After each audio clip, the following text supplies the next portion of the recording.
We're doing it live. Hello, everyone. Welcome to the second Take the Initiative Invitational. I'm gonna get the word out about this stream, and then we'll get started with round one.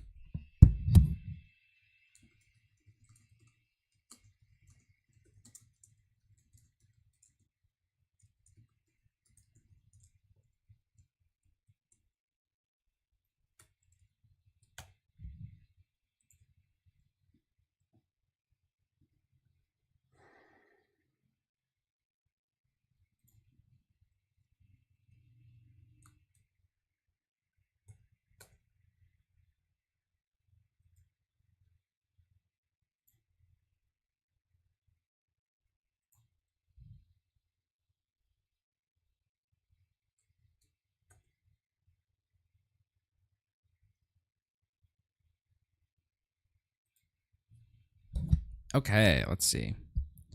So we're gonna be streaming Vikica and DJ Claro. My OBS is about to crash, I think, maybe. Okay, it's stabilizing. Sorry. Okay, sorry. This it's been a chaotic morning. We had lots of last-minute drops and last-minute joiners. So, you know, more the better.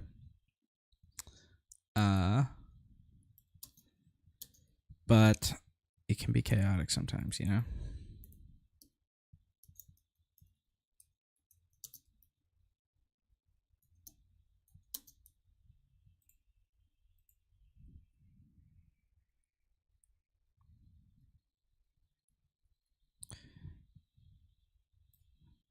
All right, I'm gonna go join their voice channel. I don't think you'll be able to hear them.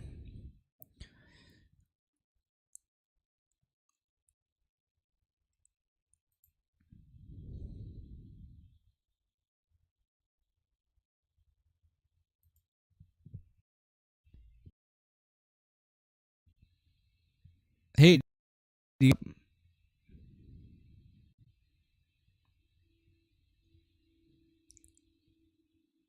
you guys have a? Are you guys ready to go?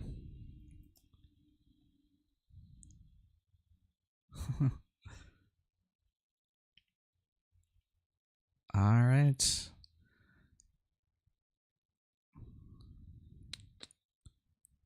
Let's see.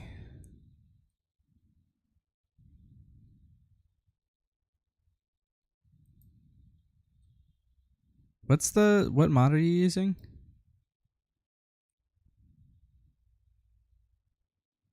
Okay.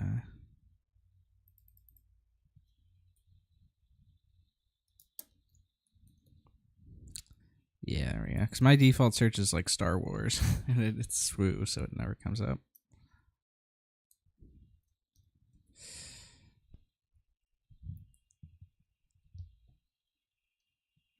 Nope.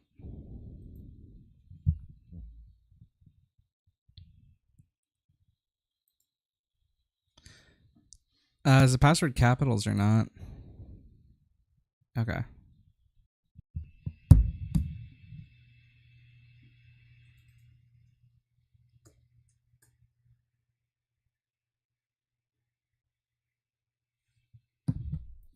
All right. Oh.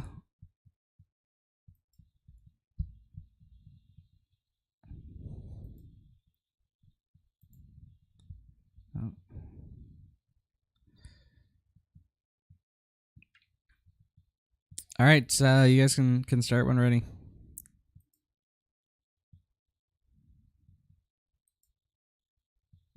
Okay. Sorry, my TTS is being slow today. Oh, no, and it just crashed, of course. Okay. Sure. Sorry, everybody.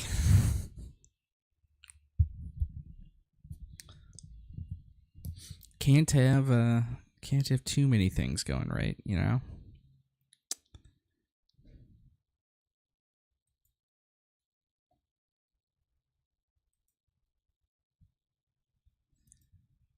Let's see, how many of these tabs can I shut down?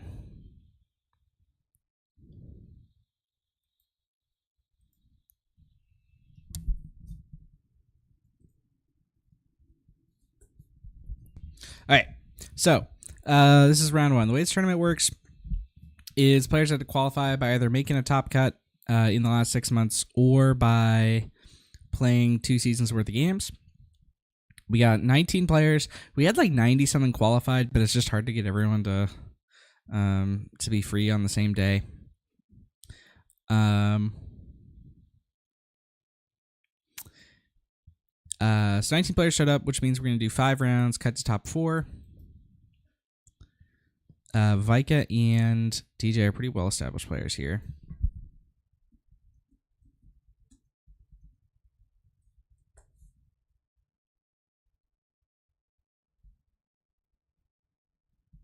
Okay, so some cards are still loading.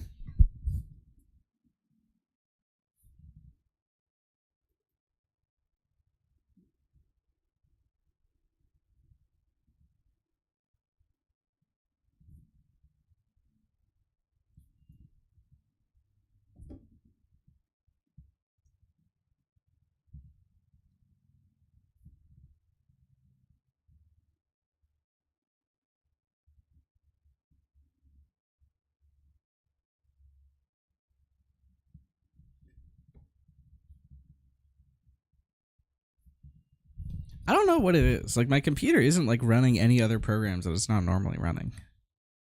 This is like normally fine. I think the universe is particularly like mad at me this morning.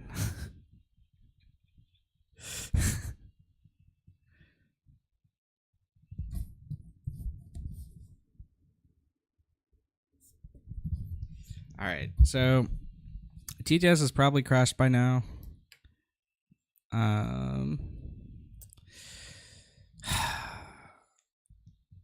really sorry, everybody.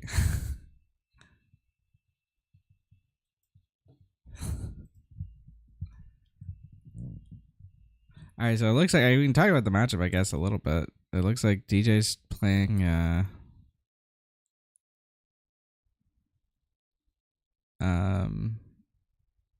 Lando. Vikica's playing Gar Yellow. My computer's playing games with me.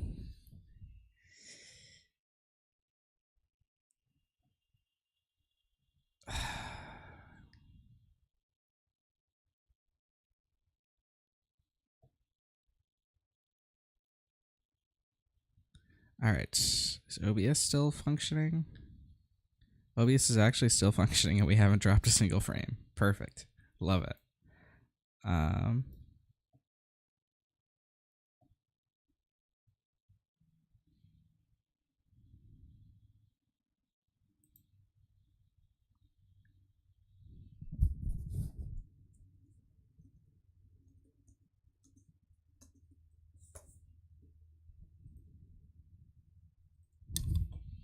Okay, let's see if we can't get TTS back up again.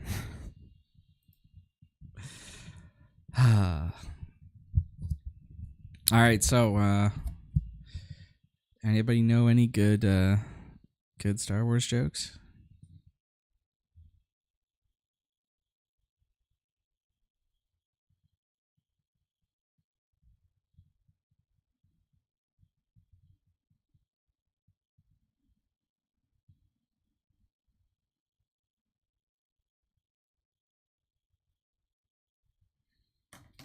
All right, step 1. We've loaded into TTS. Step 2, we're joining the room.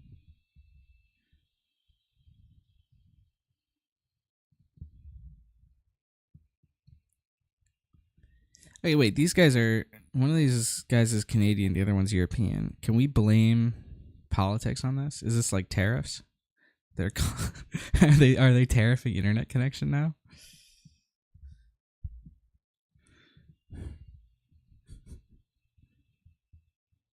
I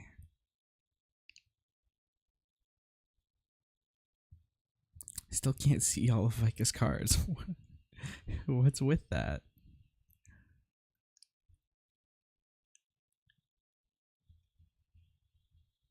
All right, I'm hesitant to try and move the camera at all. Maybe it's this mod. Maybe this mod is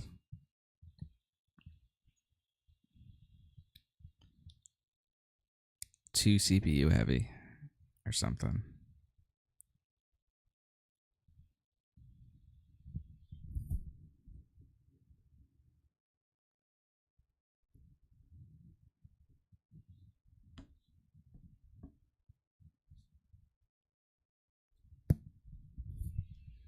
All right, and I think we just crashed again.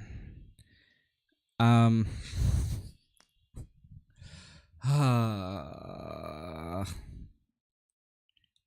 mean, it is what it is. I mean,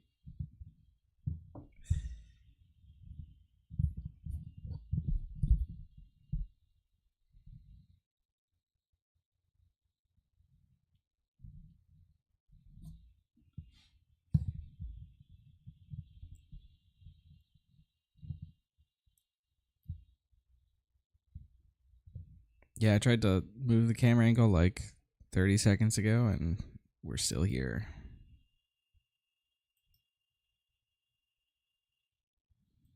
Yeah, there we go. We got disconnected. It didn't crash, just disconnected. That's a step up.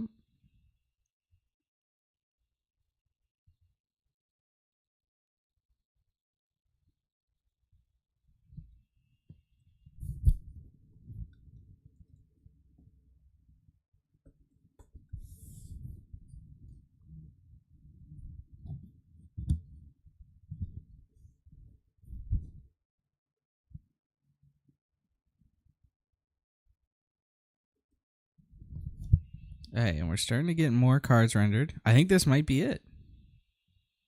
I think this might be it.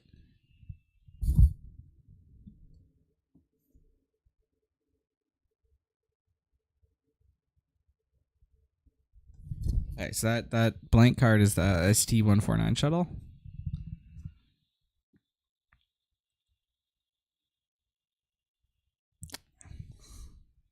Okay.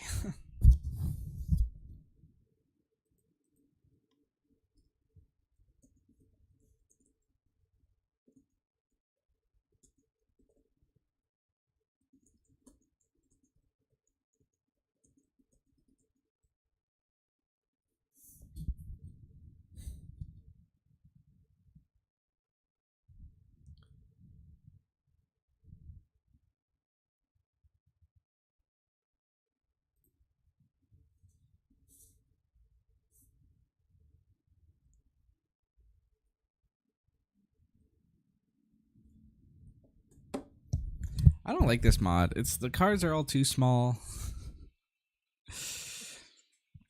And it's too laggy.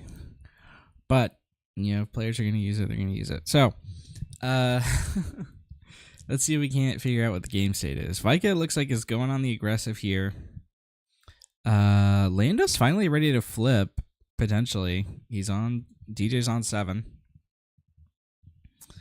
But Vikica's got a pretty impressive setup right now. Going to blaster in on the Gar, which is going to make the Gar hit for 7.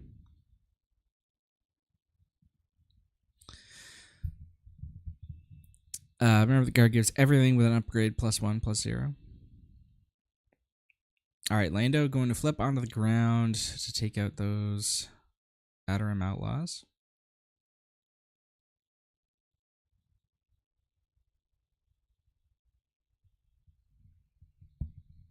Vikica has another blaster in hand that he's now putting into the resource row, so remember that one for later. If he can hit for 9 right now if he plays that second blaster. Wait, that's just lethal, isn't it?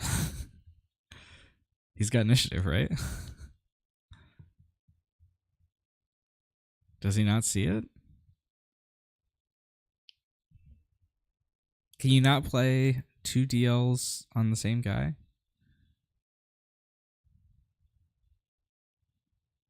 Alright, he's going to play it on Krennic. I guess he's just playing with his food. No, he's going to kill Lando. Oh, Lando is Sentinel. That's what it is. That's right.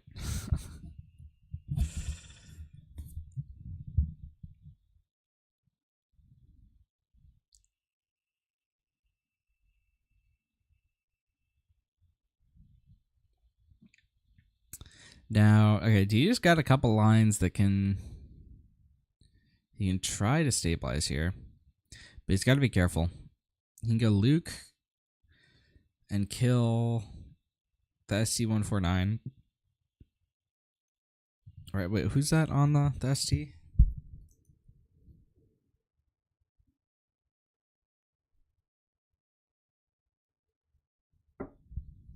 Oh, yeah, that's Mando, yeah. So Luke can kill the ST. Then Gar can only hit for 7.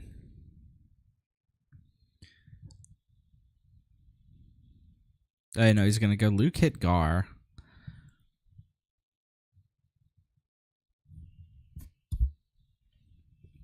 So now this opens the door for... Wait, this... You just waylay... No, he doesn't win this turn, but you can go waylay interceptors and then hit in for 7 with the shuttle.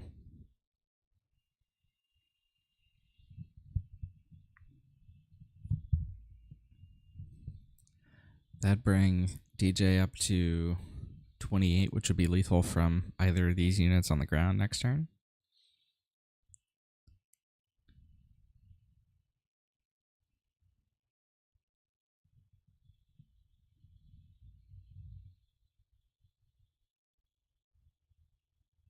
He's going to play the waylay, but he's actually thinking about who the right target is. There certainly is an argument to go for Luke here to stop the restore next turn. I think you probably just get more damage out of the attacking with the ship, right? Yeah. So he's going to bounce the interceptors here. Shuttle is going to hit for 7 because it has Mando and because of the Gar ability.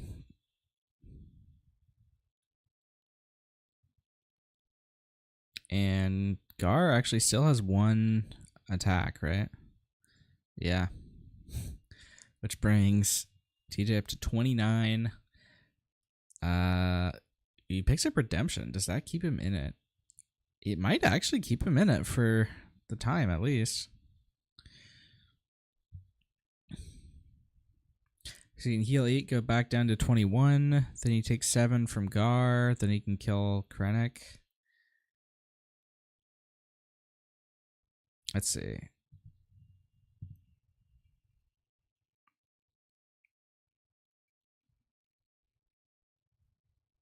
Is that how that works?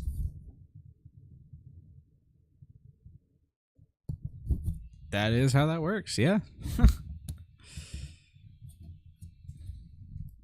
So Redemption's full health and gets to heal 8.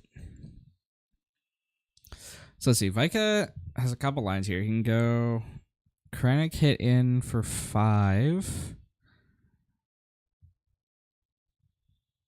All right, he's gonna hit in with Gar.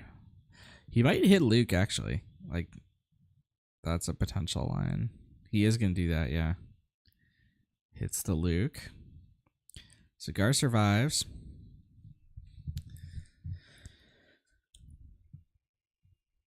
Which means Vikica can't go for lethal this turn. But he's in a pretty good spot to go for it next turn.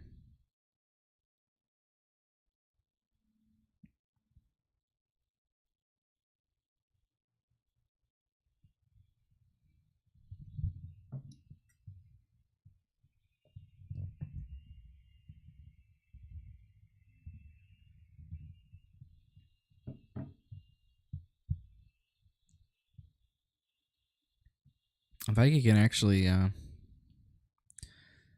play out some smart units. That's the Outlaws, right? Yep, just the 3/3 shielded. That's the double shielded Star Viper.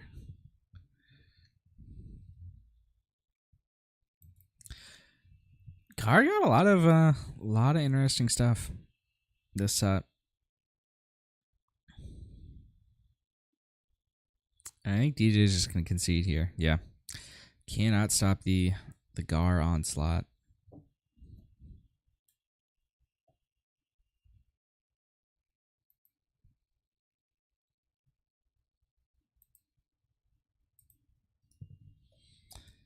Let's see.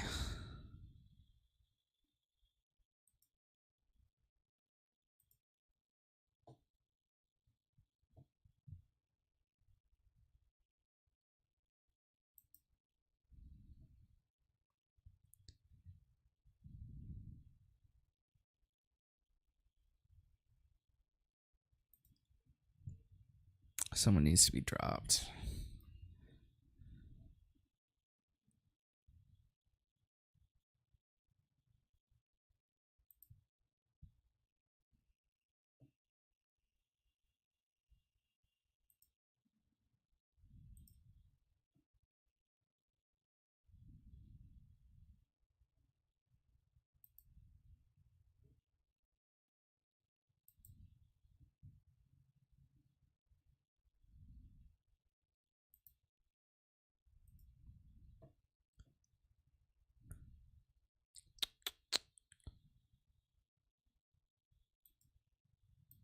Can I? How do I manually score a match?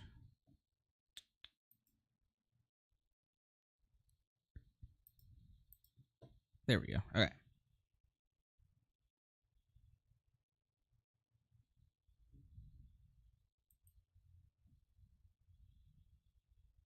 Is there a save button?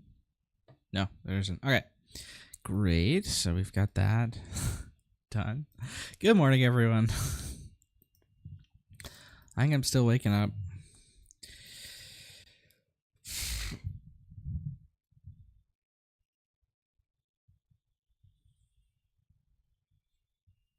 Vikica's really going into the sideboard here.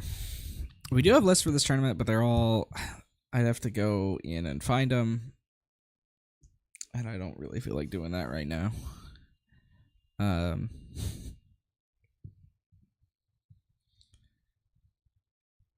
I don't want to break the fragile balance that I've struck with the internet gods.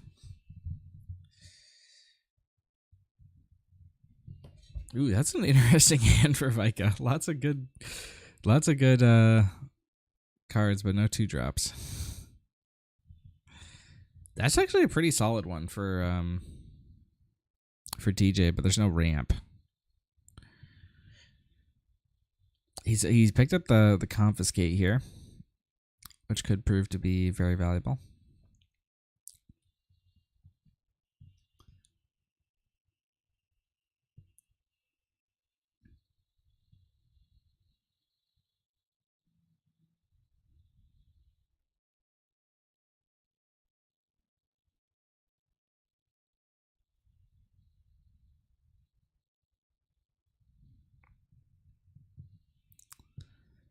So DJ's going to start us off, going to ground with the Marine. Vikica's got Crafty Smuggler, which is a nice open here.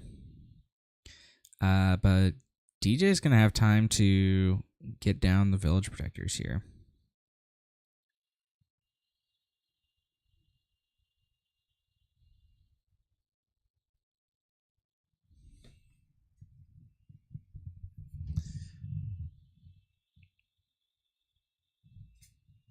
Village Protectors blocks this hand quite nicely.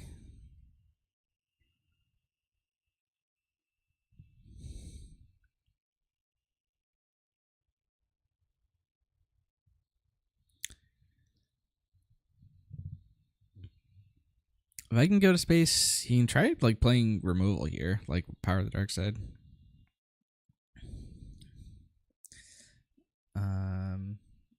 Looks like, yeah, he's just going to play that 7th Fleet in space.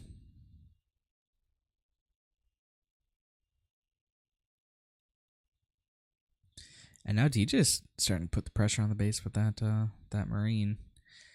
And is Vikica going to make an attempt to trade shields here? My guess is probably not, because the Marine's on board.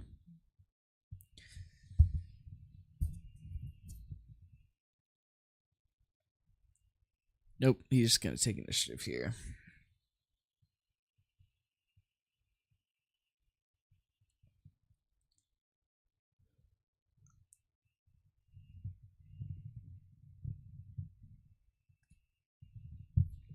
Ooh, Vikica picks up the ST-149. That counters the Village Protectors.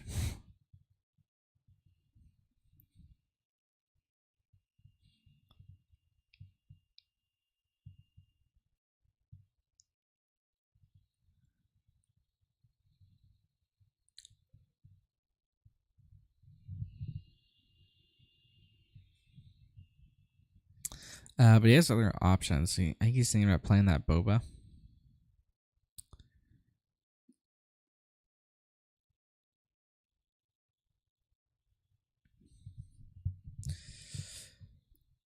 Uh, if he concedes to the village protectors existing, it's gonna be a bit more painful when Gar comes out, because Gar wants to have that grand arena cleared.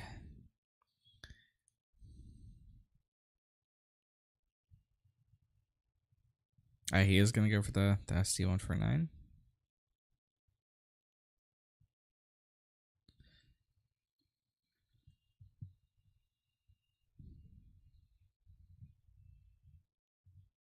Someone's asking for doing the new draw rules.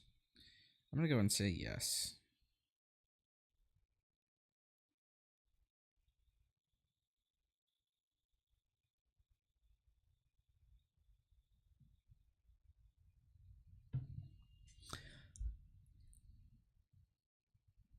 Alright, sorry, I stepped away for a second. Okay, perilous position came down, hit the crafty. That's a big one for DJ. But Vikica's still got this massive board in the space here.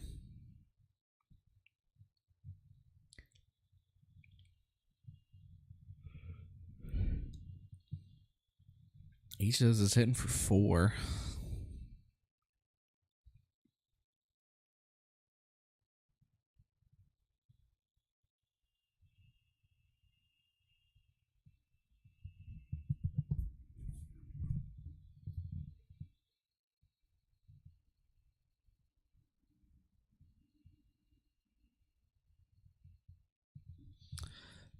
Looks like Vikica's got initiative here.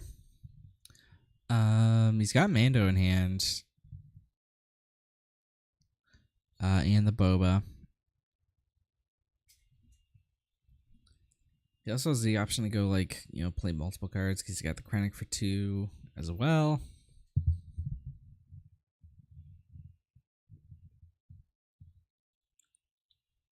Alright, go for boba onto the ST.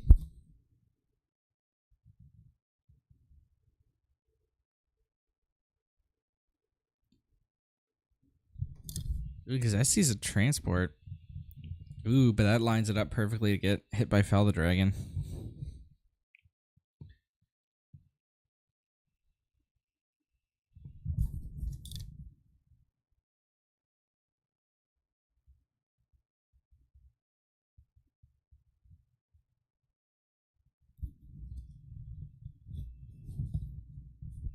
Yeah, it's got 6 power right now.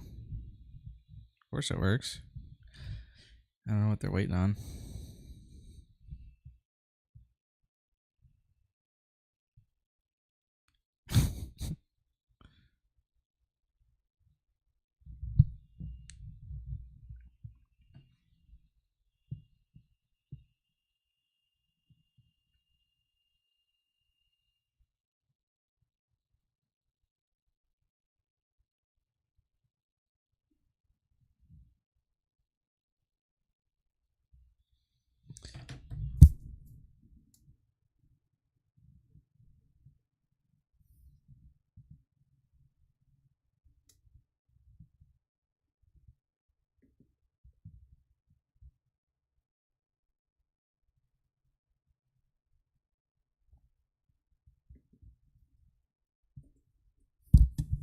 Oh, they're wondering if the ST gets to transfer its shield. I think it does, right?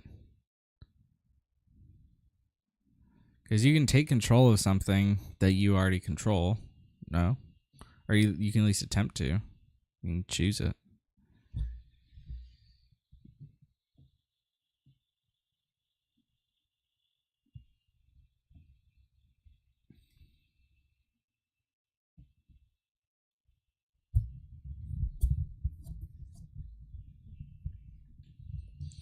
All right.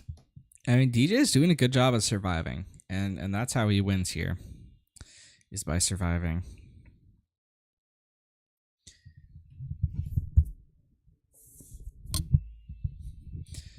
This is the Gar flip turn.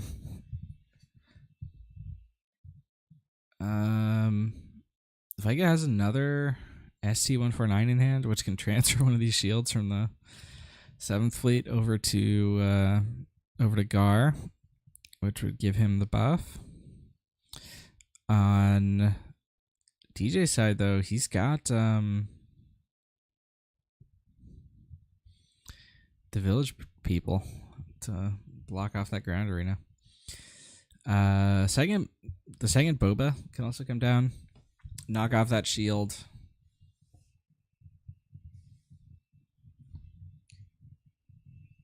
And DJ also has the option to go resupply into flip Lando this turn, creating another Sentinel, and then play either Home 1 or Redemption next turn.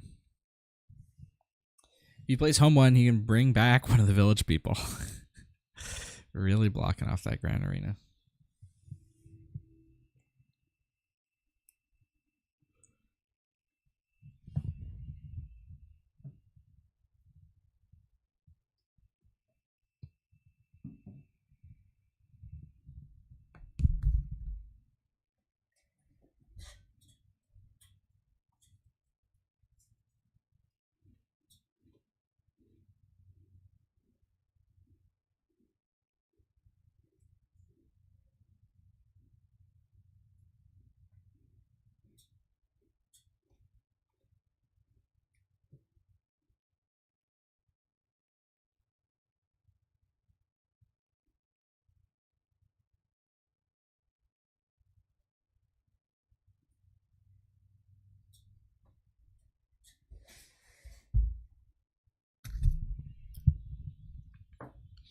All right, yep, there's that ST.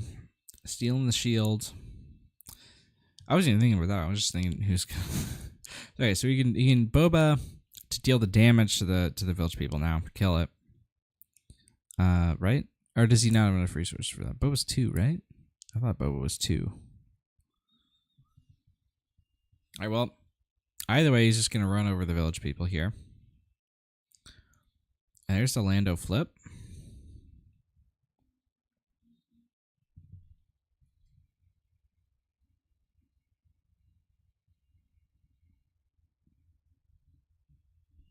Alright, yeah, there's Boba.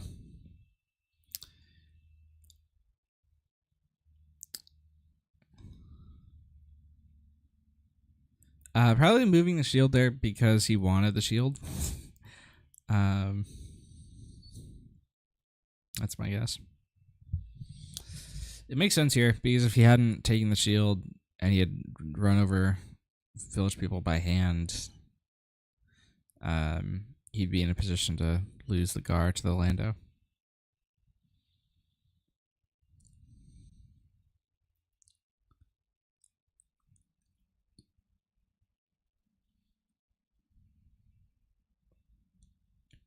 All right. If Vikica has a blaster and he can kill Lando with it, that's big. If he doesn't, it's big in the other way.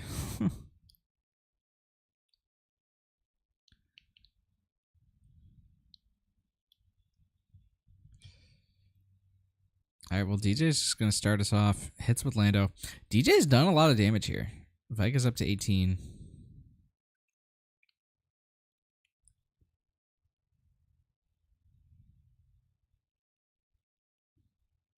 All right, yep, Vikica does have a blaster.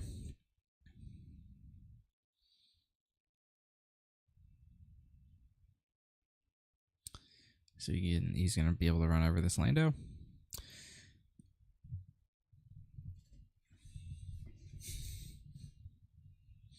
Now let's see, what's it going to be? Is it going to be Home 1 or Redemption? It's going to be Home 1. Redemption feels a lot better to do when you can do the Lando trick with it.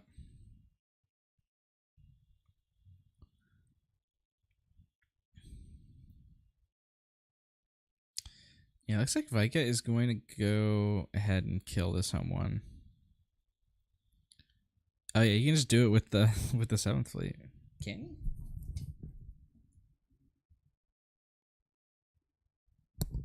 Oh, it's Mando. It's not Boba. That's what it was. I thought it was Boba last turn.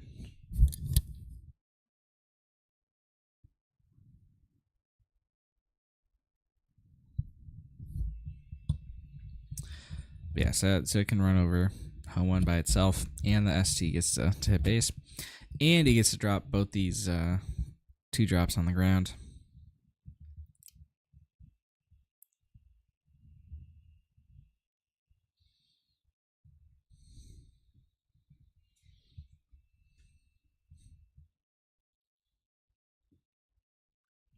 All right, there's Lando for the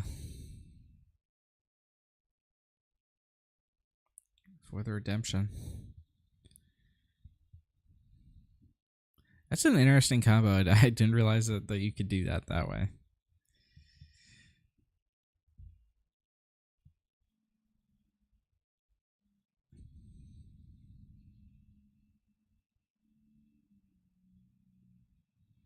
All right, Vikica's starting the process of killing this village people, but the village people is going to trade with the Gar on the way out.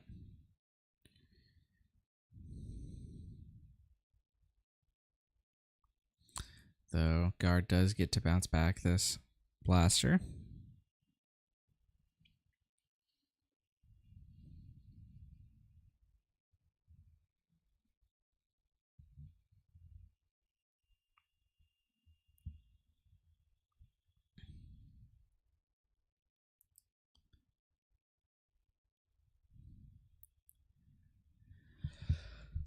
Vikica's space units are going to be able to route this this redemption, and Vikica's Bazine in hand should be able to take out the second one.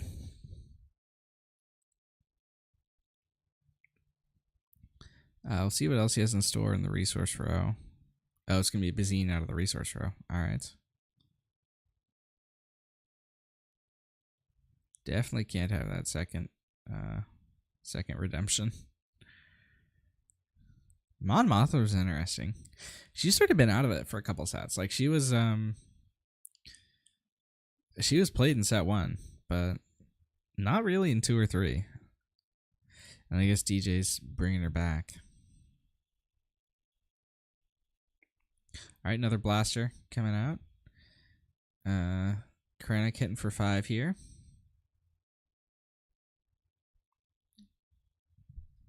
This is always one of the powerful resource loops that you could do with Mon Mothma was player, bouncer with Bright Hope. So you get to go +2. But into a board like this isn't enough.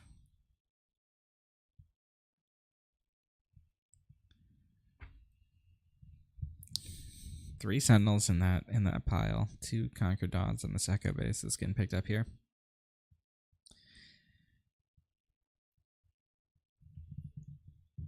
You really want all those here, but already having the Bright Hope for Space Sentinels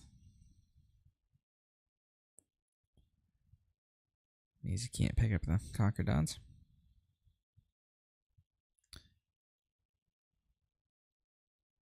That's going to be 7 incoming from 7th Fleet here.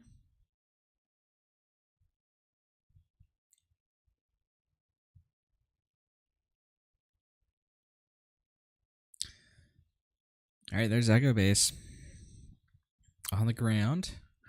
Krennic can run it over. So again, like a combination of both these smaller units. So if like his hand, Privateer, Bazine, and I think that's Boba, right? So you can get Boba onto the shuttle. Deal 2 to the Echo Base. Also gives the shuttle a big buff. So now Bazine can trade into this Echo Base.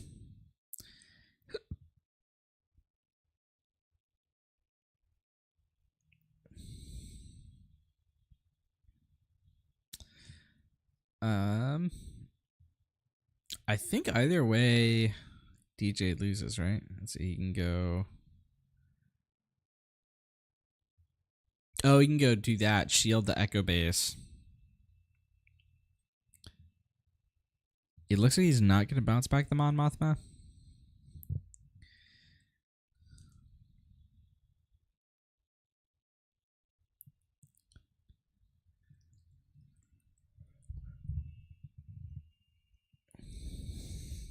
All right, Crafty, clear the Echo Base. All right, no, he's got it. 7 from the second Hot Shot Blaster, which I mean we should have known about because he bounced it back last turn. All right, good game. Vikica taking it down into. Those were kind of close though. I mean, especially that last one. Like, there's definitely a world in which DJ's able to take that one.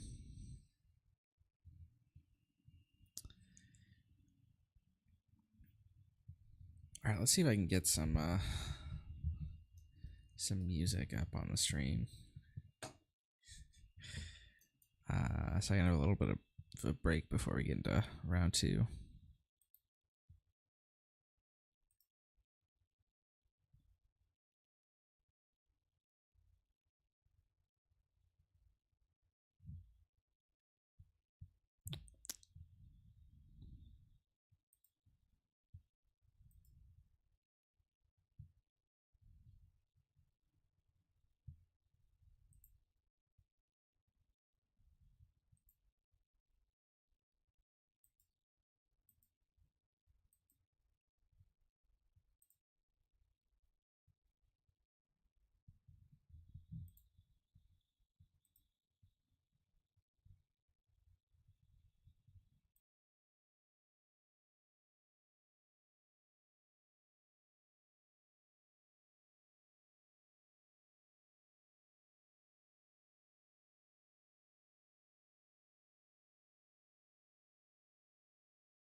Yeah. Sometimes I get so mad, there's no controlling me. My thoughts get so bad, I'm like, I might grab a bat, I don't know. My wrath, my blood boils over like, oh God, here goes. I lost all feeling from my head to my toes. You said some shit that I can't let go, so just stay tuned for the rest of the show. So have you ever felt betrayed? Switches how you see things, realize something needs change. Cause I know you got me up, let me show you what's up. Cause enough is enough. I'll take a face full of pavement just to make a statement. I know there's no turning back. Oh God, adrenaline wasted, so mad I can taste it. I know there's no turning back. I'll do what it takes, I ain't making mistakes like that. I'll bleed on your face to make you go take it back. I'll lose my shit, I go crazy when I'm mad. And now you go wish you would shut the fuck up real bad.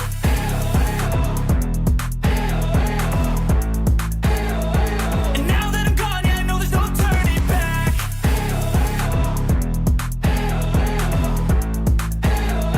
And now that I'm gone, yeah, I know there's no turning back.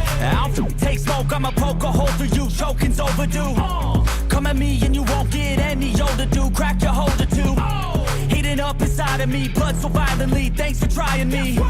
Now it's finally time to see how this rivalry becomes my dynasty.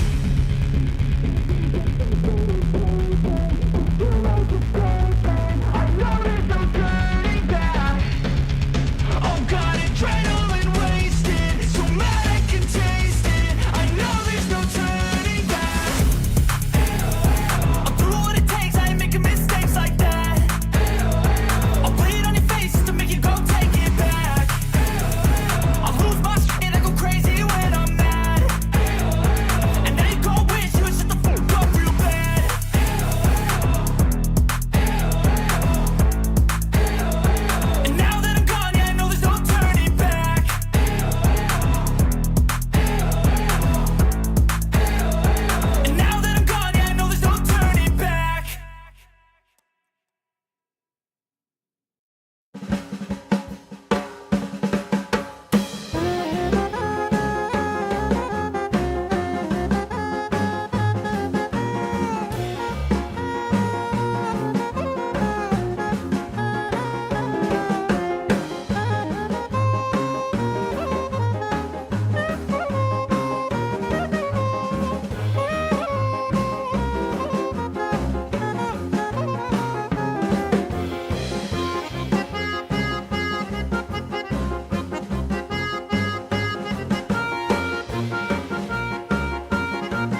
All right, hello, everyone.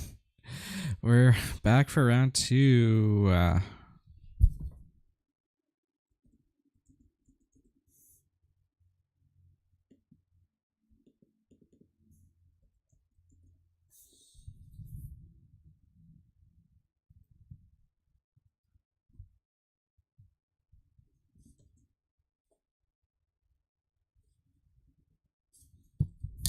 So we got I don't know how to pronounce this guy's name. I'm just gonna call him Junior. Against Mr. K. It's one of the Boston Network players. Oh, sorry, I'm doing commentary into the open channel.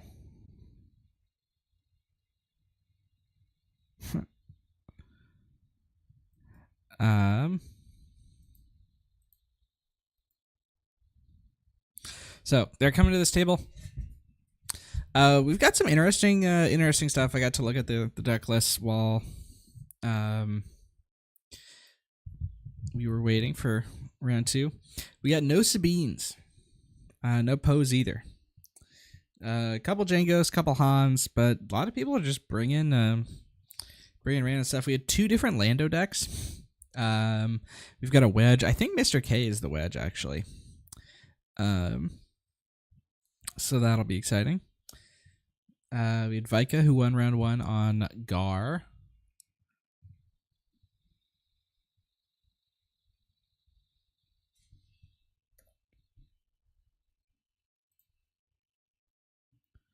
Let's see who else is winning. What else is interesting here? Copycat. What was Copycat on? Copycat was on something interesting, right? No, he was just on Han. Got a Quinlan doing well.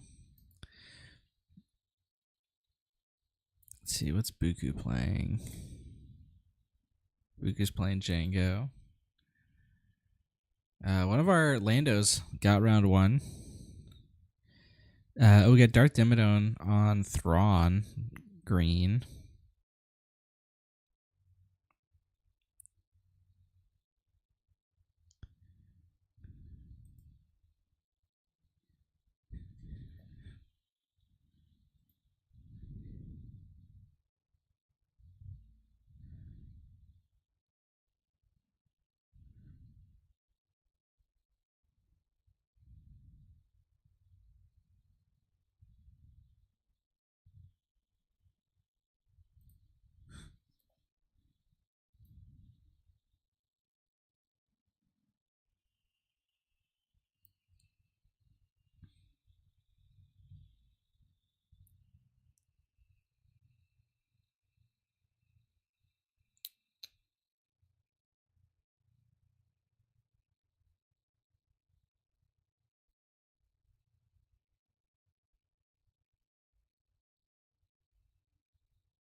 Let's see. They're saying they can't find my room. Did I put it in single player?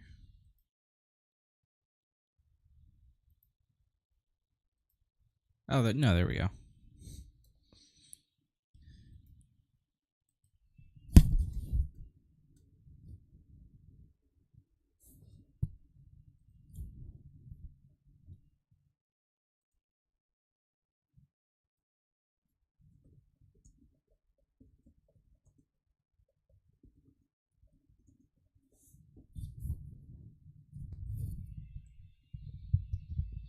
Looks like one of the players is having trouble finding the room. All right, so we got IOUCOUNOU Junior. I'm just gonna call him Junior. Playing Jango here. Let's see. Getting the list on stream is gonna be a process, but I can take a look at it for myself and tell you about it. There we go. There's Mr. K.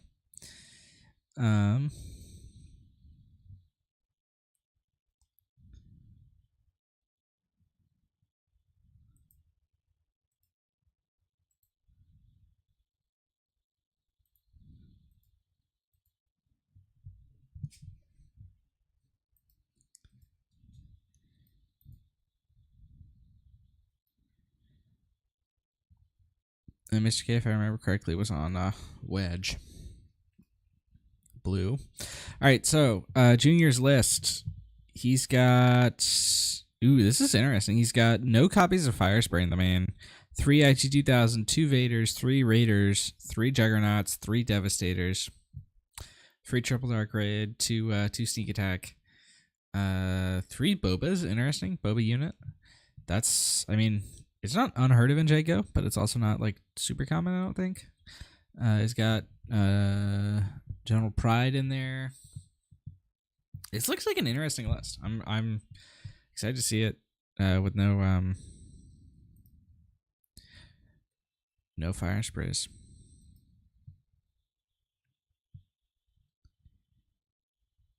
And yeah, that is the wedge from Mr. K. You guys are seeing this, right, on stream? Yeah, you are. All right, so this list is pretty low to the ground. It only goes as high up as Luke. He's got lots of 2-drops in there and lots of pilots also.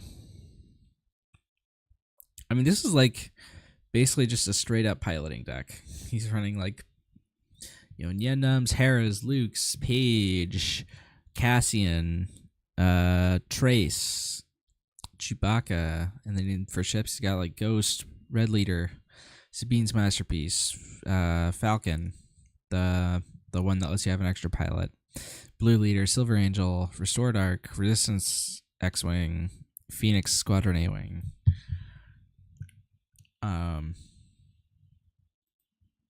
So yeah, I'm excited to see this one.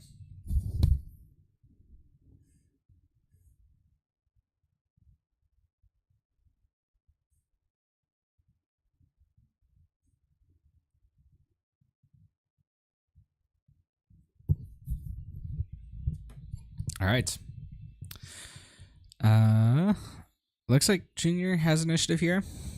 And he's opened with the Zygerian Starhopper, which is a pretty strong opening.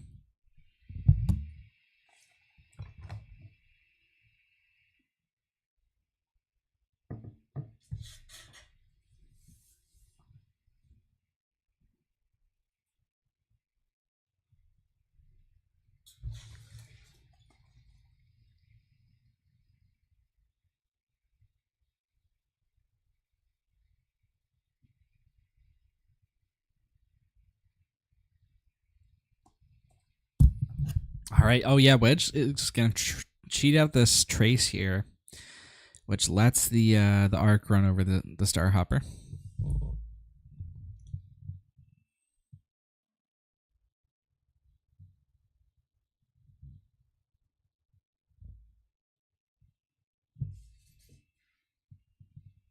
I'm still not used to, I still don't know all of the piloting cards here. I have Waylay here. I know that one. It's gonna take out the Trace, bounce back the arc. And Mr. K is just gonna replay the arc. Starhopper is going to bounce into him. All right, and here's Cassian coming down for Mr. K. I need to read that one. Attached unit gains on attack, discard a card from the defending player's deck if it costs 3 or less, draw a card. Okay, so he's gonna get, and how much power? It's 1/3. Okay. So now I can tank a hit from the Starhopper. Junior does have the IG-2000 here, which can exhaust the arc.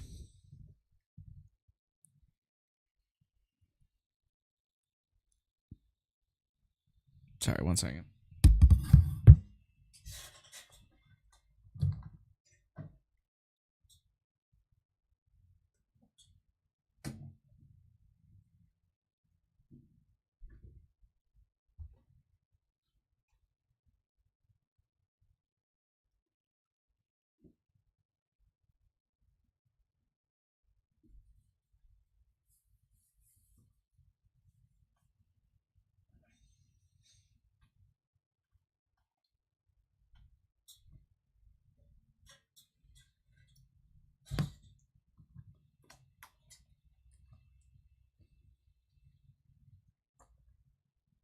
All right, sorry about that. So IG-2000 did come down, did exhaust the arc, and it looks like Targeting Titan cleared it.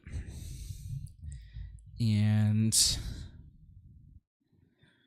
red leader coming down. All right, now we're going into the 5 resource turn, which means both leaders can flip now.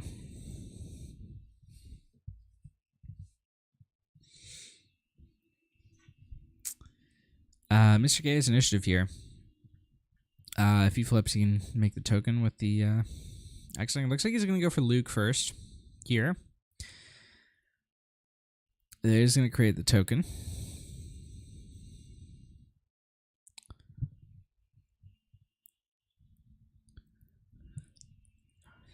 Junior's got a couple options here. For dealing with this setup. He has Sneak Attack Raider, which seems just like a generally pretty strong play. You can use it to exhaust the red leader if you need to. You can also play out P-38, exhaust the Raider that way. Both these units can kill the X-Wing and do some extra damage on top of that. He go like, if he goes like P-38, he can go Sneak Attack 7th Fleet, or he can go like Sneak Attack P-38 and then just play 7th Fleet.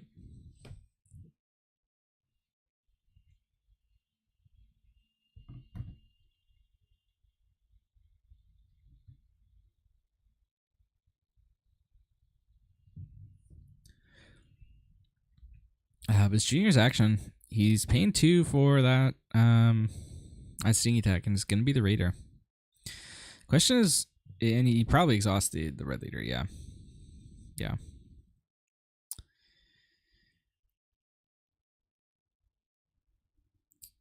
All right, Phoenix Squadron coming down. Jango coming down now. I think Mr. K is weighing whether or not he wants to flip Wedge. Like, it's definitely an awkward spot to do it here. Oh, he's going to flip Wedge onto the ground. Wedge just doesn't feel good on the ground. He's just a 3/6.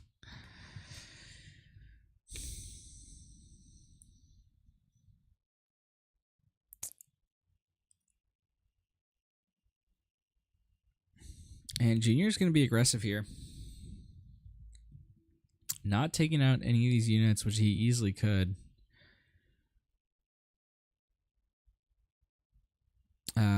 End of the turn, Raider's going to die, take out the Phoenix X-Wing. Vader picked up. Mr. K is starting to lose some steam here, but he does have initiative here. He gets to attack with the red leader. Who's the pilot on the red leader again? Oh, it's Luke. Okay, so he's going to run into the IG-2000. Gets to survive here.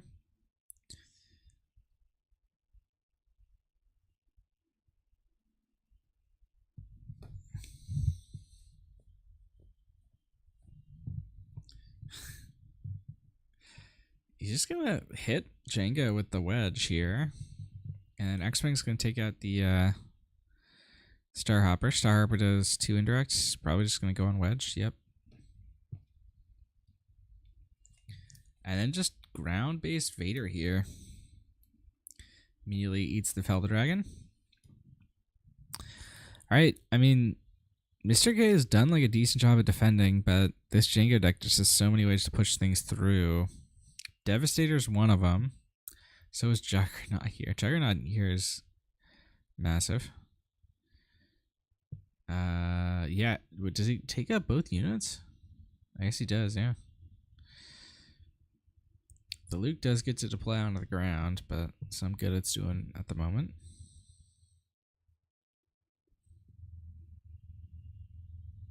Alright, and Junior's got the first one. Because no matter what, he gets to attack first with Juggernaut. The Juggernaut's attacking for 4. That or he gets to play Devastator. Devastator does 4.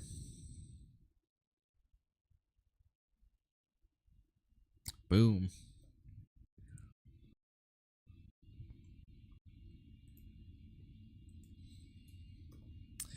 That's why Jango's the boogeyman of the format. Just so versatile. So good at playing things offensively and defensively. What we'd see is front. You first thing, look at the sideboard here.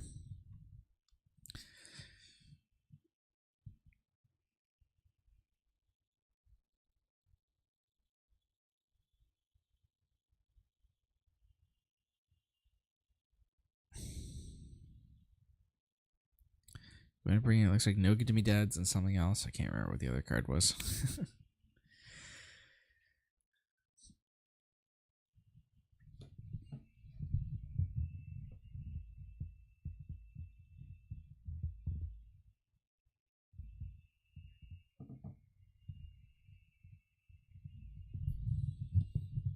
Let's see if we can get a status report in any other games. I guess it's not like this was. Yeah, no, none of the other ones have reported anything. Oh, someone reported something here.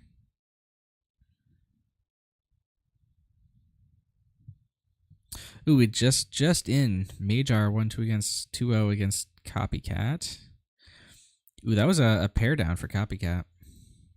So Copycat was on Han. Majar was on.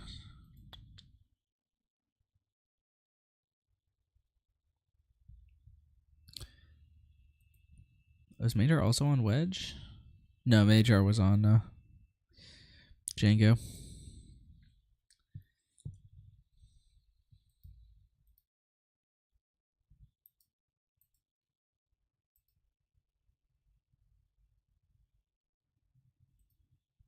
All right, were you ready to get going with game 2? It looks like Junior's ready.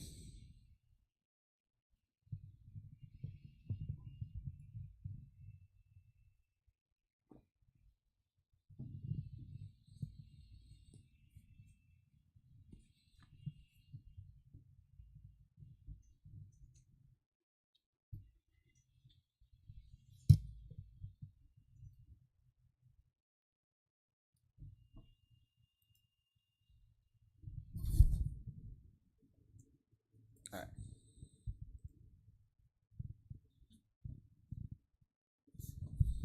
All right.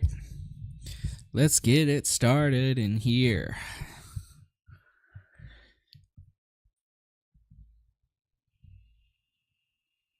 He sent the link to the bracket. Is it not in there? Yeah, I can send it in there. Just 1 second.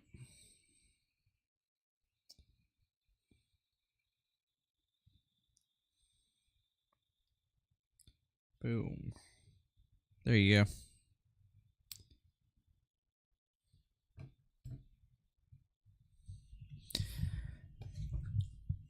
go. We had like 20 players about, give or take a few. We had some drops after the first round also. But there were like, I don't know. These things are always difficult to schedule because we had like over 90 players, I think, qualify. It's just hard to get everyone free on the same Saturday, you know? I thought this would be a good one, though, because I don't think there are any primes going on right now. But, you know, people have busy lives anyway. Or planetaries, whatever they're called for this game. I don't know why I said prime. I think that was the Destiny word. All right. In this game, Hera's a 2-3, right? I always forget. It's 2-3 or 3-2. 2-3 with restore. So it doesn't die immediately to Crafty here.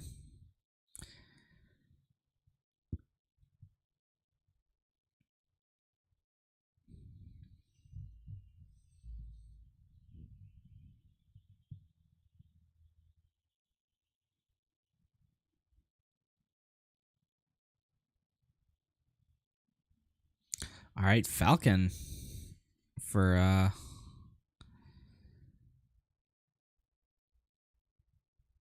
Mr. K. Ooh, IG 2000 here is pretty big.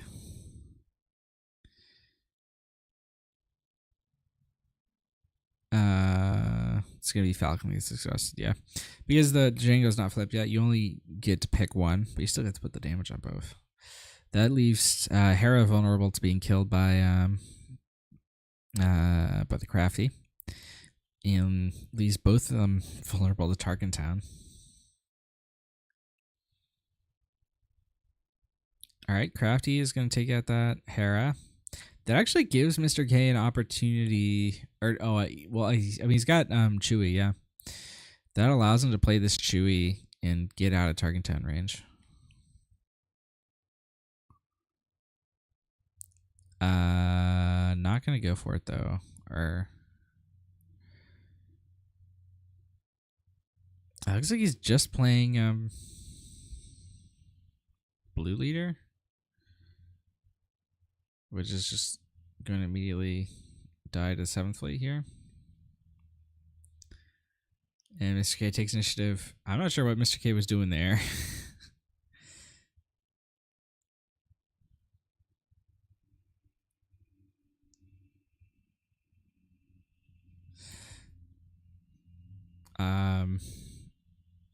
Alright, he's going to have to flip Wedge onto the ground here.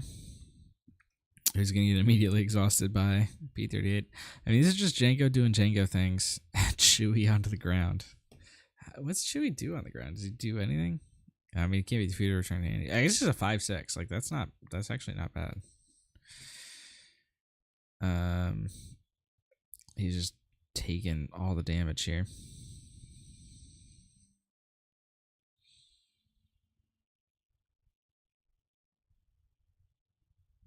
Oof. Not great draws for Mr. K there.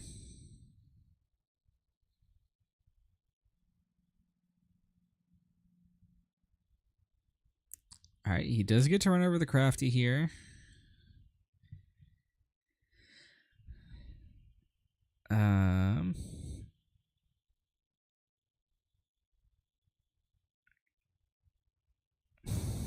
This is going to be a massive juggernaut for Junior. So he damages everything. It'll be plus 1, 2, 3, 4, 5, 6, 7. Be a 10 attack juggernaut.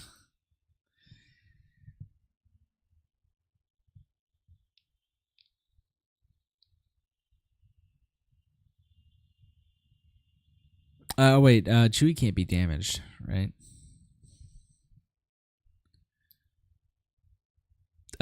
Can't be defeated or returned to hand, so it can be damaged. It looks like he's not going everywhere. He's going to keep the IT-2000, his own Jango, and the Juggernaut itself undamaged. All right, Paige coming down onto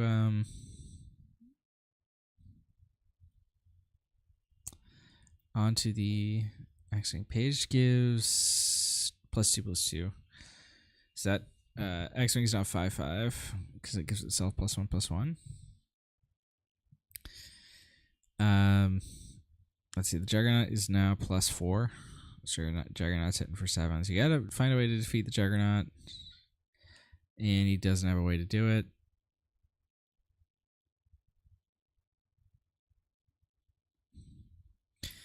And Junior gets it in 2. That was a pretty short one.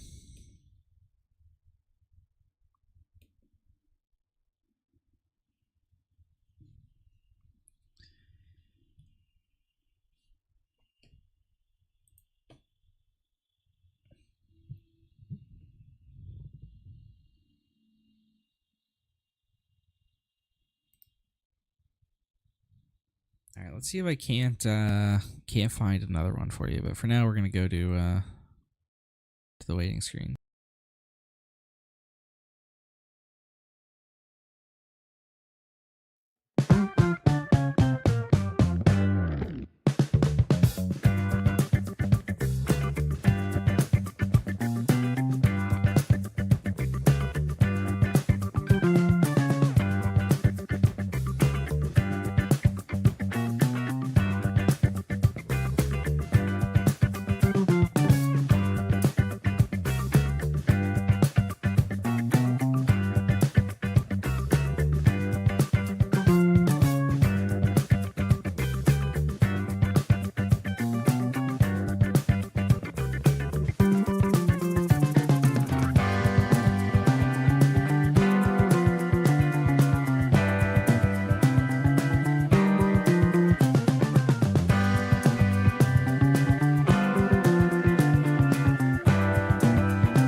All right, we've got Vikica and Darth Dimmadome here. I don't know what game they're on.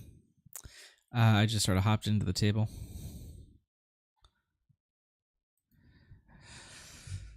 But we've got Darth Dimmadome here on the Thrawn green, and Vikica on the Gar that we saw last round.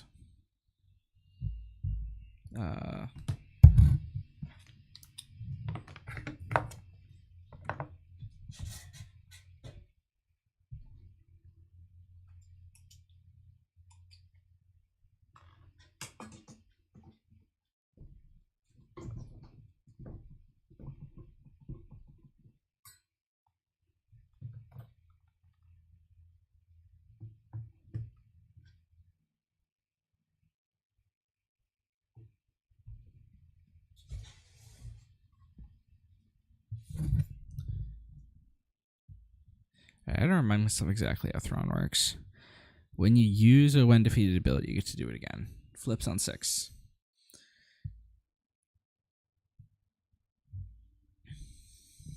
Ooh, Val's interesting here. Because Val is give 2 experience tokens to a friendly unit. Bounty steal 3. Alright, yeah. And okay, so the way the triggers work, I think you get to trigger that twice before the bounty happens. Because you can order it that way.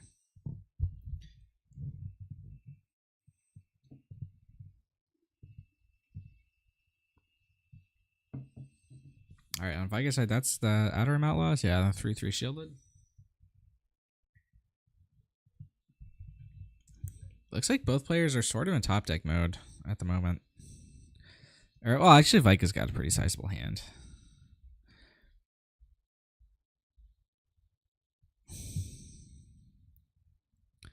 Alright, Barrage here. That's pretty big, right? Because that kills Outlaws and takes out both these shields. Yep.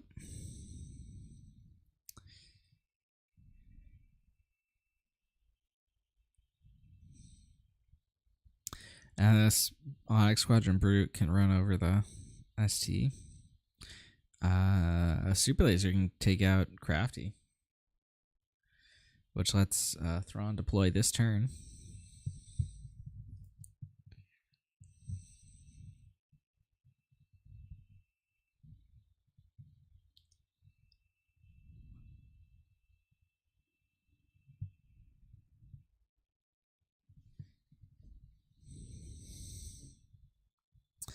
On Vikica's side, hard to tell what he's thinking about without seeing his hand.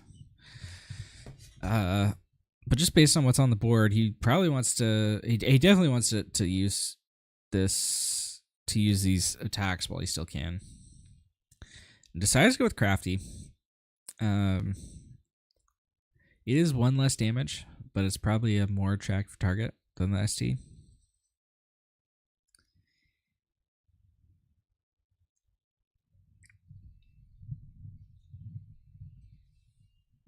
All right, yep. So Shuttle's gonna get walked over by the Onyx Squadron.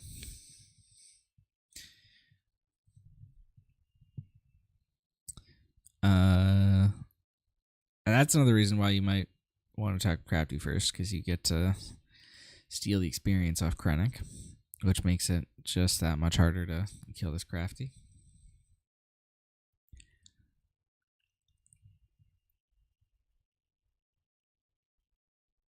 All right, Vikica follows up with his own Krennic.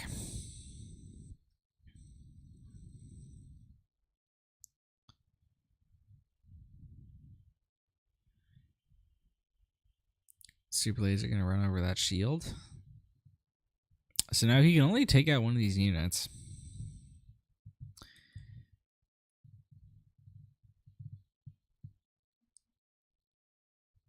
Ooh, second shuttles hit the board.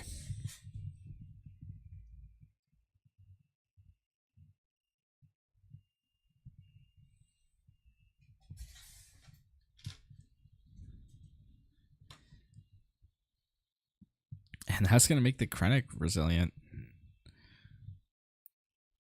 Well played by Vikica. Turning bad barrage into an opportunity here.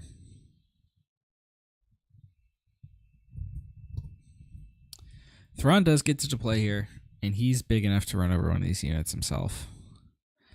I did forget about that.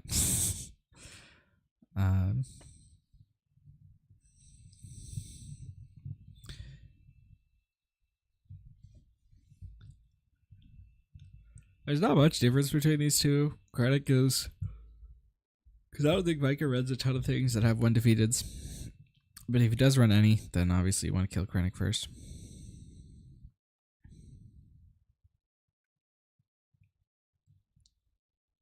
Alright, looks like he's just gonna trade both these units into this Krennic. So he gets to give 4 experience to the Thrawn. And the Val damage can go anywhere.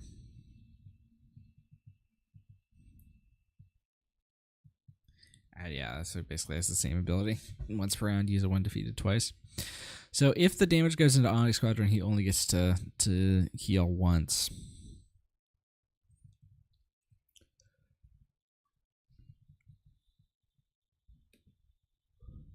Is the tournament with open deck list? No, it's not. I'll try to post the deck list after, but okay, so Melee just added the feature to do deck lists, and I didn't realize that. Like, I didn't know that. I probably use Melee for that for this tournament if I had known that, or if they'd done it earlier. But I went with Limitless, thinking, oh, Limitless lets you do decks. Limitless doesn't actually work with Jump to Lightspeed. It hasn't updated the thing. So when you try to put in the JSON, it gives you an error. So I basically had people submit deck lists through a Google form. So I'll post those at some point after the tournament, but they're not open right now.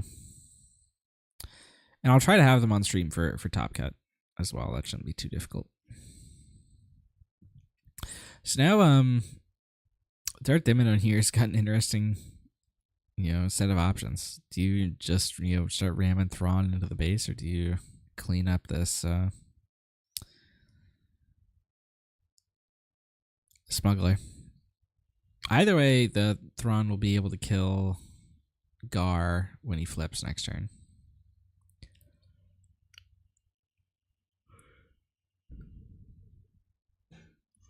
All right, goes for cleanup duty here.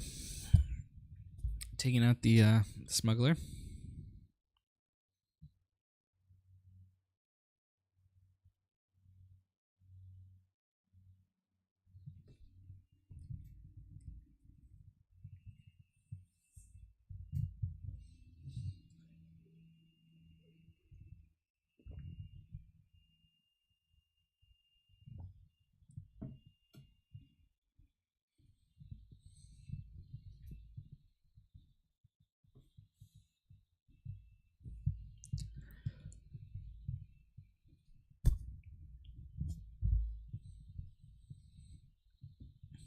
All right. Darth Demon got the ramp off there, which should help him start to stabilize.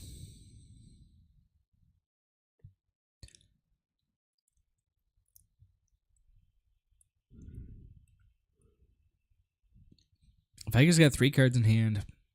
We'll see what kind of tricks he has up his sleeve for possibly trying to bait out that Thrawn or kill it before it can kill his Gar. He's paying 2 for something. It's going to be Boba. Which, does that take it? Yeah, it does kill the Brute. And it's going to be double triggered with Thrawn to heal 4 from the base. 3 out of the resource row from shuttle. Oh wait, this is weird. How does this work? With no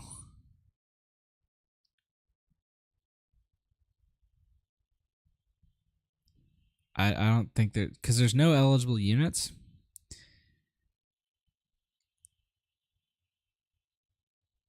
Oh, thanks, Vikica. Just gave me the roll.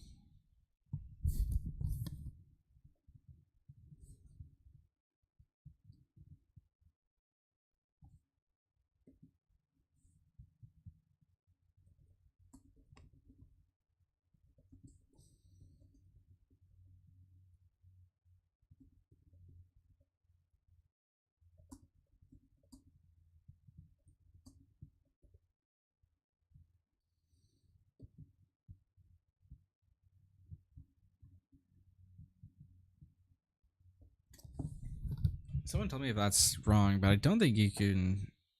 I don't think you can just blow up an experience. All right.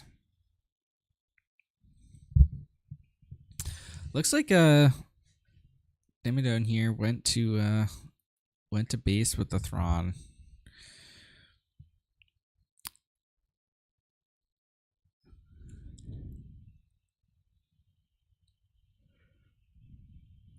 And Gar is just gonna trade there, yeah. So he gets both best of both worlds there. This cloaked phantom that was gonna be difficult to deal with. Ooh, Dimidone's now top decking here. He's not doing it very well.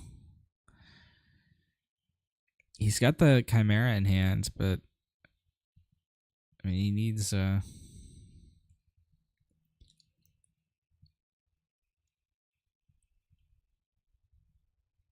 he needs something bigger. Or something to use it on. Yeah, just gonna straight up play this Chimera.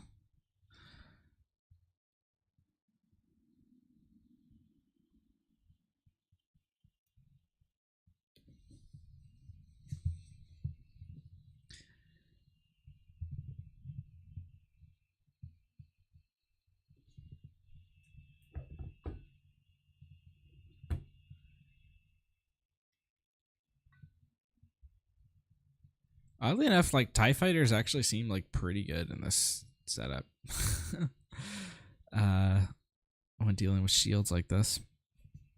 All right, here comes Mandalorian. All right, I was getting that confused with Boba. They look so similar in this mod because the cards are all tiny. Exhaust enemy unit, yeah. All right, so now, and this thing is 3-2 base, right? So this is now 6-3 with 2 shields. That's pretty solid.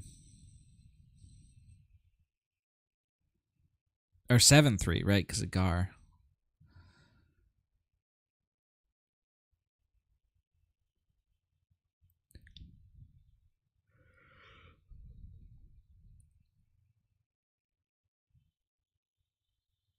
Oof. Neither of those are really what you want to see here as Dimmadome.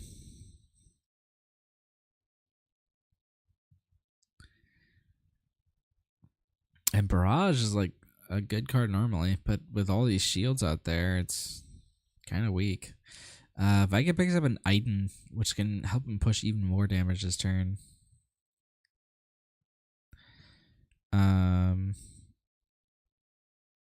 Right now, Vikica is going to be able to do 11 with just what he has on board. Make that 14 with Iden.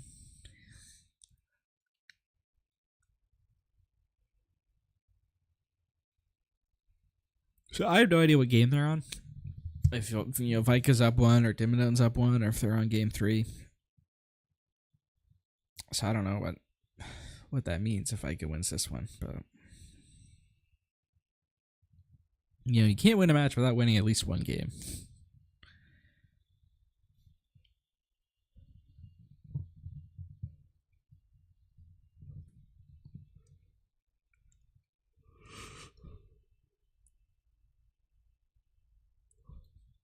All right, Cobb Vanth.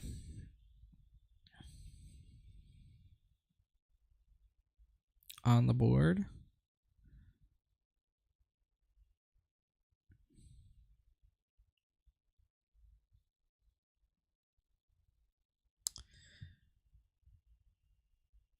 All right. Oh, he's going to go. This is interesting. He goes Barrage on Chimera, knock off 2 shields, and kill his own Cobb, and double trigger the Cobb ability with Thrawn.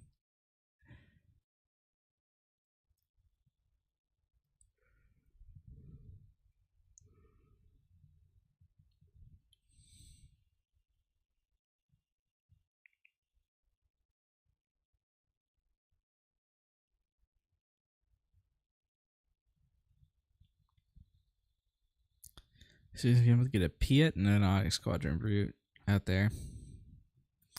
We'll see if it ends up being enough. It, you know, looks pretty difficult to come back here, no matter what.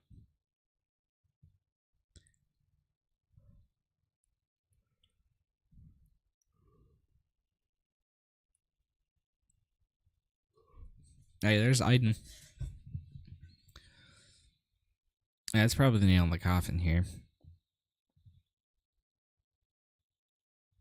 All those shields, just so hard to actually kill the units.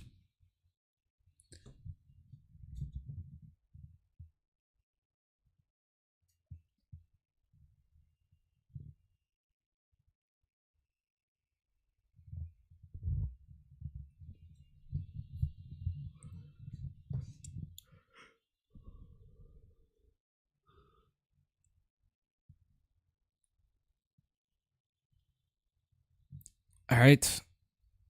And Dimino's going to get initiative here. I mean, like, what could he possibly draw here? Devastator wouldn't do it because he's only on 8 resources.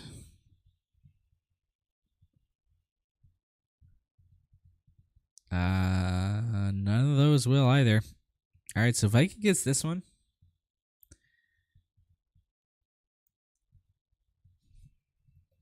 Is that it?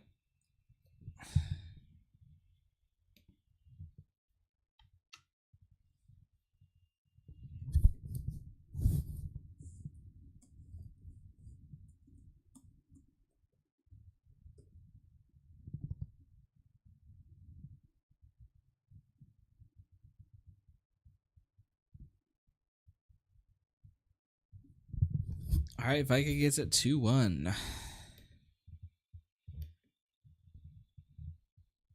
Interesting. Kind of wish I would have gotten that whole set.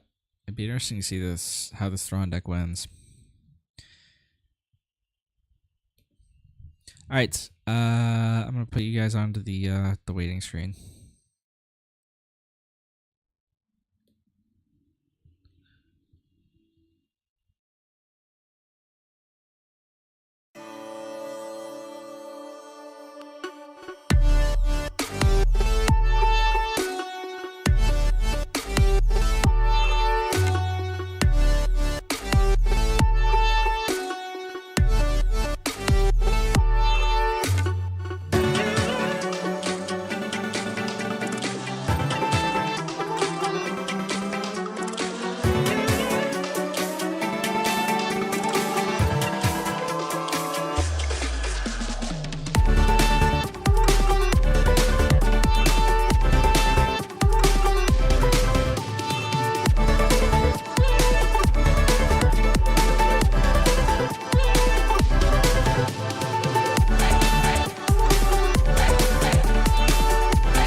Sitting in the basement apartment I rented with you,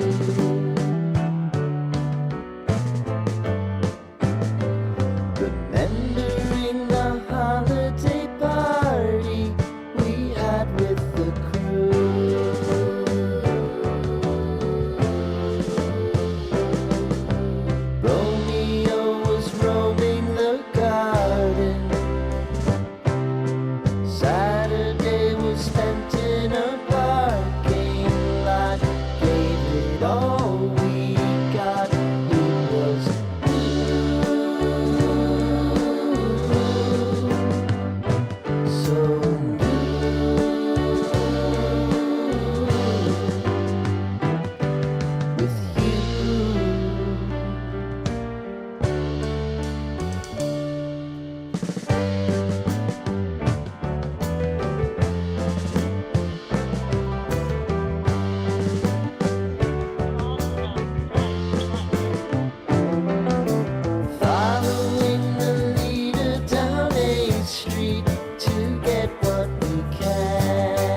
I die.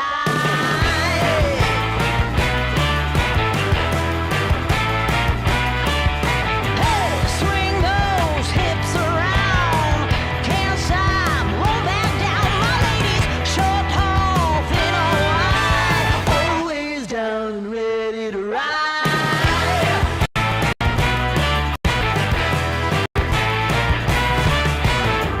One by one, billion by billion, and holding up half the sky.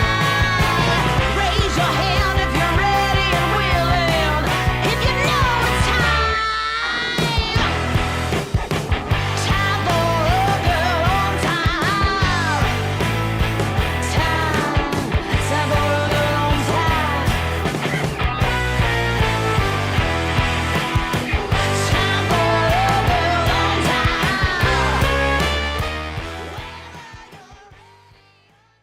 Whether you're ready or not. All right. So we're gonna have Junior back again, but this time he's gonna be playing as Tapeable. Tapeable is 2-0 on You'll Never Guess Which Leader.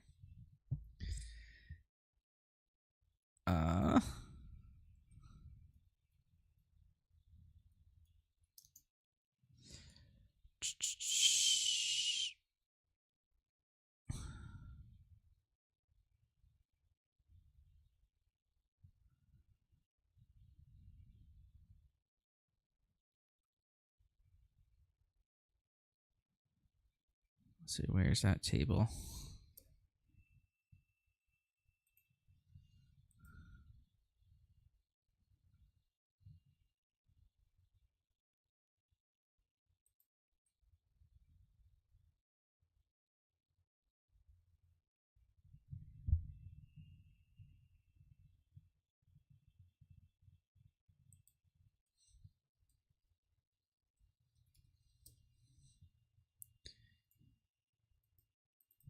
There we go.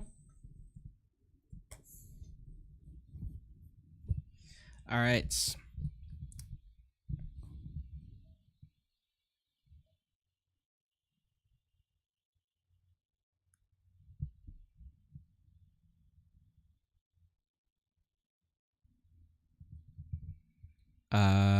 Let's hope this is.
All right, so Table is on Lando, and Junior is, of course, on Jango. We saw him last round. We saw Lando, I think, technically in round 1, although I don't know if that counts.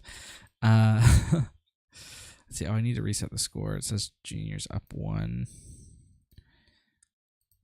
Our other 2-0 match is another Jango versus Vikica on Gar yellow.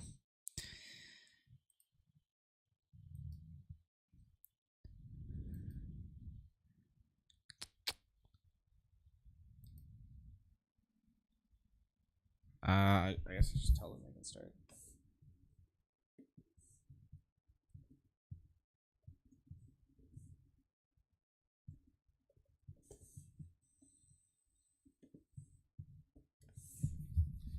All right, looks like we're getting going here.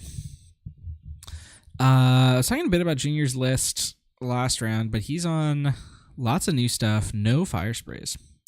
I don't know if that's standard now. I haven't kept up with all the recent Jango versions, but I think Junior is pretty on top of it. So if he's doing something, it must be something to it. Tapables list. Let me see if I can find it.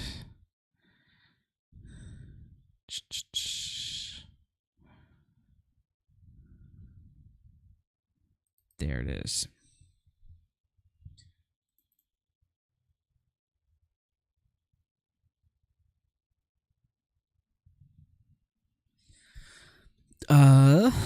It's actually pretty low to the ground. He ran a version of this deck at the TTI Top Cut, which I think was heavier. This one's running like a lot of 2-drops. He was on the Bunker Defender, Marine, Coruscant Guard, Gamorrean Guard, Queel, Luke. He's got a copy of Yularen in there, and he's got a bunch of 3-drop ships. Blue Leader, Conquer Dawn, Eager Escort. He's on Escort Skiff as well. Poe. Yeah, this is an interesting list. I'm excited to see how it ends up doing. All right, sorry. While I was talking about that, they've actually started. So Vader coming down onto the spacer here. Queel going to attack base, picks up a card with it, that A-Wing. Vader's gonna start shredding this base up though.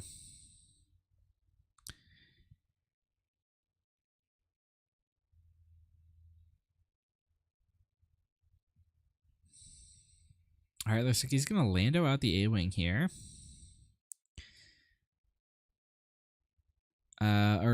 And give the shield to Queel, which is gonna stop Tarkin Town.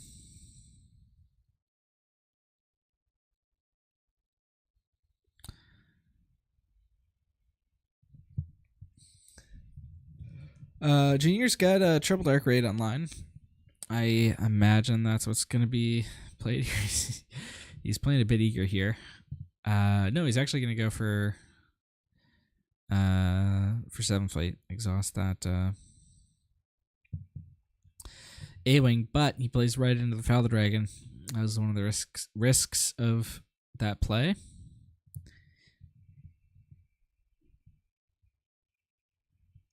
And Queel gets another attack off and picks up another card. Tapeable? He's doing what he needs to.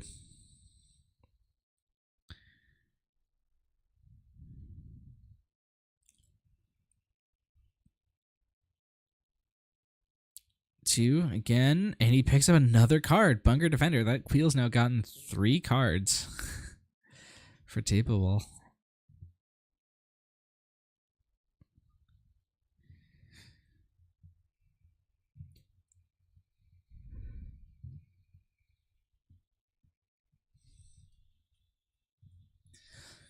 All right. With that move there, Queel lost his shield. That means, the Jango attack actually gives Tapeable a chance to reshield the Queel. He's actually not going to do that though. He's going to go for the interceptors. So Tarkin Town is available for the Queel.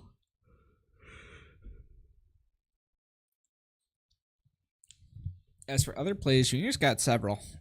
He'd go for Sneak Attack Raider. He'd go for TDR. He'd go for... looks like he's going to go Sneak Attack Raider here.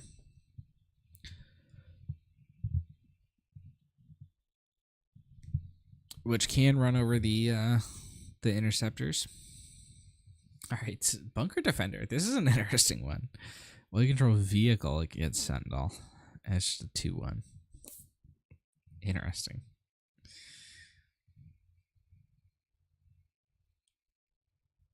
All right, and so at the end of the turn, Raider's gonna die for sneak attack. That kills off the Queel. No Tarkin Town required.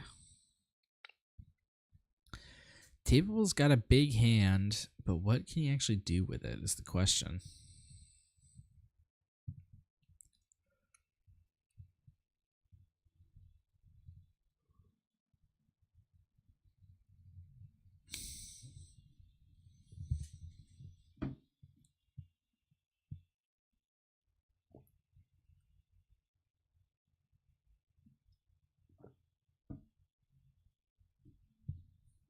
We're getting to an escort skiff, which does give the bunker defender sentinel. This is looking to be a nice IG 2000. Okay, he's gonna go for TDR instead. That's enough to pick up Devastator. And so Devastator can kill both those units, deal 2 to base, and then there's 9 incoming.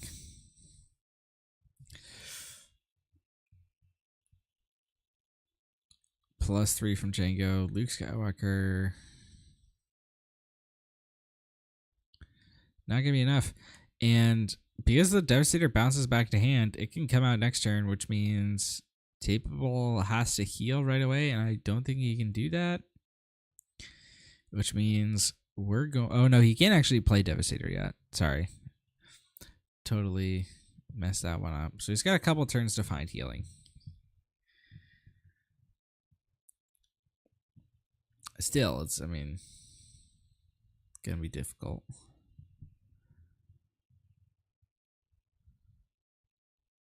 All right, there's Eager Escort. That's a great use case for Eager Escort, killing IG 2000. I think that's one of the more underrated cards in the set, is that Eager Escort Fighter. I've really been eyeing it a lot.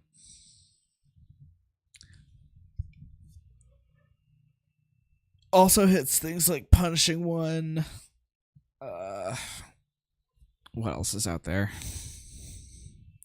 I don't know. It hits like theoretically Phoenix Squadron A-Wing plus Wing Leader, if that's the thing that decks are doing.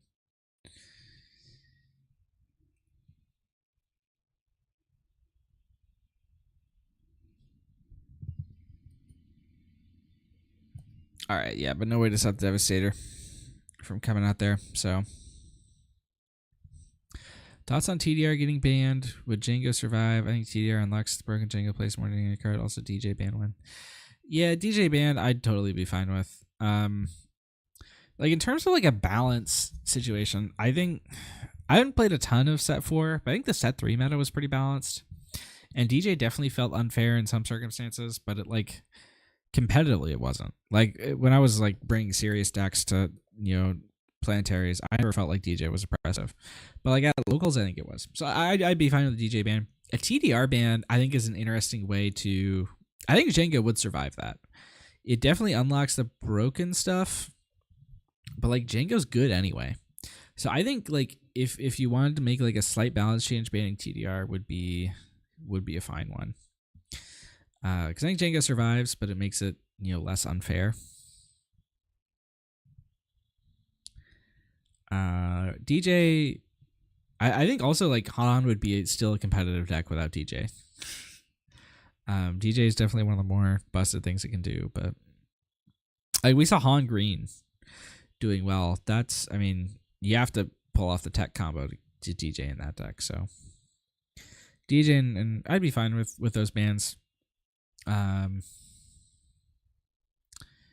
I also don't think it's, you know, the meta's horribly out of shape. All right, Planetary Bombardment coming in their side alongside Bazine for Junior here.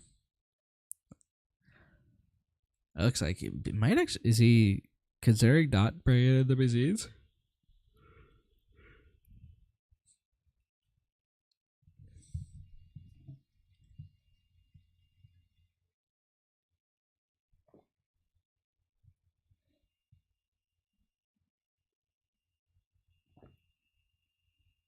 Having a top card of your deck as an extension of your hand is nuts. Keeping the card makes TDR wild. I agree with both. Great response. Yeah. Thanks, yeah. I think that's one of the great things about Star Wars so far, is that, like, none of the, like, broken stuff feels, like, too broken.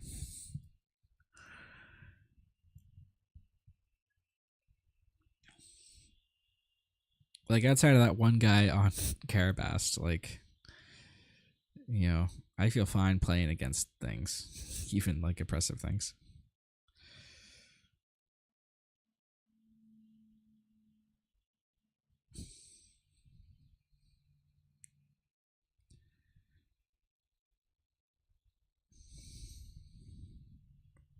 All right, similar open here for For Junior with a spaceship into Vader. On Tapeable side, he's got a couple options.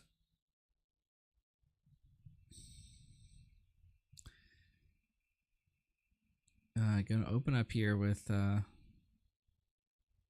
Gamorrean Guard. He's got the Eager Escort to follow up with, which does stop the Vader if he wants it. He's also got Mando Warriors or Mando Conquer Dawn Interceptors. That's what it is.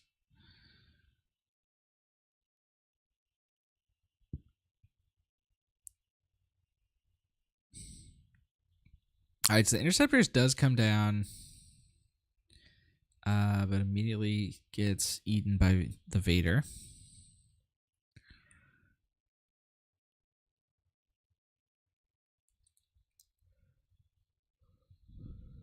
I could definitely see the Eager Escort coming down here. Oh, he's going to go shield the Eager Escort with Lando. Of course, yeah. That's interesting. Ooh, but the IG-2000. Sweeps them both up anyway.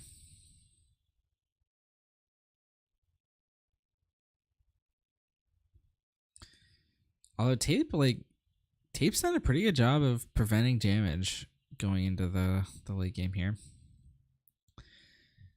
But Junior's Triple Dark Raid is now online.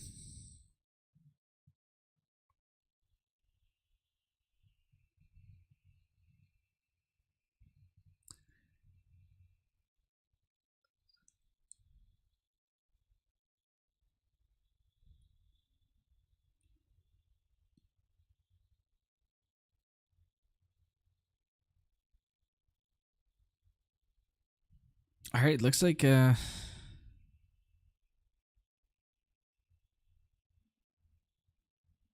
wait, so what are they doing here? Is he trying to order it so he goes P38, then target town, then attack with IG 2000 to get the overwhelm? It's 1 damage, but you know, sometimes 1 damage matters.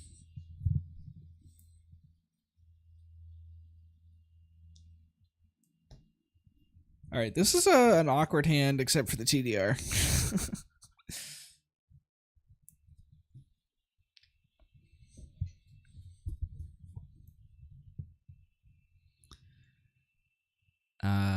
Tape ball going for interceptors. Interceptor, like P38 can just eat the interceptors here. It doesn't eat anything else. But right now, I guess tape ball is going for.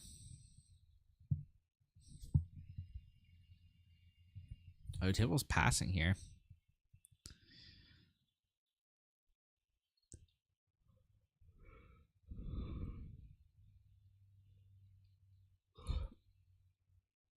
Ooh, Devastator. And Devastator's just gonna come in, blow up the Now this combo feels kind of oppressive sometimes. It's the Triple Dark Raid into Devastator. Because it's like 13 damage and you can't do anything about it. And the Devastator goes back to hand.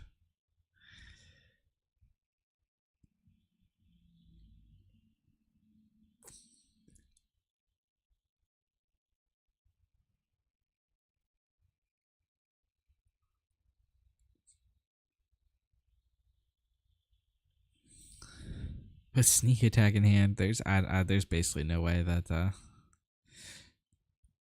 Tapeable can win this.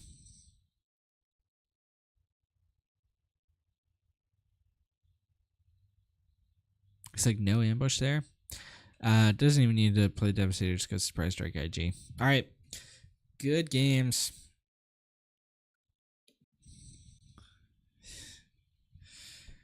Wedge's resource cheating is much more balanced.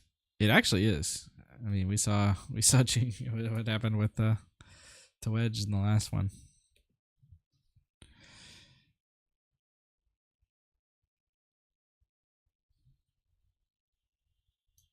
All right. Since that was pretty quick, I'll see if we can find another match.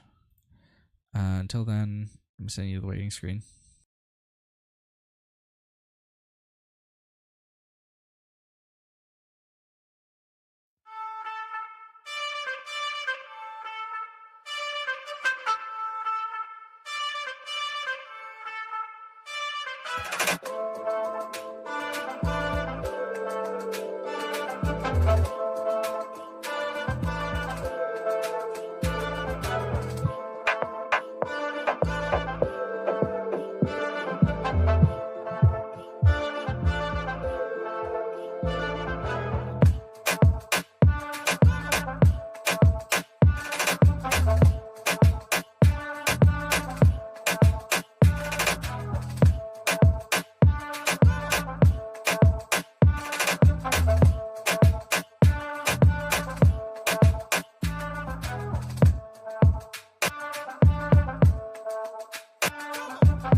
All right. We're hopping into this one midway through. Copycat against Gerald. Gerald's on the Kira. 30 HP. Oh, sorry about that.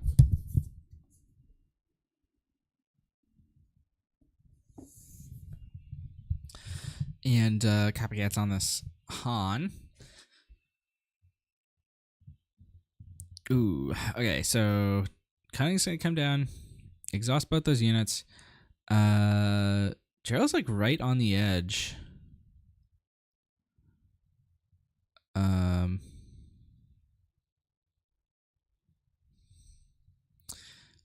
Only needs like one hit from Snoke gets him there next turn.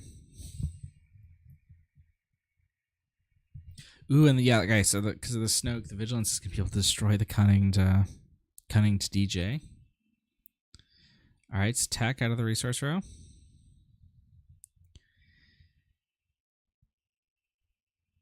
And Childson, ooh, that's interesting. Oh, Corvus.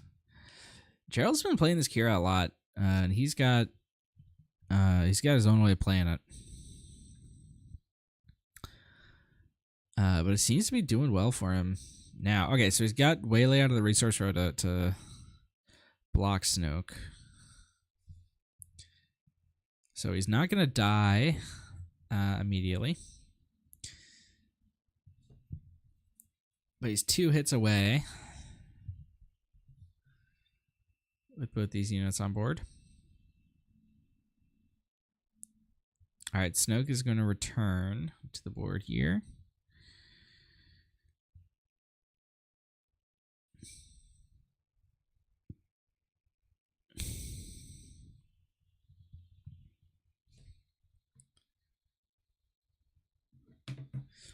This Han deck can put a lot of damage out there, like out of thin air.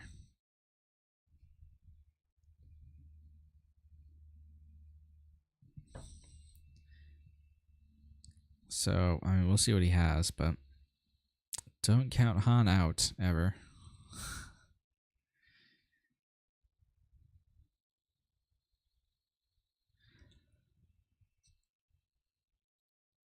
Caveat's looking through his options. Both these players are 1-1, by the way. I should say that.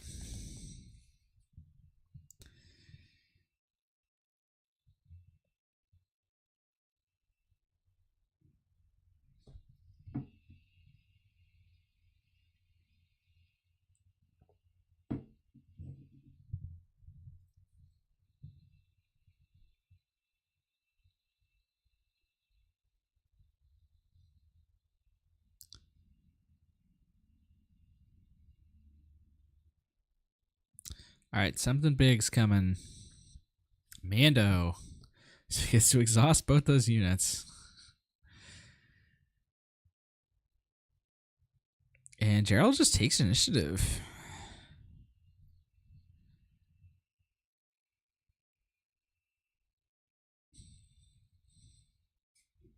Five resources and 3 cards. Copycat still has options. Is he just going to concede? Okay, he's just going to concede, yeah. Nothing to deal with that Snoke, it looks like.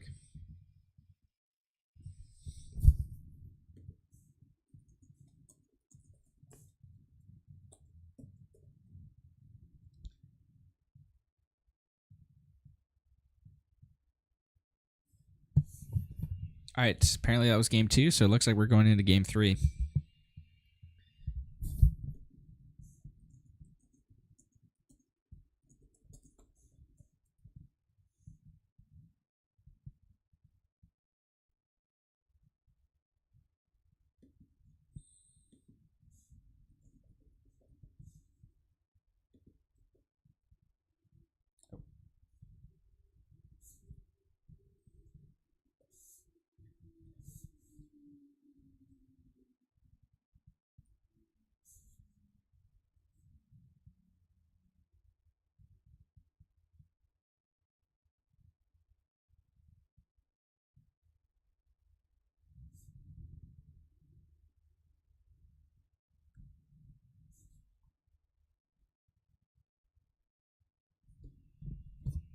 All right.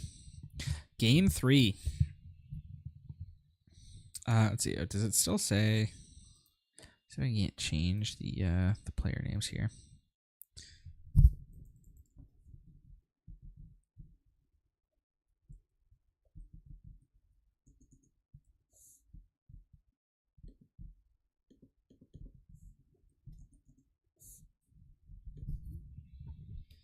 There we go.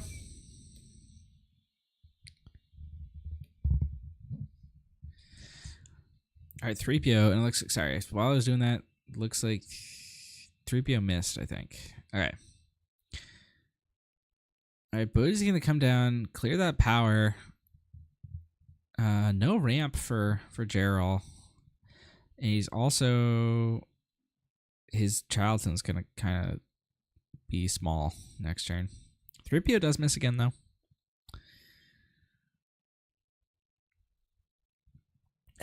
This is, I mean, that's awkward. Do you resource your Vader? Yeah, I think he does. Feels bad to lose a card like that, but gets him to a 5/5 Childson.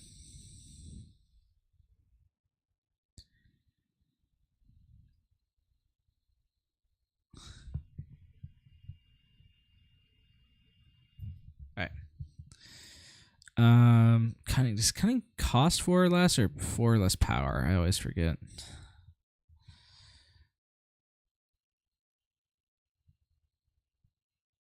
If it's cost 4 or less, it's pretty strong here.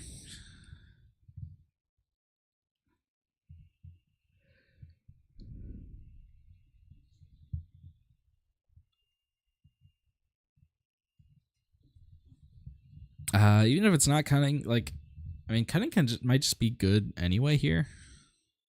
Make one of these units big enough to hit over the Childson. Discard one of these cards.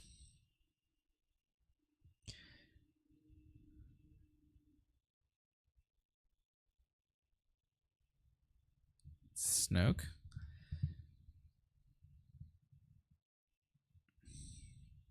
And then, yeah, 3PO gonna hit over the Charlton, and 3PO misses again.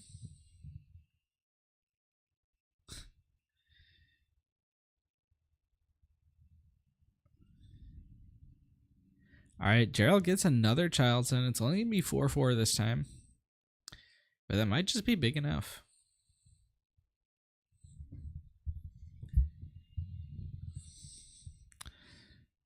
All right, Han's going up to 6. He's gonna go and shield that Charlton, which shielding is always awkward here, especially when you want to flip Kira, because like the Kira flip basically negates the shield, like literally it does. So he's basically saying like, I'm not gonna flip Kira for a bit.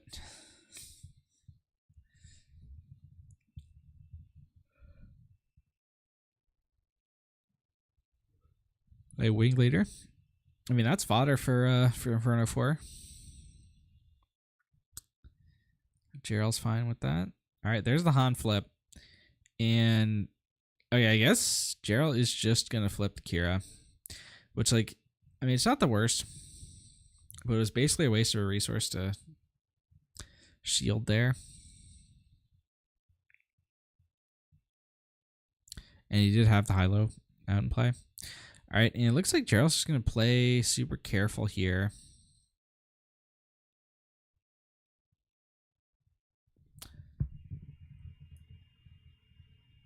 And yep, Vigilance is the call for Kira. Makes sense. Oof, second one picked up.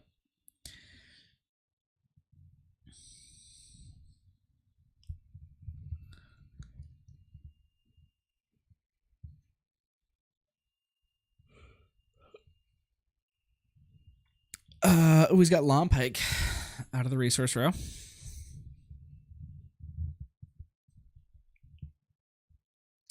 Han's going to go to 7, which is going to be enough for Tantive 4 here.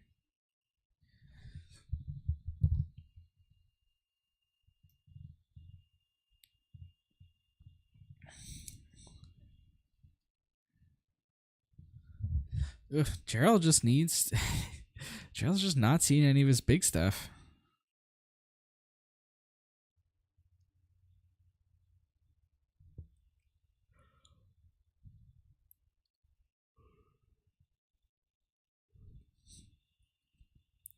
He really needs a Vader right now.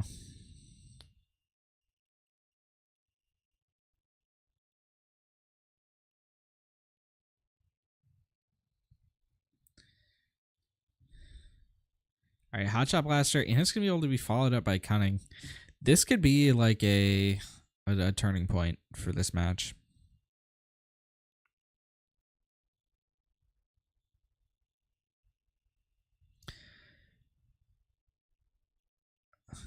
Okay, it looks like the worst case scenario with the Cunning is gonna be averted. Because Tantive attacks early, and then the Vigilance is gonna knock out that X-Wing.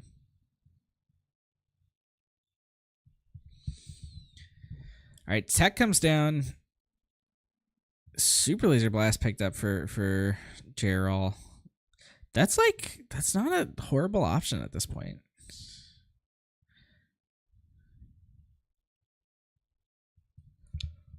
Like, I mean, it feels weird to do it on an even board state, but without any other way to deal with these two threats, like, you might be forced to.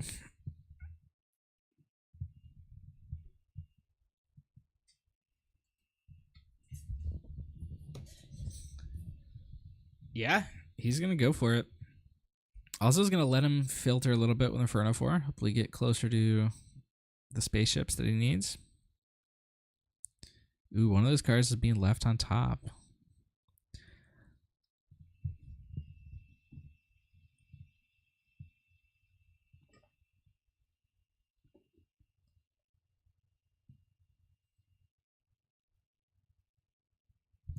Ooh, okay. Gerald is going to get DJ'd here. Ooh, it was a Devastator that he left on top. That I mean, that hurts. Always hurts to get DJ'd. Later in the game, it usually doesn't matter as much, but in this board state, like, it kind of actually does matter.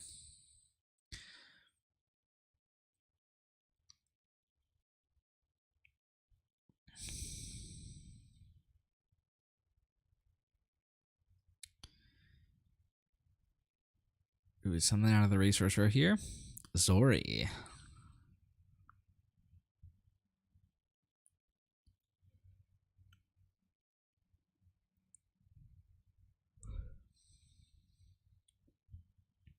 Kira goes ahead and shields that Pike. Gerald's at 9 resources here.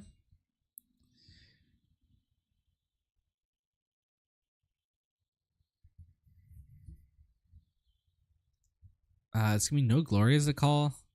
That I mean, you can still play no glory for 8.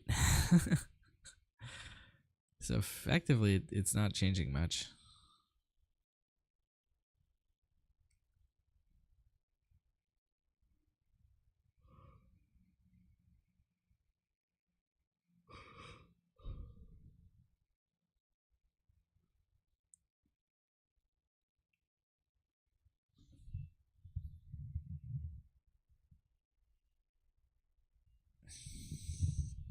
Let's see. If Copycat has another DJ here, that could be pretty insane.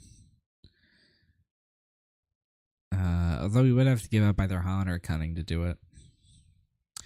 But it'd stave off the Devastator for another turn.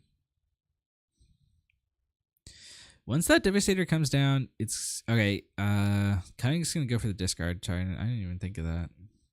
But yeah, that does deal with the Devastator.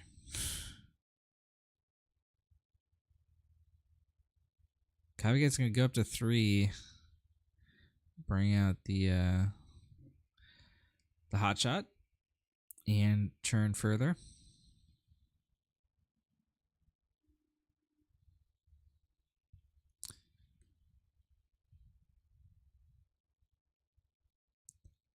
All right, Snoke picked up.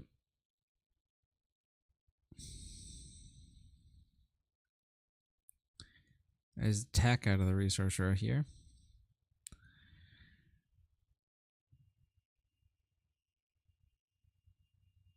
Hit bouncer with the tech to bounce that Snoke back. And Gerald's in bad need of another Super Laser Blast, and it looks like he doesn't get it.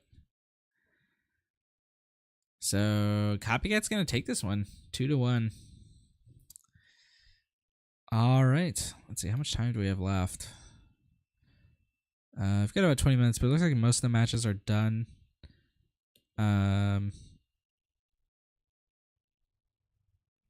So, let's see. Oh, there's a rules question here. Geonosis Patrol Wing exploiting a Zygerian Starhopper. Does the when defeated from exploit resolve before the when played? I don't actually know the answer to that.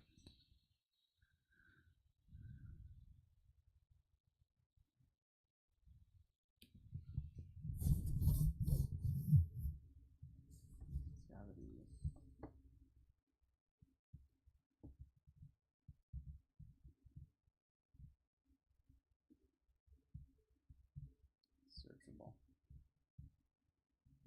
Oh, my computer's being too slow for that. No question was asked 15 minutes ago. All right, I'm going to go and put you guys on the waiting screen, and we'll be back with round 4 shortly.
All right, we're back for round 4.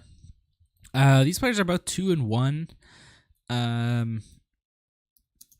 Because the only 3 O's are Jangos, and I don't want to watch a Jango mirror, and I don't think you guys do either.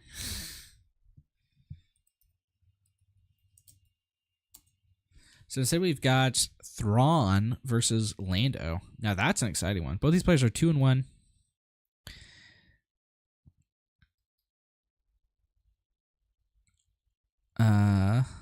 So that'll be fun. Let's see, what are our other matchups? We've got Vikica versus Majar at 2-1. That is, Vikica's on the Gar. Majar's on the Wedge. Copycat and DJ. DJ's also on Lando. Copycat is on Han. So we've got 2 Landos at 2-1.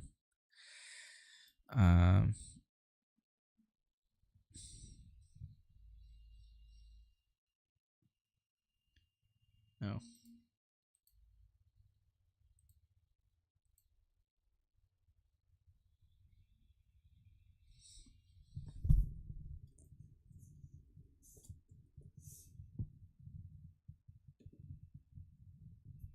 All right, yeah.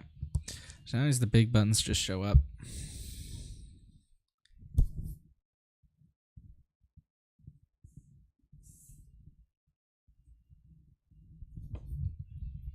All right, let's take a look at Dimmadon's list. I can't pull it up on the stream, but I can look at it myself and tell you about it.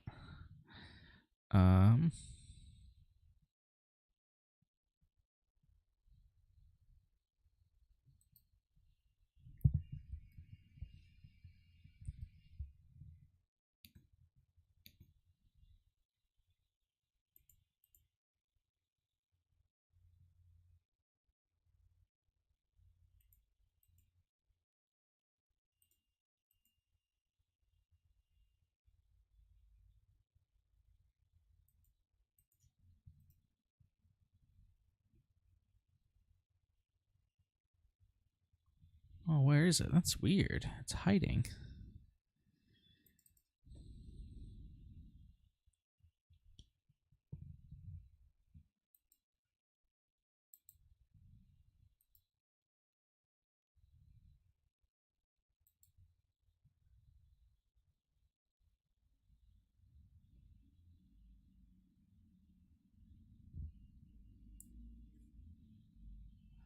No.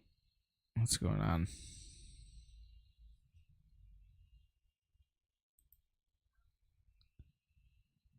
Are we heading towards? I think my TTS just crashed. All right.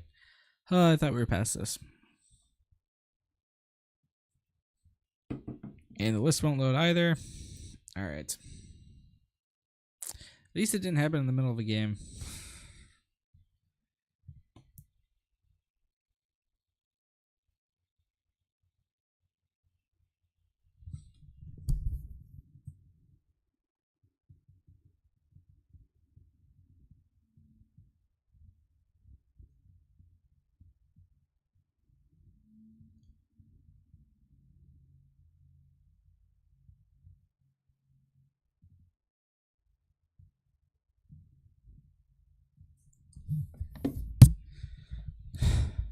All right.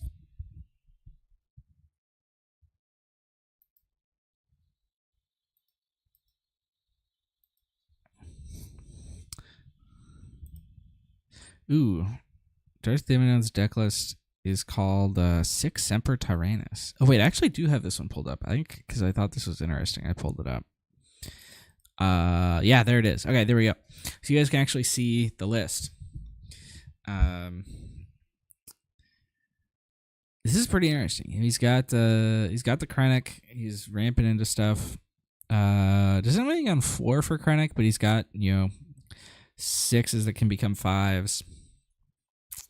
He's got that shuttle that lets you draw a card. Cobb Vanth, Chimera, the shuttle that lets you heal, the Interdictor. Other than that, it looks like a pretty typical like blue-green control deck, just running some cool when defeated triggers. I don't have tables list pulled up, but yeah. All right. Would it be safe to say that Dimmadome does not know the matters of good society. If you understand that reference, then it's not a dig. Don't know the manners of good society. Oh, what's the rest of the line?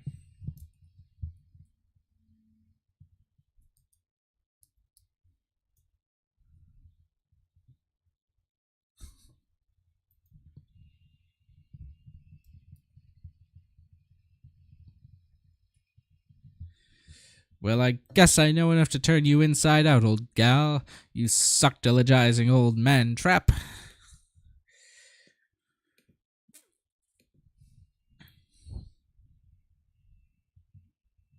Someone in chat's got to know what that's a reference to. Based on the name of Dimmadome's deck list.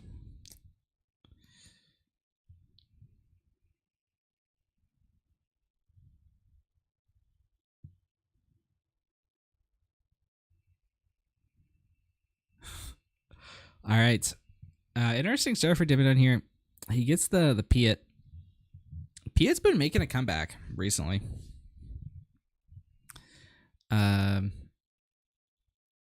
Especially with the Piet leader and with Thrawn here.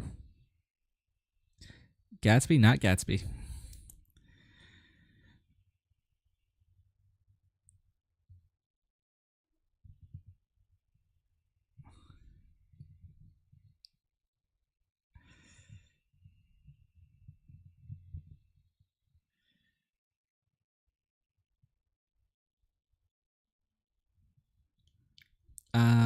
Let's see. Table goes for the A-Wing. And on follow-up, he's got... he has the ability to go like Lando into Coruscant Guard, which is like an interesting trick that this deck has. He's also got... Is he learned 3 or 4? I think it's 3, right? Alright, Dimmadome's going to go for the resupply here. Sorry, what was I saying with Piet? There's lots of new stuff that benefits a lot from him, like the capital ship that lets you heal. That's one thing. Fleet Interdictor also really likes Piet. Resupply Carrier likes Piet. Yeah, he turns like a the Piet leader really likes Piet because he can cheat things out. Like if you can cheat out an Avenger with the Piet on board, it's a lot. All right, so you learn how does this card work? It's when play, you choose one of these keywords. While this unit is in play, each friendly vehicle gains a keyword. Shielded. It doesn't apply retroactively to the A-Wing, so any new vehicles that he plays get shielded. I think technically the A-Wing has the shielded keyword, if that matters for anything. It just shielded only happens on play.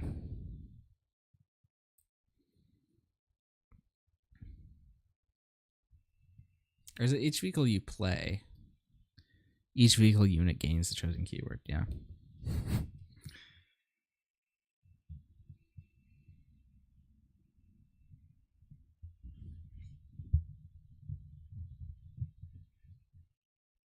All right, not anymore though.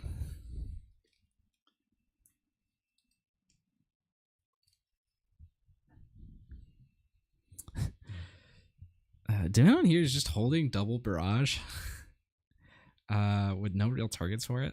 Like, I mean, you can play it on Piet, but what are you gonna do? All right, Bunker Defender. That's an interesting one.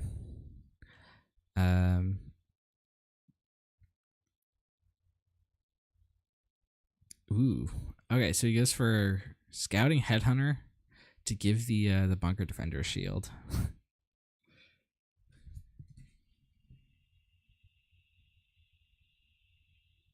Darth is my buddy IRL, and we constructed this deck like a week ago. He prefers a 50 card version by like mine with Data Vault. They can do some pretty nice stuff. Yeah, I can imagine like if you're getting Chimeras off a lot, seems crazy. I wonder if like Barrage might be justified here, right? Yeah. So, because you can kill off both. You can kill off. Alright, so he could kill off both space units. Instead, he's going to choose to make the ground more vulnerable.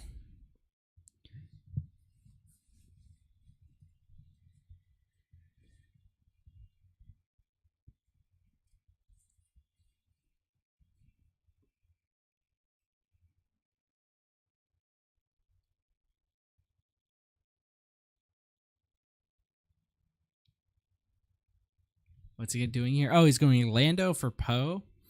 Give a shield to the bunker defender. Is that how that works? Play a unit. If you do and you control space unit, give a shield token to a unit. Yeah, that is how that works. And so he's going to Poe, create an X-Wing, put the Poe on the A-Wing. All right, Thrawn's going to deploy.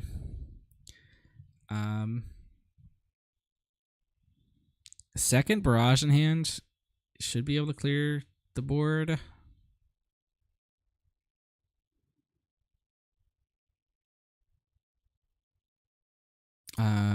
Let's see, because Poe gives what? +3, right? Yeah, +2, +3. So 7 combined health on the board. Ooh, so Barrage doesn't actually do it.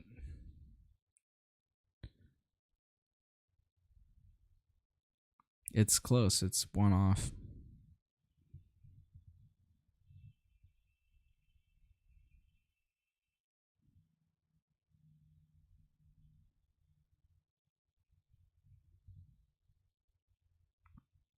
How do you run over the defender? He could have cleared the remaining, or with the Piet last turn.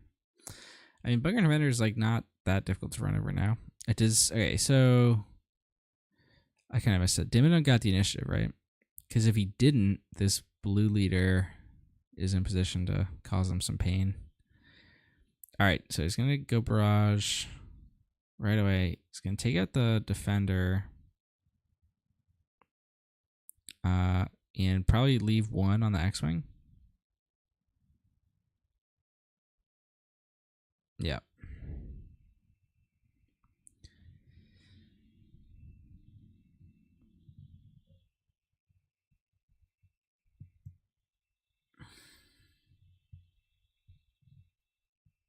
All right, there's a blue leader. Going to run over the Piet.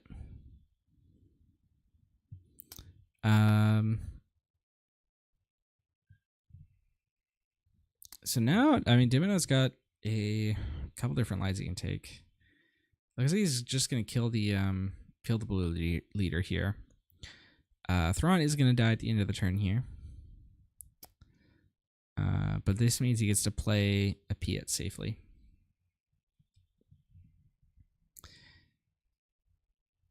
He had like a greedier line, which was like trying to go for the Traitorous, but I don't think that was really worth it.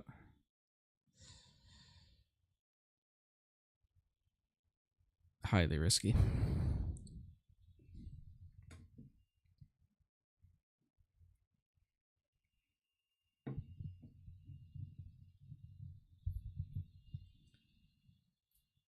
All right, now we're on 7 resources.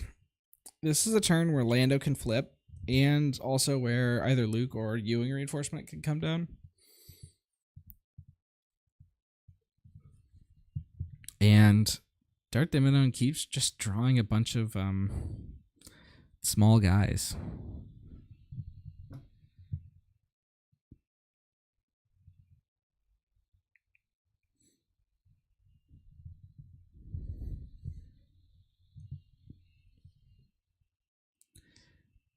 All right, Lando into the ground arena.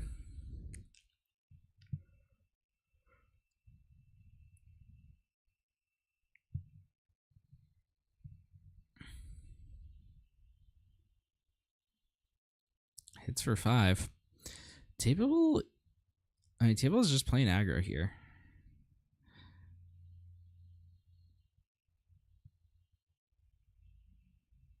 But if Dimmadome can, pick up something that can really stop this, I mean, it's definitely possible that he turns this thing around. And with Piet on the board, there's like a lot of things that do that. He's on 7. He's on Ewing reinforcements, right? That would do it. Ewing reinforcement, or not Ewing reinforcement, reinforcement Walker. Would be big. Ooh, escort skiff though coming off the A wing, knocks out the Piet. That restricts Dimmadome a lot. He did pick up the reinforcement Walker. Oh, that would have been massive if he had kept the Piet.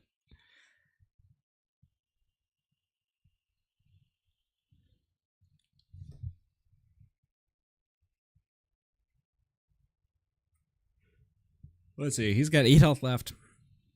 Can he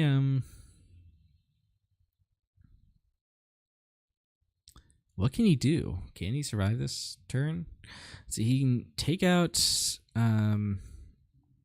escort skiff right away. Or no, he can't because of the Lando Sentinel. So I think I think Tapeable's got this first one.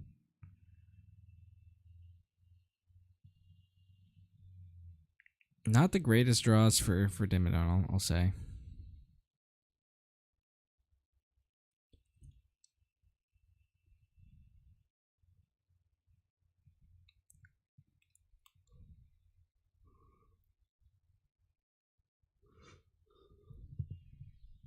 And he's going to call it. All right.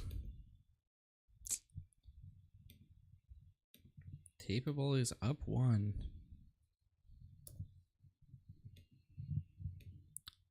All right. I do have the Thrawn list pulled up here. I don't have the Lando one. So you can look at the sideboard here.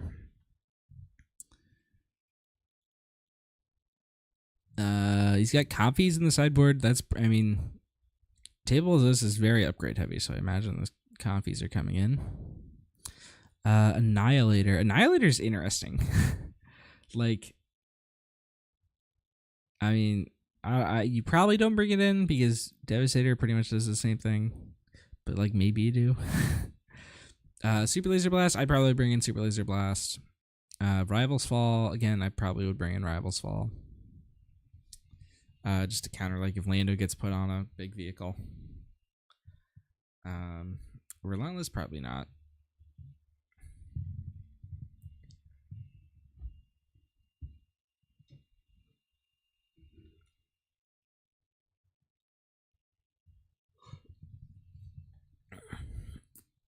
I will say Tapeable's list is very aggressive. You don't want to lose too much of your early game, because if you lose too much of that, then it can really start to punish you.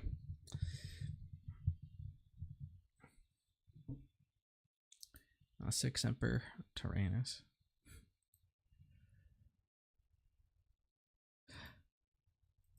I guess I can explain the reference from earlier. So 6 Emperor Tyrannus was famously shouted by John Wilkes Booth as he did the thing that he was known for in the theater. But the play they were there to see at the theater is a play called Our American Cousin. And that line that I was doing before is the line that, as the tradition goes, was, being performed as it happened.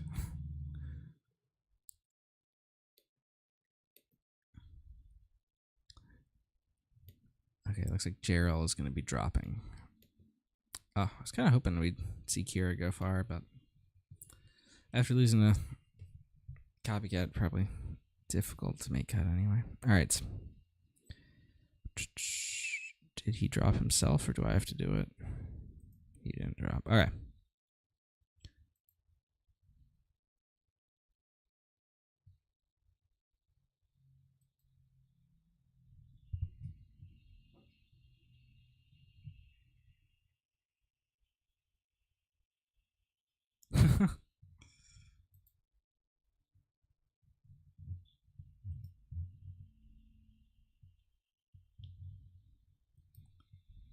Other than that, how was the play?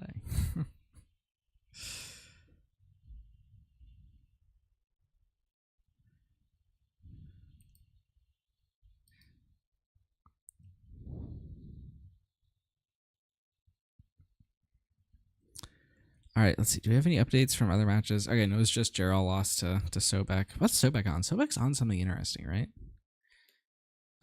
Oh, he's on Ventress Red. That's right. That I kind of want to see that one. I hope he makes Top Cut. Although he did say his connection's a bit spotty because he's streaming or he's playing from Taiwan. So he recommended that I not stream him. But if he makes Top Cut, I probably will. All right, so our 3-0 match still ongoing. It's Jango Mirror. Our other 2-1 matches, Vikica versus Major. Major is on, he was on something interesting. What was it? It was, we saw it. Oh, come on, what was Major on? I'll check.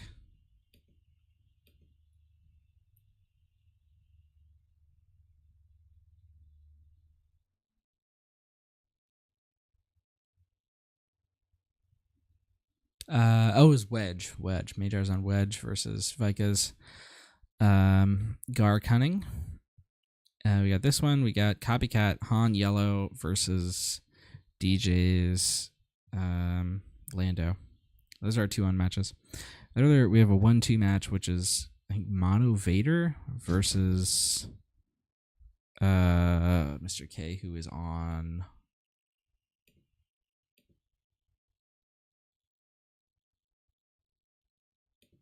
Lando also.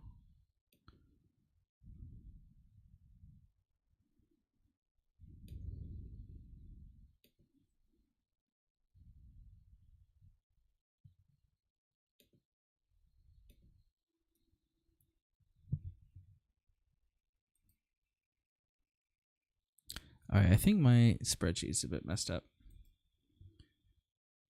All right. Oh, sorry. Oh, they've started the game. They fully started. Sorry, I was looking at tournament stuff and I didn't realize they had actually started the game.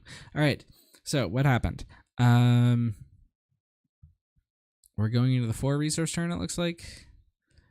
So it looks like Queel generated a card for Tapeable.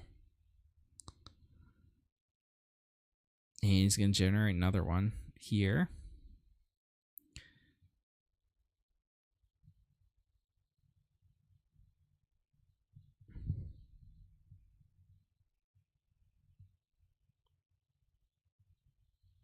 All right, Onyx Squadron Brute comes down.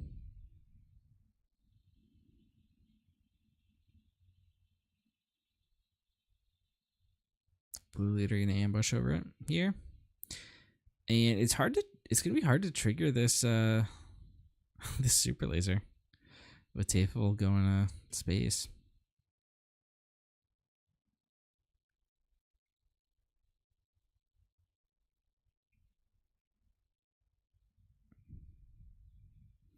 If he can do it this turn, though, he has to flip Thrawn. And Tapeable has a lot of ground options that he may be forced to pursue. Or he could go like Poe, which flips into the other arena.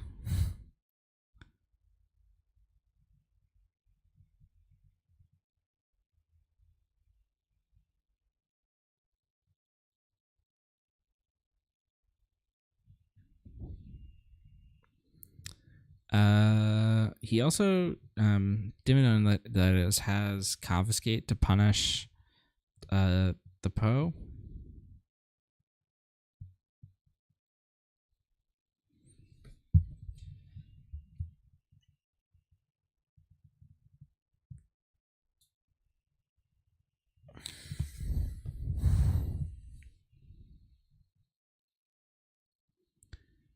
Alright, it's gonna be Traitorous on the super laser.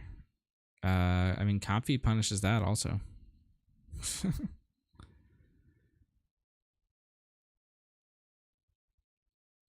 All right, and yet again, super laser stranded.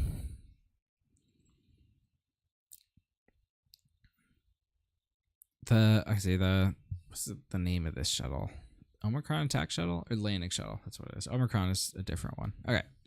So just the landing shuttle being able to be double triggered with Thrawn could be big if Dimina can get it off.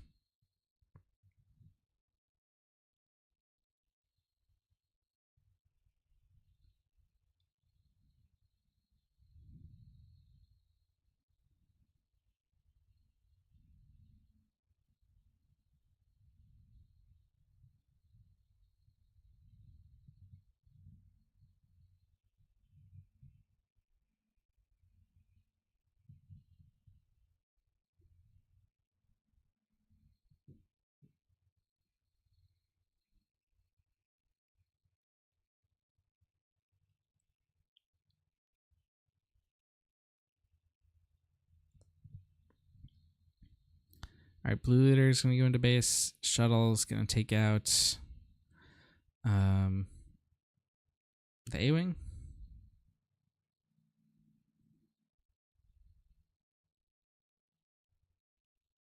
All right, Lando going to play shielded Echo Base Defender. That does allow for the super laser to trigger itself.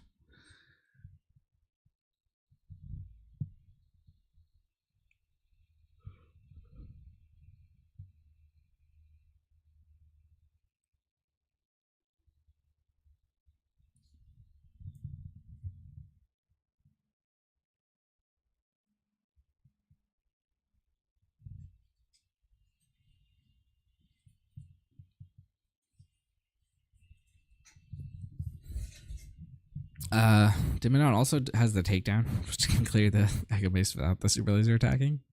So there's nothing wrong with attacking with super laser, then playing takedown.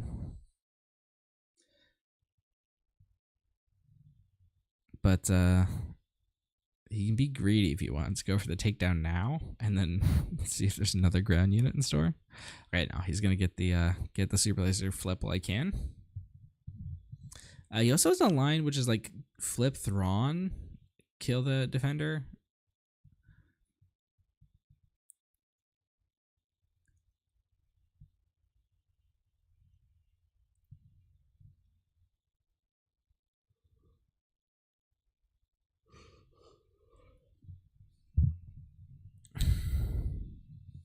Let's see. He could clean up the ground arena here by going like take down one of these units, Thrawn attack the other one. The risk of doing that, though, of doing anything that there is a risk of putting any damage on Thrawn because you want to double trigger that Omicron or the landing shuttle. Sorry.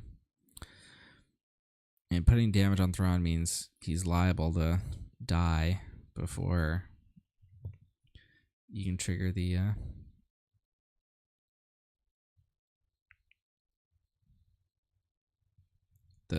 shuttle.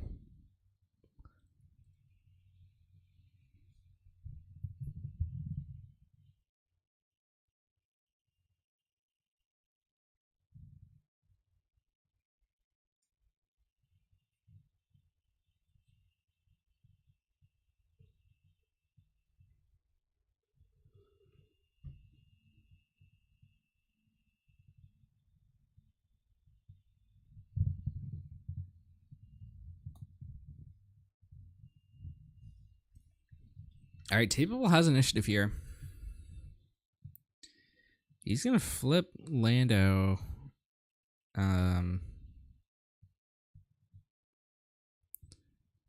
Before anything, and now the Gamorrean doesn't have Sentinel, so Thrawn can't attack into it.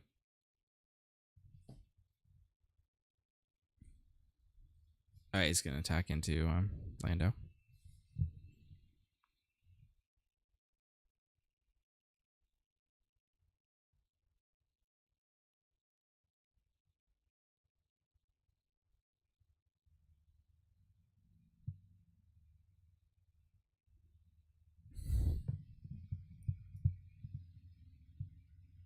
All right, they're gonna rewind that because it feels like a bit weird.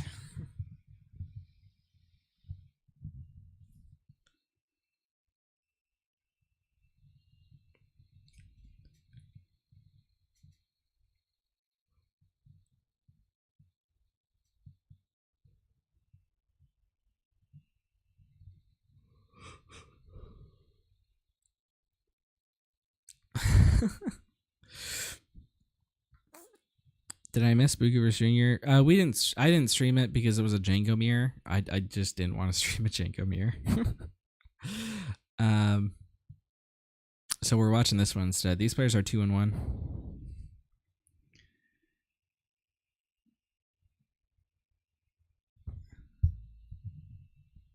All right, and Thrawn. So I'm not sure why Dimino did that line. Like, I probably would have preferred to play an interdictor.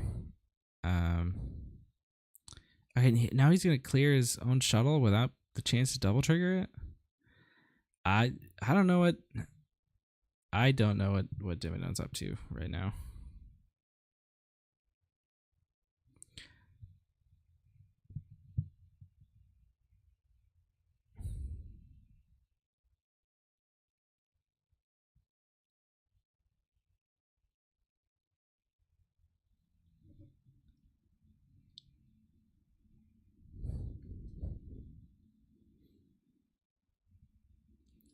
So, okay.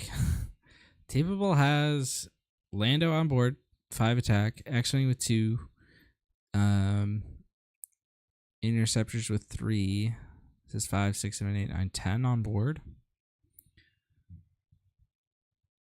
I mean, Reinforcement Walker could be impactful here, so could Interdictor. I just think I'd love to have an Interdictor on board now. I'd prefer, to have an Interdictor and my opponent have a Gamorrean than to be in this position.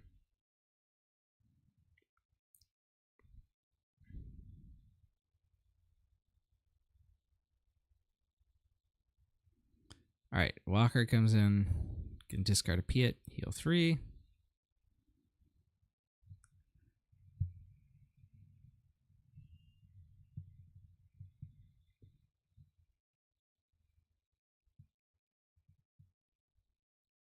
All right, Luke coming down onto the A-Wing. That's going to be 5, right? See if another way to cheat damage out. No. They can play out another unit. Ooh, Super Laser Blast.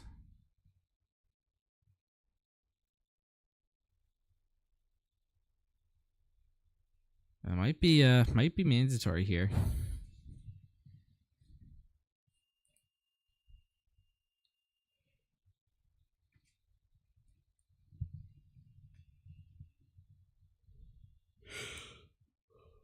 So can't he survive? No, he can't. He can't survive without blasting. Well, I mean, actually, let's see. Can he interdict her?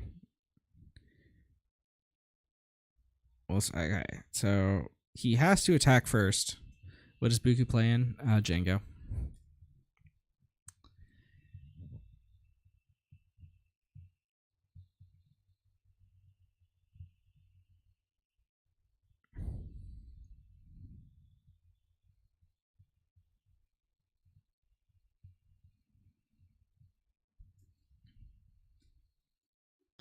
Yeah, he's just gonna go for the blast.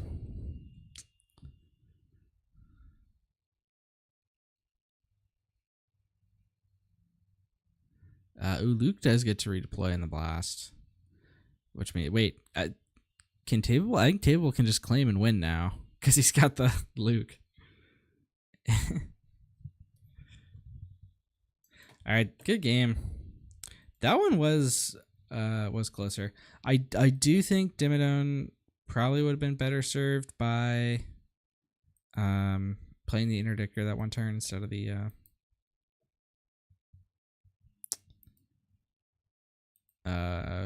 other card that he played.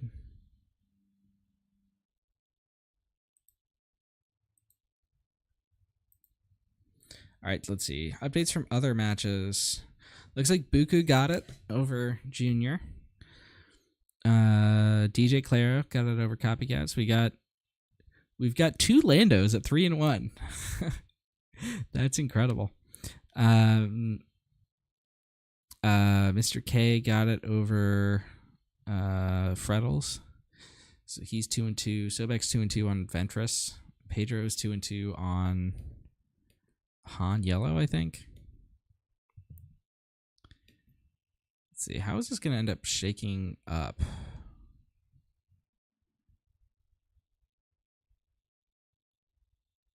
So at the end of this round, we're going to have 1, 3, and 0. And then 1...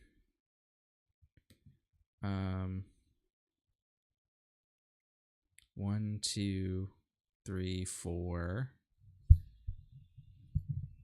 1, 4, and 0. 4, 3, and 1s.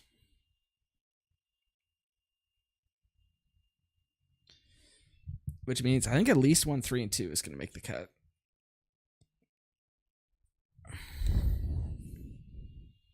Yeah, it should be. So it's going to be the 4-0 versus one of the 3 1s. 2 of the 3 1s against each other. 1 of the 3 1s against a 2 and 2. There are 4 2 and 2s. One of them just dropped.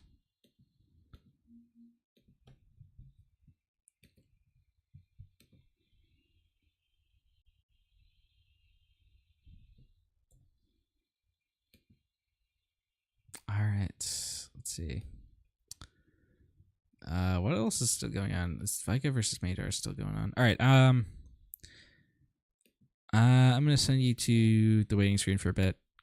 Because we only got a little bit of time left. I want to take a little bit of a break. All right. Back soon with round 5.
Sitting in the basement apartment I rented with you.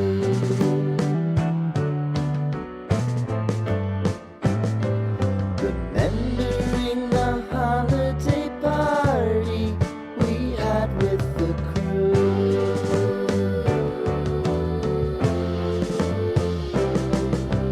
Romeo was roaming the garden.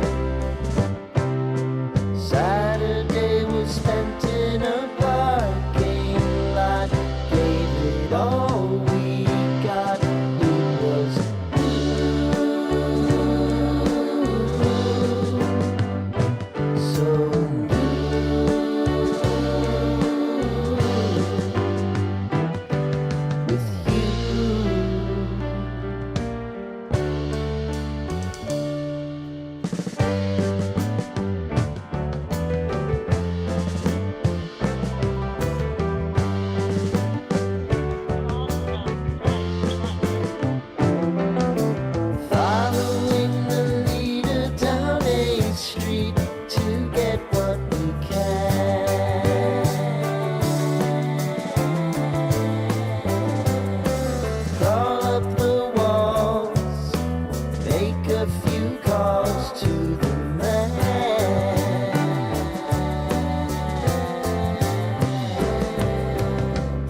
All right, we're ready for round 5.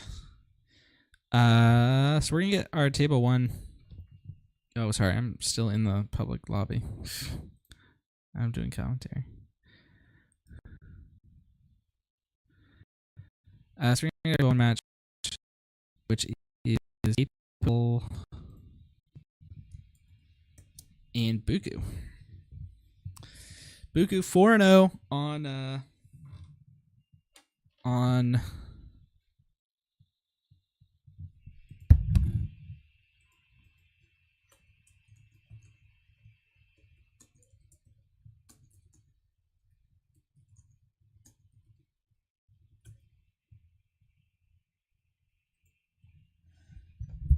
so table was on Lando, Buku's on Jango.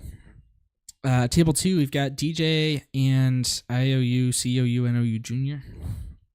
Which is going to be Lando again versus Jango. Next table, we've got Major and Darth Dimmadome, which is going to be, I think, Jango versus Thrawn. Then we've got Pedro and Vikica, which is going to be Han Yellow versus Gar Yellow. Then we've got Mr. K and Sobek. And that's actually like an interesting one. But Sobek's on Ventress, and Mr. K is on Wedge. So we should have 2 4-1s. Either a 5-0 and 2 4-1s, or 3 4-1s, depending on how this one goes. Although there's variability, right? It's at least 1 3 and 2 is going to make it. I don't think it's possible for more than 1 2, right? Well, let's see. If Buku wins this one and Dimmadome wins his, then we would have 1 5-0, 1 4-1, and 2 3 and 2s making it. So it's possible. All right, that multiple 3 and 2s make it. We'll see.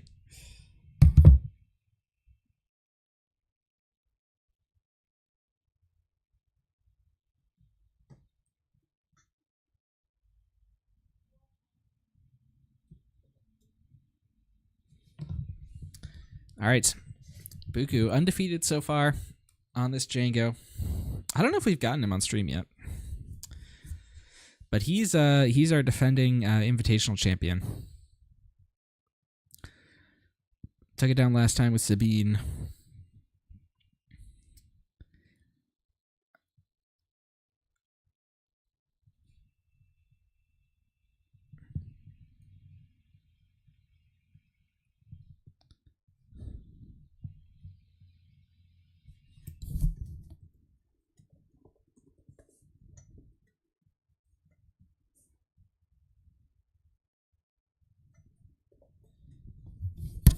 We had nobody bring Sabine today, which is kind of surprising to me, but also kind of refreshing.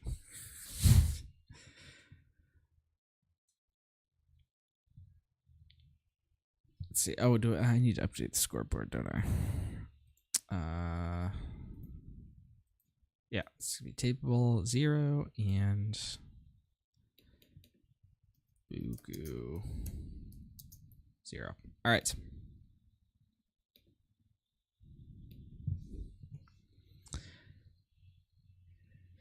Good luck to both players.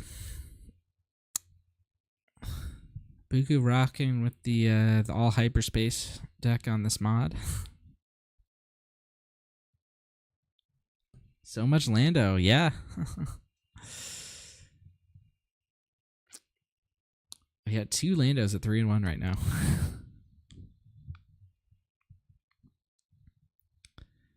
All right, Pride. What does he do exactly again? On attack, if you have the initiative, deal 2. When indirect is you may defeat an upgrade. Okay. Tapeable did get initiative though, so Pride is not online.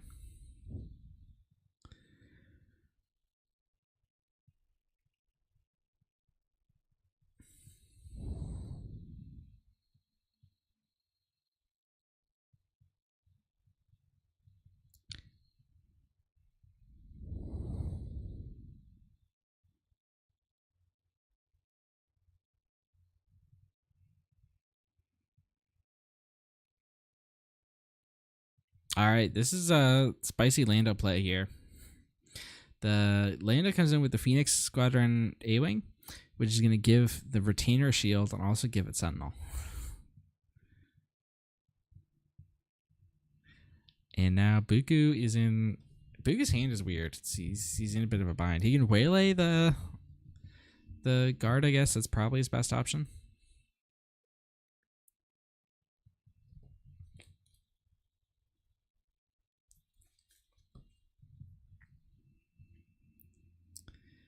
And I guess we just move on.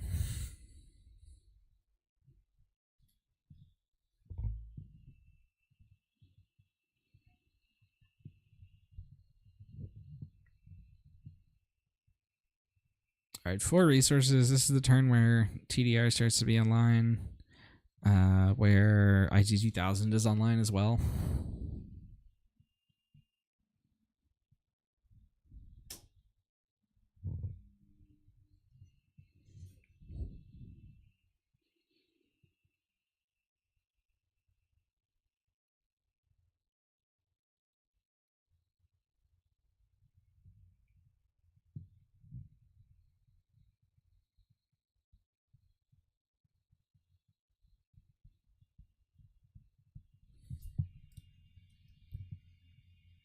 All right, Table's going to pass here.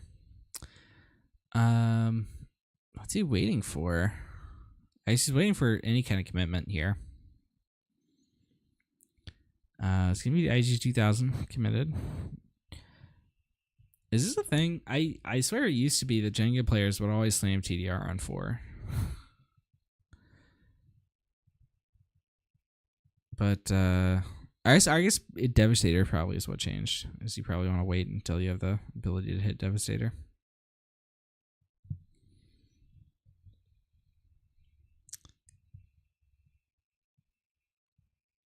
Ooh, Sneak Attack Juggernaut could be a crazy play this turn, especially with the Jango flip. But even without, I mean, let's see, is IG-2000 a transport? I need to check. It is a transport. So you can go for Boba onto that if you want, theoretically.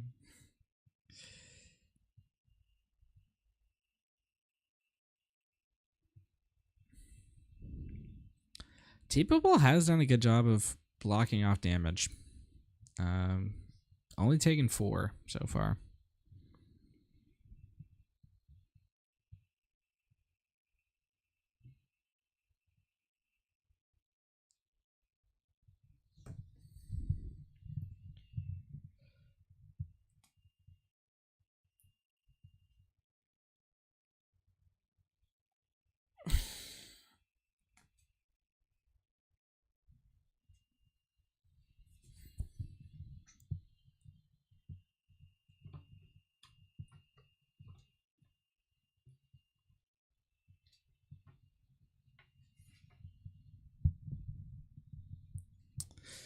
All right, it's Bugu's action, right?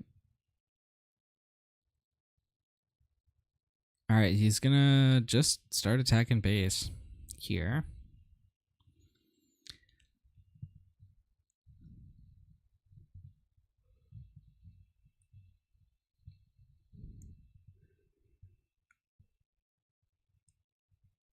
All right, there's a Lando move.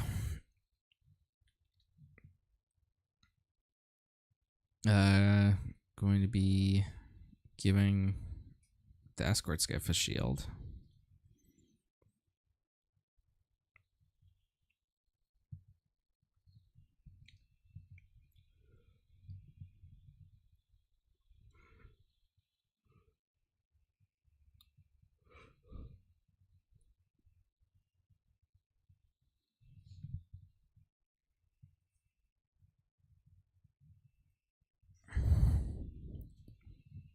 All right. Looks like it's going to be Sneak Attack Juggernaut here. So, yeah, I guess kill the A-Wing. Oh, there's a nice template for plus. He's not going to damage his own IG. How's that work? Yeah, so you can deal 1 to any number of units. Ooh, bunker defender here.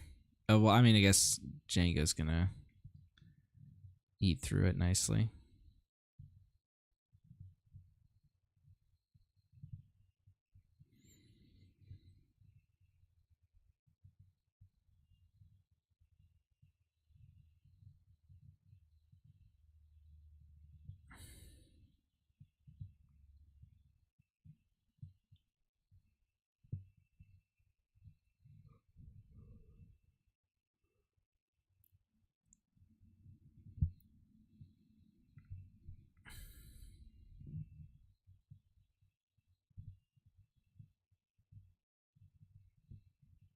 All right, Jango flips here. Escort's gift's just gonna go to base. Jango knocks out the defender. And so now, I mean, Juggernaut can hit for 6, right? Or 7? Because now Jango. Yep. And Targeting Talent's online also if Buku wants to use it just to finish one of these guys off.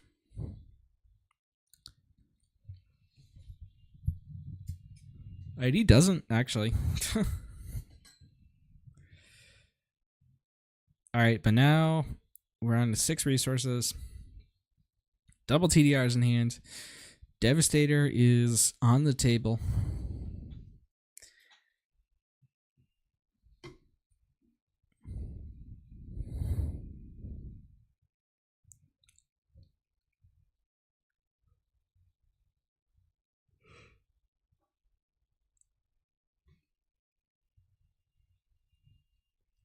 Table has a Mando in hand also if he wants to go for that. It looks like he is Landoing something in. Probably this Gamorrean Guard. Yeah.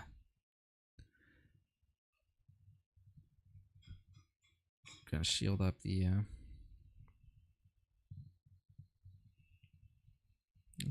not killing the speeder is giving Lando his ability. Yeah, you're right. Well, I mean, like, here he'd have it anyway, because he'd be able to play the Gamorrean. But the Gamorrean wouldn't have Sentinel here.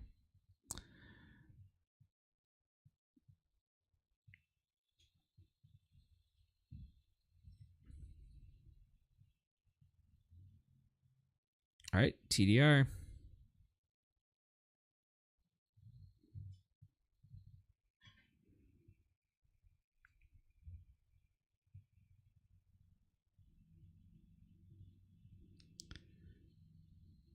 And there it is, the Devastator.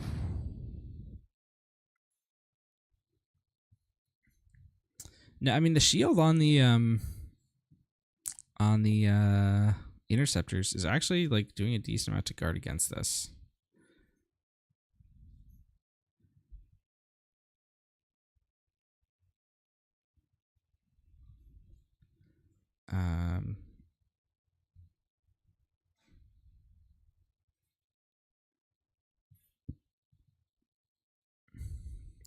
So you guys can put 1 to the base, kill the Gamorrean. And oh, that's right. The indirect is unblockable. I think you just forgot that part.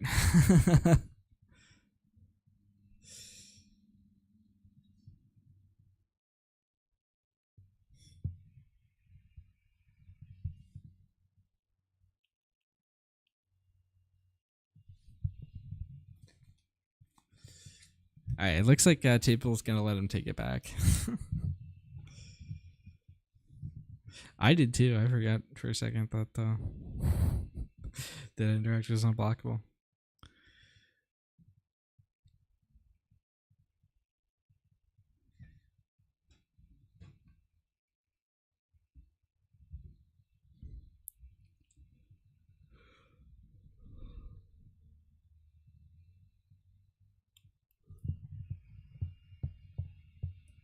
All right.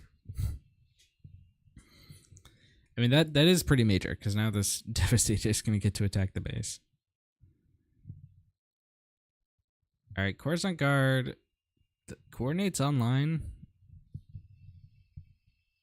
But yeah, no ambush.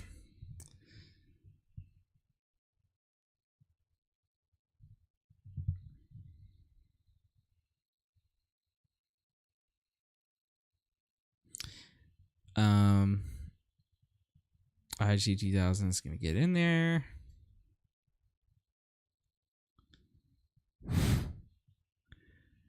And let's see.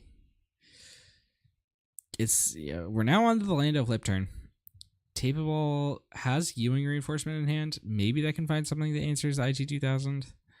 If he doesn't have it though, he's dead. And he also has to be able to heal because Devastator is going to be able to punch him in the face next turn.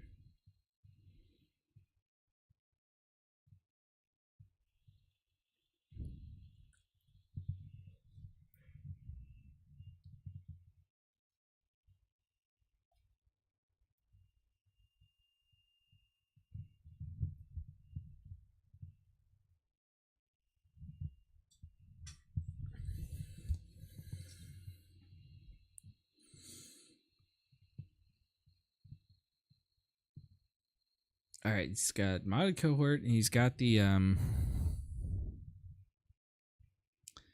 interceptors here.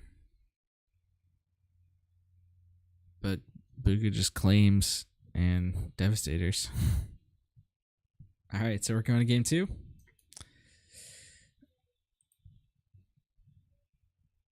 Buga up 1.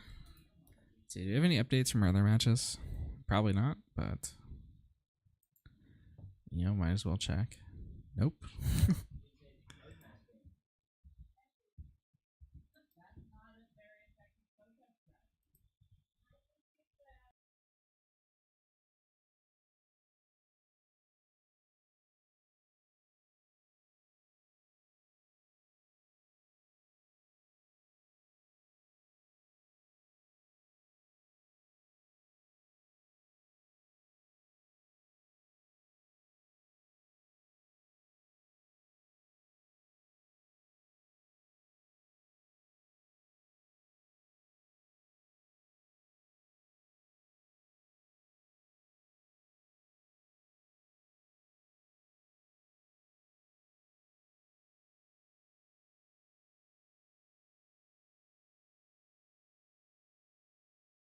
All right, sorry about that. So they're sideboarding. I can take a look at these lists, describe them to you.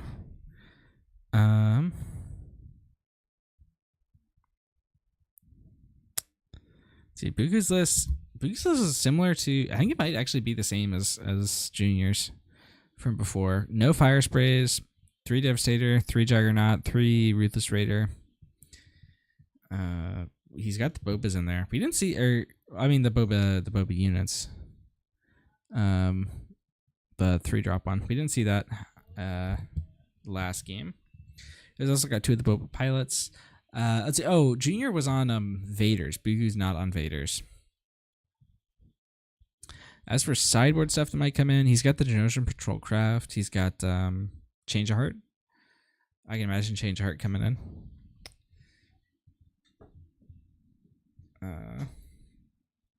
On Tapeable's end,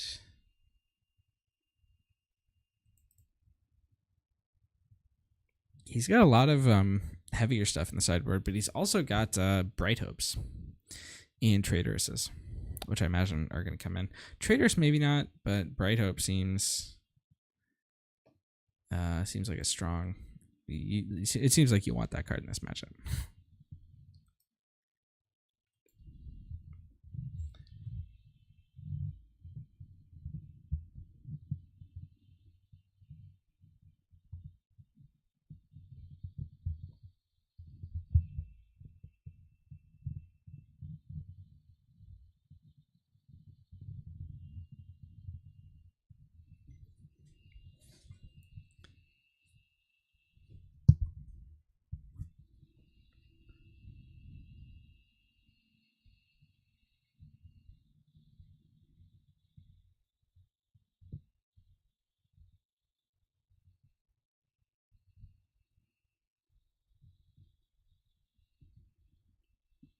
Okay, Devastator, Juggernaut in the opening hand.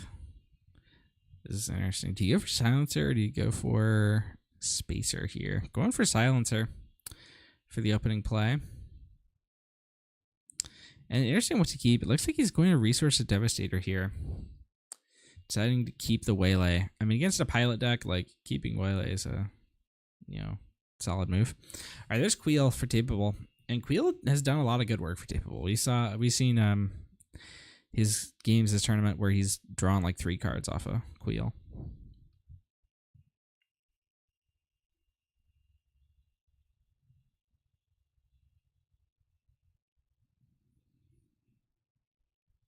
All right, who's scouting with the shield here.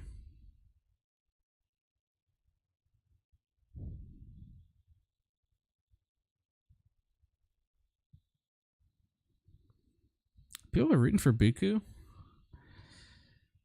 You don't want to see Lando take it down? The underdog?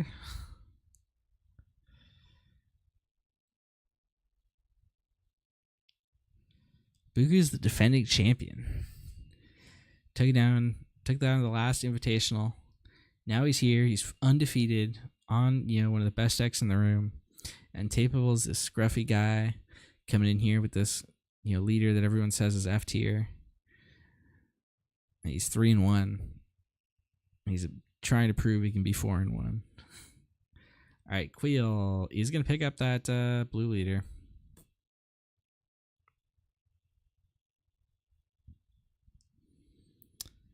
And Buku just claims.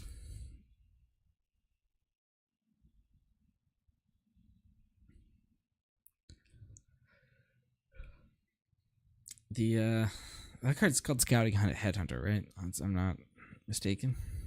Yeah, Scouting Headhunter. With the Buku's a Bothan. Oh, he is. Yeah, of course.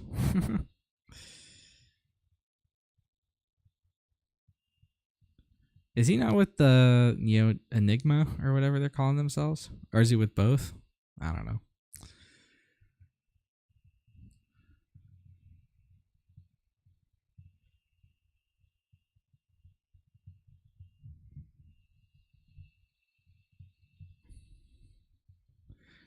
All right, ships are going to trade shields here.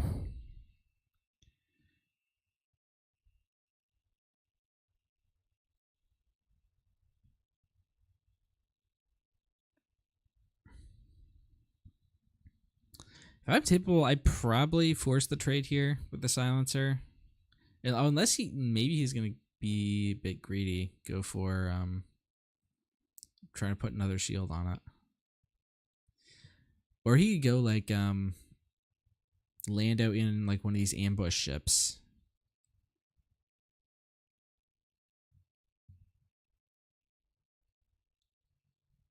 Okay, he's just gonna Lando it without ambushing. Okay.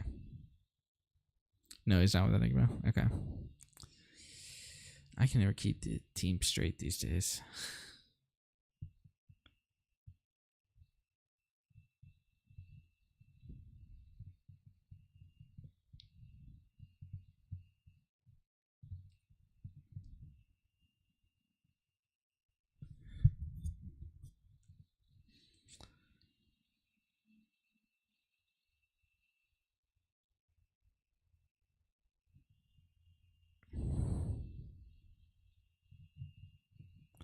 All right. Buku has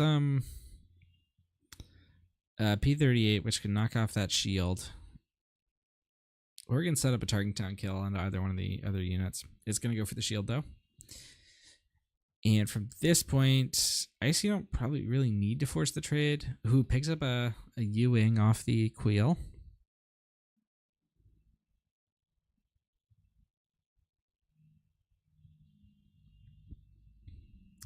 If I don't know if his deck runs it, but if Buku had Daring right here, that'd be kind of a punish.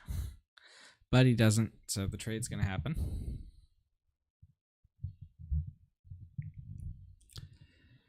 IG-2000 picked up. That's pretty strong. Tapeable's held Buku to 0 damage so far. And I mean, certainly this is going to change this round, but I actually with Bright Hope here, like that's debatable.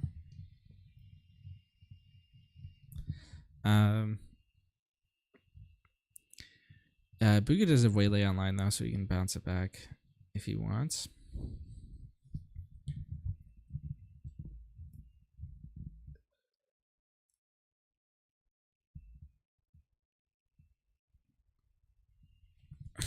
IG 2000 is also a nice play. Knocks off the shield, exhausts one of the other units, sets up some target 10 kills. Lando OP.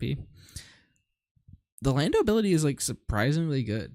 It's, I mean, the Luke ability, you know, in set 1 we played Luke a little bit. And, you know, getting a shield was nice. But like being able to get it immediately and not have to take an extra action, kind of nice. The Lando flip itself is still kind of underwhelming. I mean, sometimes like a 5/5 ground guy matters a lot. Sometimes like being able to put a bunch of stats in space matters.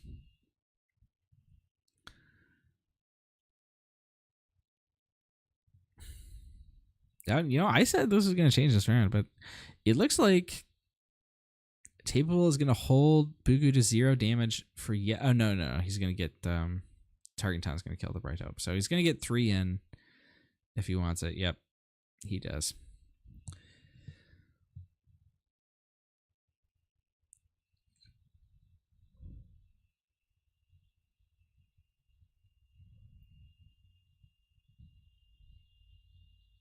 Then you can put it on any unit too, not just the one played, so you can keep shielding. Yeah, you can. Like we saw with that Headhunter.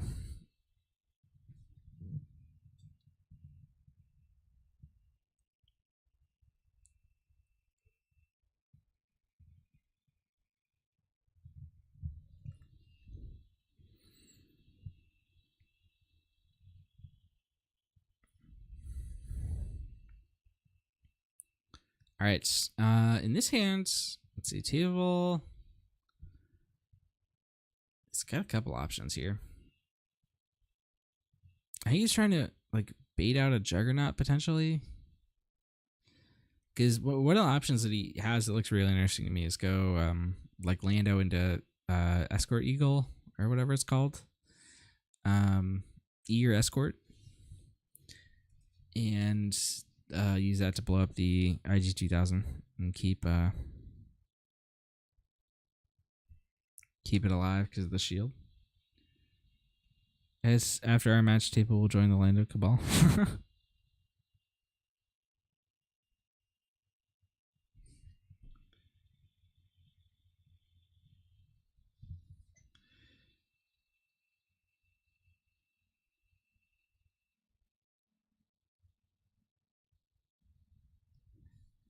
All right.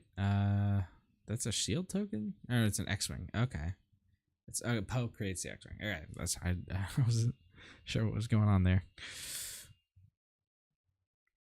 All right. There's a Juggernaut. Just going to hit Poe here.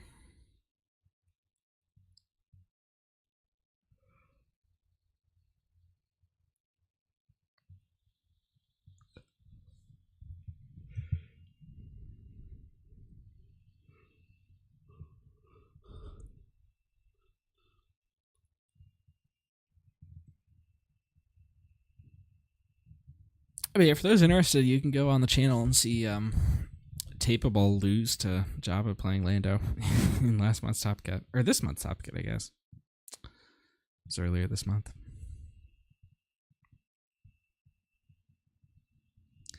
Alright, Poe gonna fly that X-Wing right into that IG 2000. P-38 is gonna finish it off.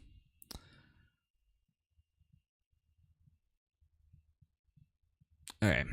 Now like might be the opportune time to flip Lando because the Juggernaut's only hitting for 4.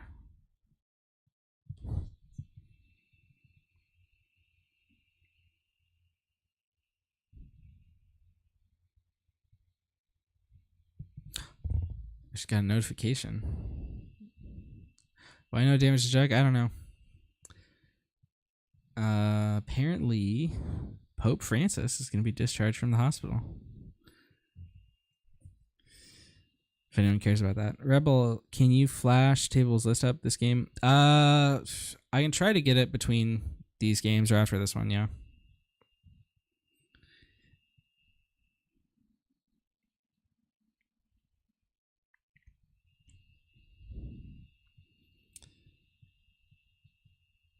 All right, going for the Ewing here.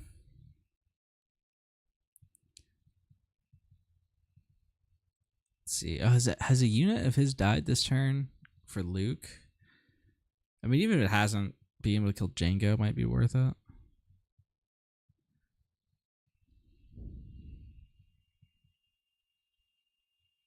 Damage to Jango opens it up to Luke. Yeah, that's also correct.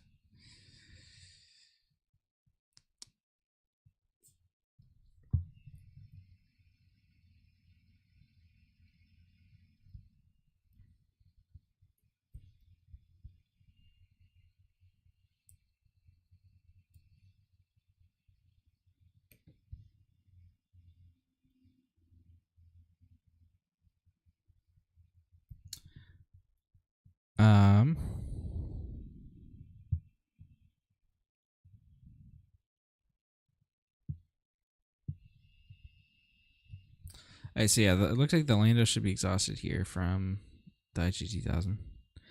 All right, Luke's gonna come in, hit the Juggernaut. So I mean, that basically is just so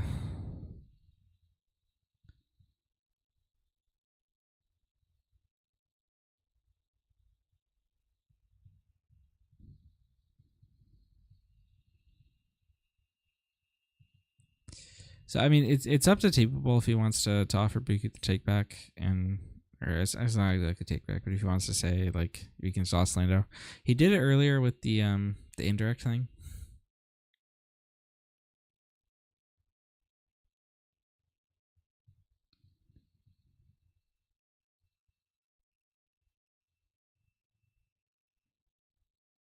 It does matter a lot because if the Lando's ready, then he can run over the Juggernaut.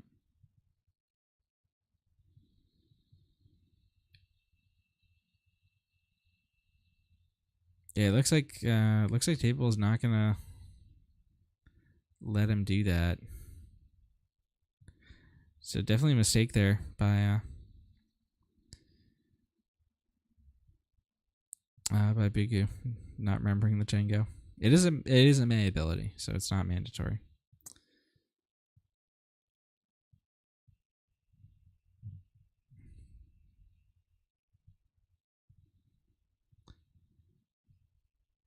All right, this one's looking a lot better for Tapeable. Buku's hand here is not the greatest, and Tapeable's got lots of options for dealing with what's out there.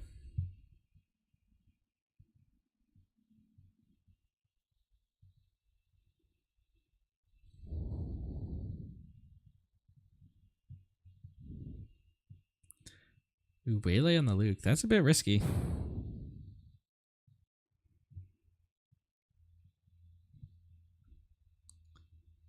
All right, looks like Table could have replayed it targeting Jango. But it looks like he's not doing that. Instead, going for Escort Eagle here. I'm not. What's the rationale there? I'm actually not sure.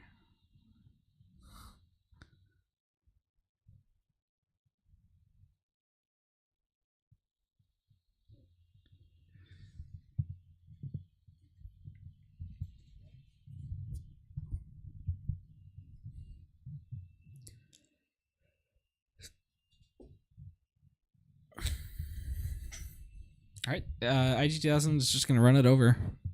Deal overwhelm damage. There's Bright Hope.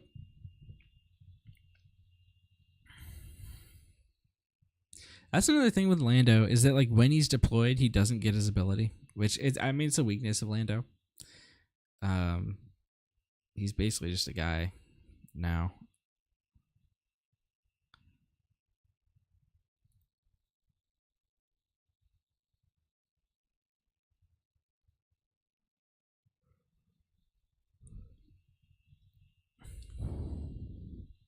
Alright, Table gets to deploy the Luke onto the ground here. The small Luke.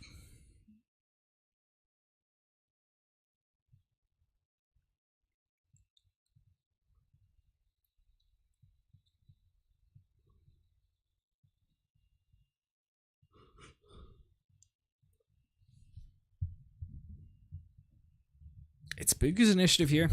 Did pick up a Raider. And that's pretty big. Also has the Boba pilot here. He also has sneak attack for the Raider if he wants.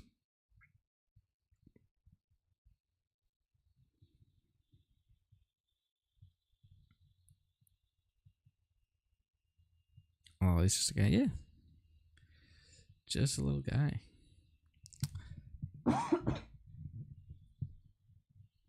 Sorry. All right. So he's going to go for sneak attack Raider.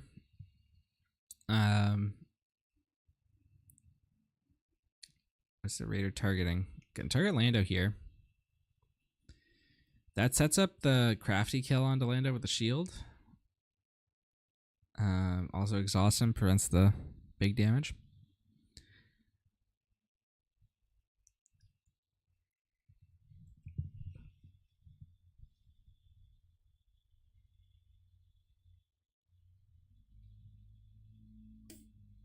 Luke's gonna knock out Jango here.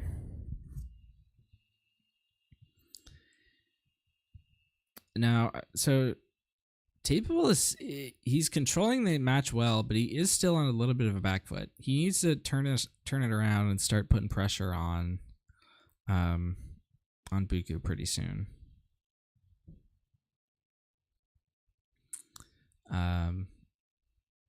And Luke's a great way to do that. I mean, get Luke down, kill this crafty, then he's got 2 big ground units.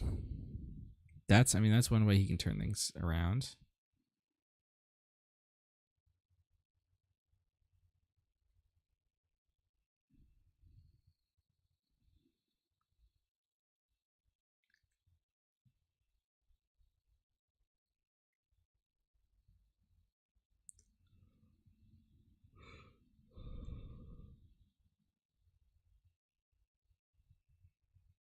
All right, Boba pilot coming on down. Here's Luke can come down and it's gonna take out the IG 2000. Crafty's still open, so Crafty's gonna probably kill Lando here. Yep. Or is Lando 5'6"? I guess he is. I thought it was 5'5" for some reason, but no, it would make sense. He's 5'6" or 5'7". All right, Raider dies at the end of the turn, kills the Lando.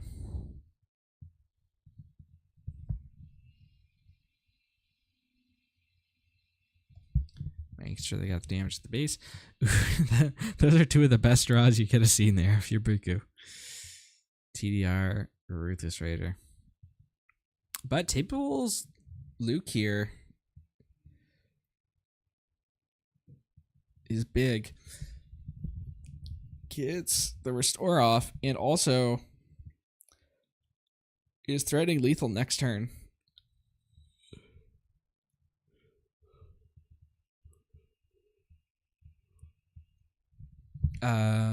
Should be 4 resources.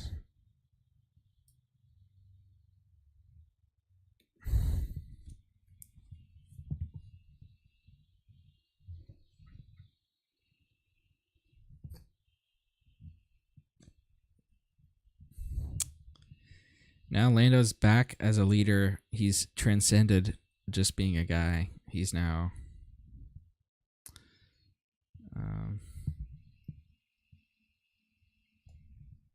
I just gonna call it. Yep, they're gonna call it. All right, Tapeable gets this one, so we're going to game 3. Whew. Let me see if I can find that list for you.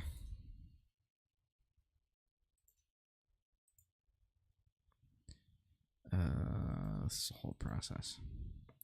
Let's see. Well, I'm looking.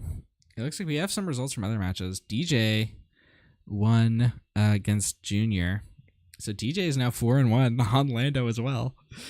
Junior's 3-2 on Jango.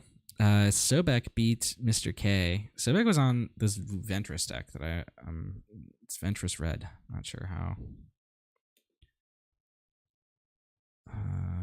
This is actually a little easier than I thought. Okay.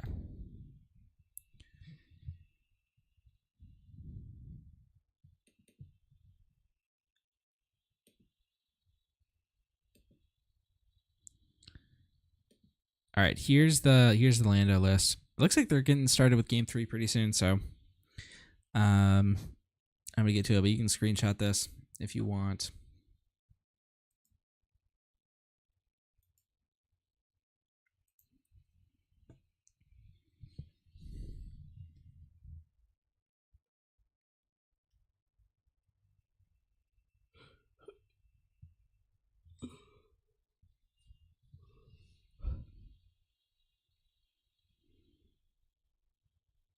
All right. Let's see. Buka had an option there to target down one of these units, decided against it. You can't really deny the Lando because as long as he's got like one, he can do the other.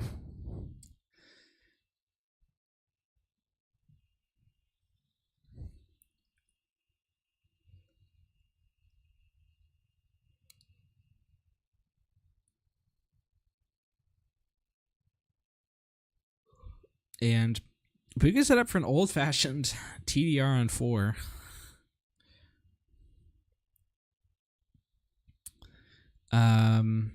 IG 2000 is like a nice pickup here, I think. Clears both units. Yeah.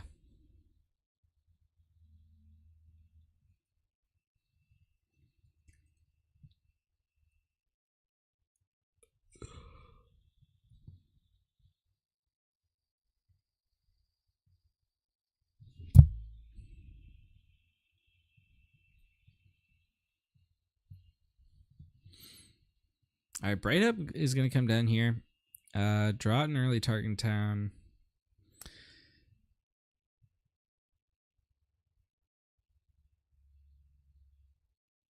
IG 2000 gets bounced here.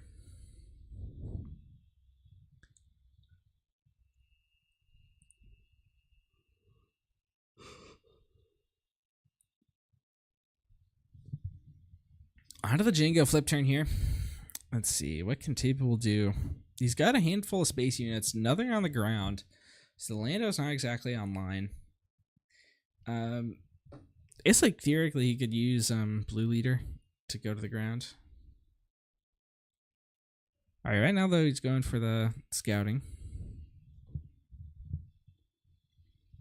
And that's, I mean, that's just gonna get blown up by the IG that he knew was there.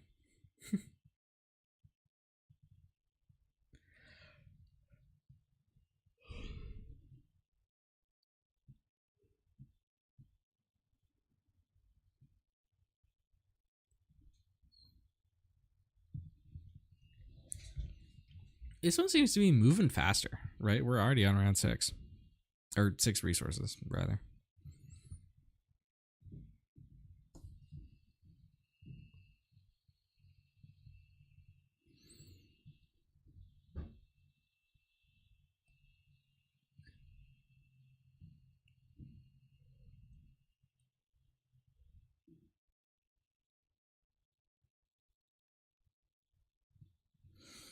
All right, Raider coming out. Table is starting to lose resources. That he needs to deal with these things. Here's Luke coming down with Jango. Give the interceptors more another shield.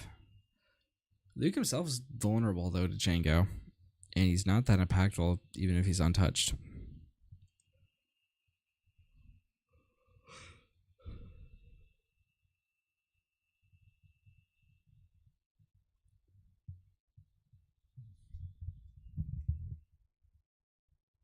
All right, IG 2000 going to attack itself into the interceptors, taking 3 back in the process.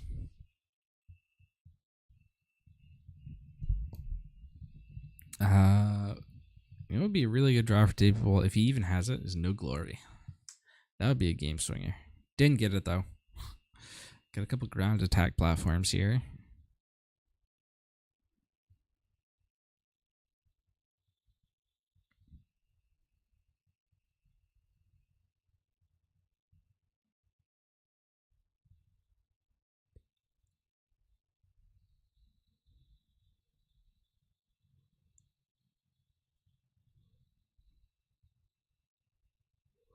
All right, so he's going to go for Lando into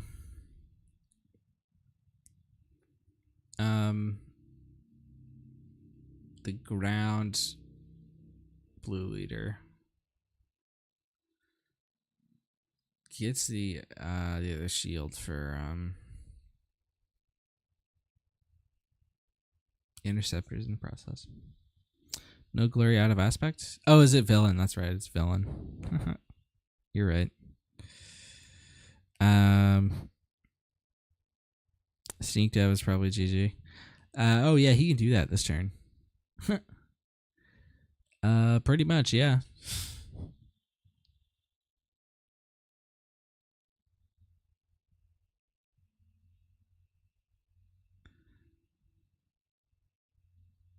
Alright, so you can do 2 there. Which means you can do 9, 10, 11, 12, 13, 14, 15, 16, 17, 18, 19 to base. Yeah, I think this is it.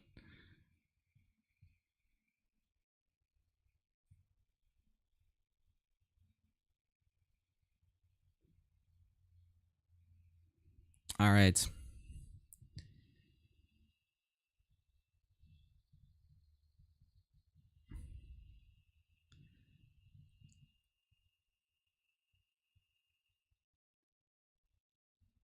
And congrats, Buku, for going 5-0. And he's back in the top cut, ready to defend his title.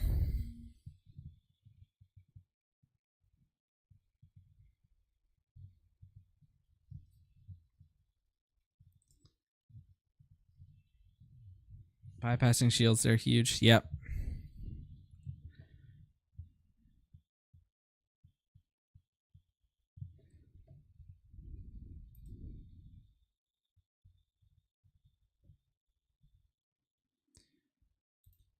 All right. I'm gonna take a little bit of a lunch break before we come back for top 4, and I'll see you then.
Sometimes I get so mad, there's no controlling me. My thoughts get so bad, I'm like, I might grab a bat, I don't know. My wrath, my blood boils over like, oh God, here goes. I lost all feeling from my head to my toes. You said some shit that I can't let go, so just stay tuned for the rest of the show.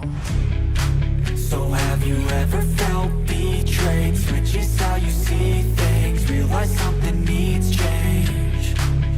Cause I know you got me f***ed up, let me show you what's up. Cause enough is enough. I'll take a face full of pavement just to make a statement. I know there's no turning back. Oh God, adrenaline wasted, so mad I can taste it. I know there's no turning back. I'll do what it takes, I ain't making mistakes like that. I'll bleed on your face to make you go take it back. I'll lose my shit, I go crazy when I'm mad. And now you go wish you would shut the fuck up real bad.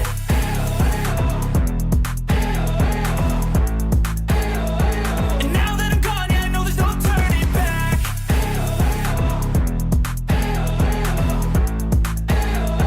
And now that I'm gone, yeah, I know there's no turning back. I'll take smoke, I'ma poke a hole through you, choking's overdue. Come at me and you won't get any older, dude. Crack your holder too. Heating up inside of me, blood so violently. Thanks for trying me. Now it's finally time to see how this rivalry becomes a dynasty.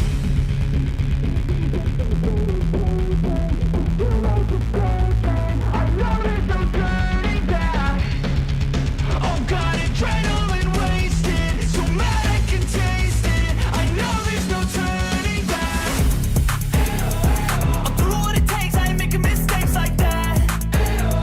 I'll bleed on your face to make you go take it back. I'll lose my shit, I go crazy when I'm mad.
don't wanna sleep in, cause I got something to prove. I gotta take what I hate and finally make a move. I think of you and all the shit you don't do. Well, I'ma make hella sure that I don't become you. I have no regrets, yeah, I'll tie up my chest. I'll never forget what it's like to be in debt. Been stabbed in the back bed, I'll show you what happens. Pass me the mic and I'll show you with action.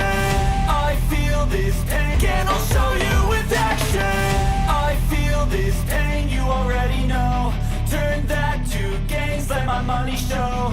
I've got these things that I can't let go. Watch me turn this life into something that you can never own. I feel this pain, you already know. Turn that to gains, let my money show. I've got these things that I can't let go. Watch me turn this life into something that you can never own. So fight and die for the things you know you love. Do what you think is right, and see life do what you want. So fight and die for the things you know you love. Do what you think is right, and see life do what you want. So give me all the scars, I'm a human being. Cover them with tattoos so you can't see. Knew it from the start, you had problems with me and the things I could be, I just wish I had seen. I feel this pain, you already know. Turn that to gains, let my money show. I've got these things that I can't let go. Watch me turn this life into something that you can never own. I feel this pain, you already know. Turn that to gains, let my money show. I've got these things that I can't let go. Watch me turn this life into something that you can never own. So fight and die for the things you know you love. Do what you think is right, and see life do what you want. So fight and die for things you know you love. Do what you think is right, and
All right, hello everyone. Welcome back to stream. I'm joined here with a guest commentator who you can't hear yet because I need to set that audio up.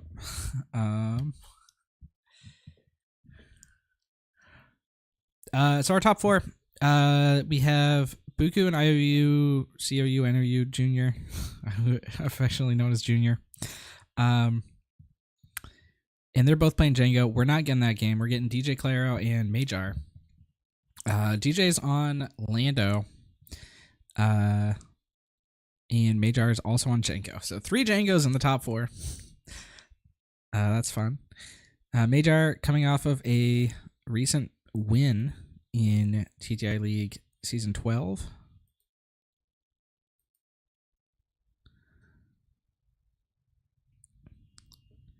Let's see. They still can't hear you because I need to change the audio setting and my Discord's freezing on me. Oh, there we go. Oh. I'm worried TTS is going to crash. Hopefully.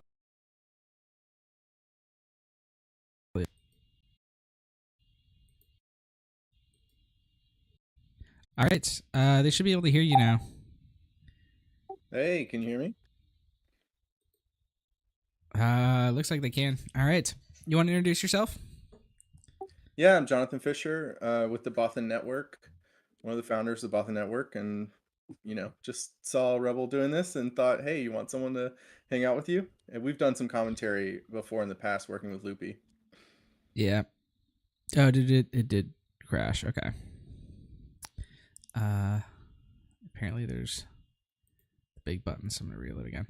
All right, so hopefully they're gonna come back soon. Shit, where's my phone at?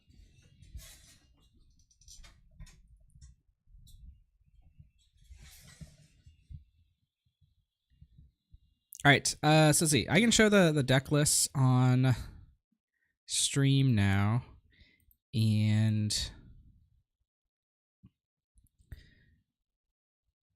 let's see. Okay, so this is Majar's list. It's very different from the list that he took to TTI season 12. He's got Devastators in there this time. He's also off the fire sprays. That seems to be where everyone's going with Jango these days, is not playing fire sprays anymore. Playing Juggernauts instead. He's only on 2 Juggernauts though, and 2 Devastators, which I think the Bothan Network guys are both on 3 of each, right?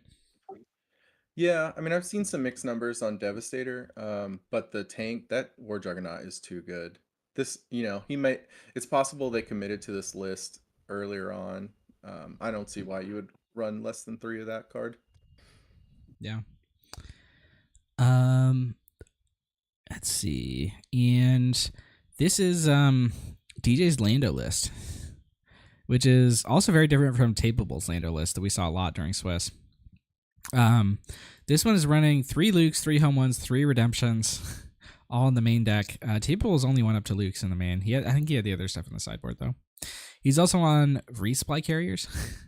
But he's also on like a lot of the cheaper stuff, but not as many of the random tools as Table had. So he doesn't have the eager escorts or the scouting headhunters, whatever they're called. He's just got basically all the good value stuff in green blue. And so Jonathan, I'll try to give you access to the channel where I posted the lists. Let's see. You're good. Yeah, sure.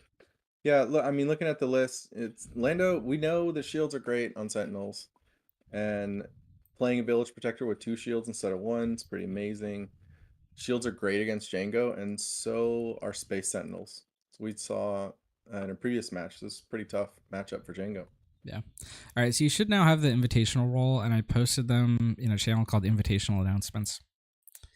If you want to take a look at them at any time. All right, but it looks like they're about ready to go. I'm going to go give them the go-ahead.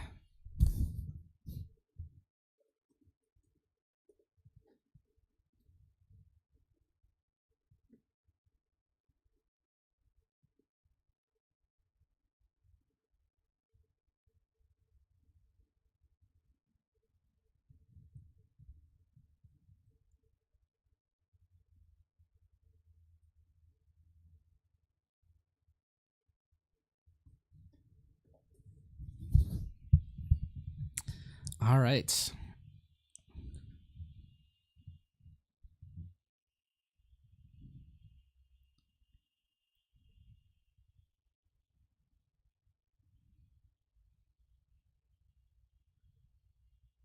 I know, people. Django's kind of the monster right now, so it's exciting for people to see this Lando deck Yeah. taking it down.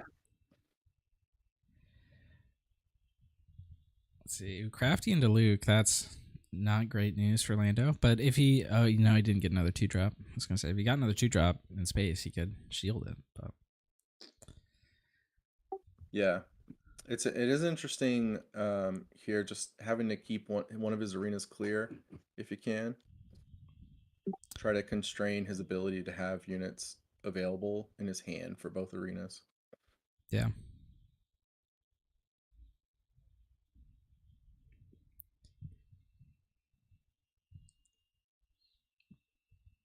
So DJ initiative. Yeah, just gonna use that Luke before it dies.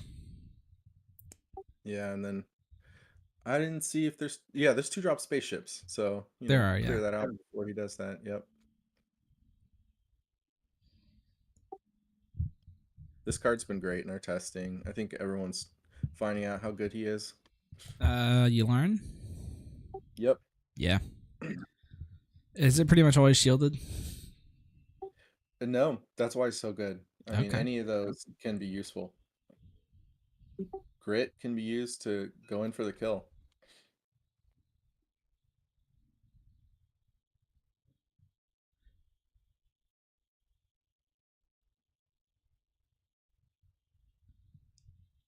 All right, and I there's would that say Lando. the full one is the least used one. Makes Yeah, sense. look at that. Shield on both units.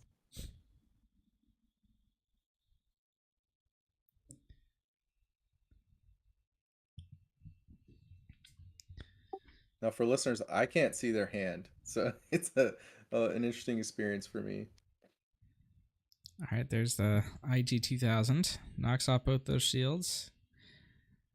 DJ's doing a job of keeping keeping Yularen ready so the Boba can't just eat him. Yeah, it's particularly because he claimed, we might as well just Tarkin Town it Yeah, at this point. yeah.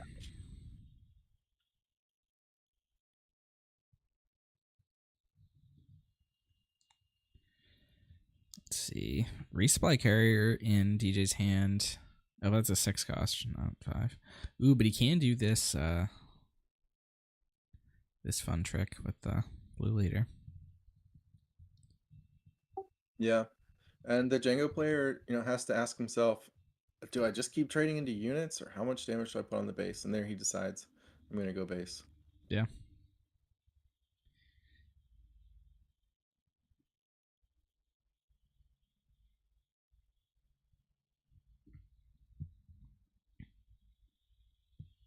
I can't see his hand, so I know he's looking for a way to take out that interceptor. Yeah, there we go.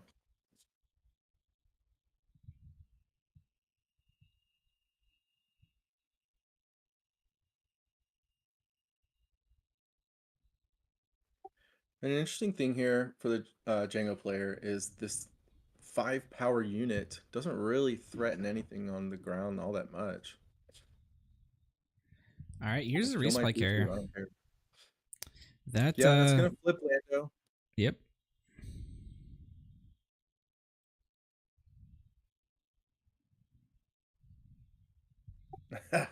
Having to read Lando. Okay, what does this do? Wait, he can deploy as he can deploy and pilot the ground vehicle, right? Yeah, for sure. So he probably needs to clear that ground vehicle just to take away that option. And even then, if he puts it on the space vehicle, he's got to think about how he's going to deal with that too. Yeah.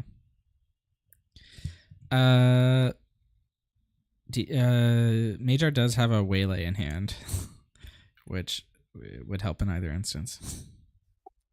It's non-leader, so Oh, does Lando it turn won't be into a double- leader? That's yeah, right. Yeah. it'll turn the vehicle into a leader. Yeah. So it's an interesting spot. He's trying to figure out. Yeah, so you have to proactively waylay if you don't want Sentinel in that space arena. You know what's about to happen here, and then you just have to figure out. Okay, is he deployed it as a unit? Uh, Yeah, I'm it not looks like it. sure. Looks like it, It yeah. looks like he did. Yeah, because he didn't put a shield. If he deployed it as an upgrade, he would have applied a shield. Uh, well, you'd have to have both, right? Not when you flip Lando. He just puts a shield when you deploy him as an upgrade. You give a shield to a different in a different arena. Ah, there you go. Yeah. So So we don't know what he did. What did the life total just change to? 4 to 12. Okay, so it is an upgrade. yeah. Is he +3? He's It's +5. +5. So it should be. Yeah, it should be 14.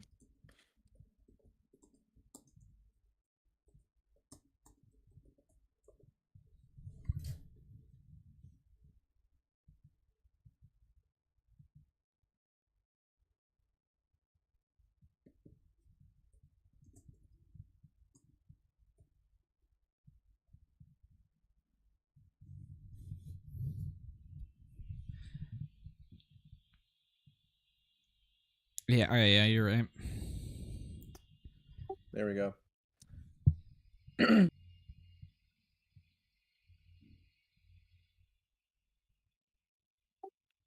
So we can see why they cleared that space unit and did not want a big giant space sentinel. Yep.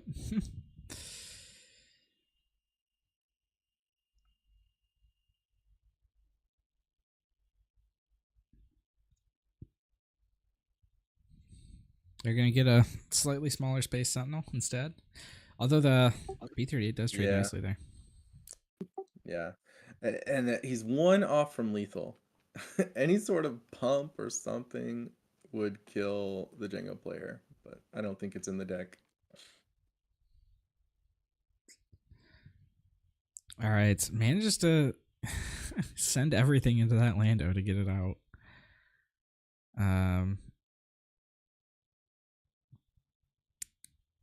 And now Lando's on the back foot here. Oh, I can't hear. We can't hear the player's voice. When I saw that, I thought Lando was scooping. That's what I thought. I thought I saw them collecting up their cards. But no, he's like, no, we'll see what happens.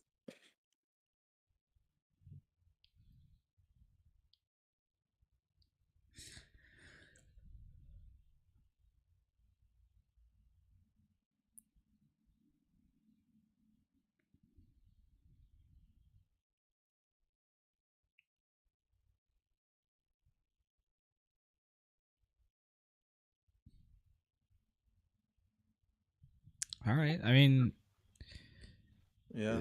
DJ's managed to stay alive another turn. And do we have a redemption anywhere? Not in those, no. Not in the hand Okay, either. not in the hand. Okay. Yeah. I mean, that's what Pepe is looking for to try and get out of range here. He is on 3 in the main, so it's very possible he draws one next turn. Yeah.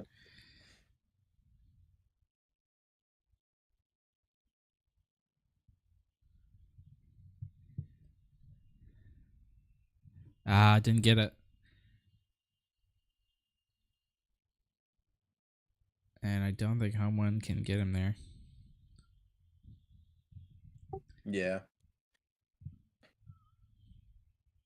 And there's enough reach in the Django deck. You mentioned Devastators. Yeah, Lots he's of got ways to TDR just in finish hand. off the base. Yeah. I don't think we've seen one unless there's one in the resource row.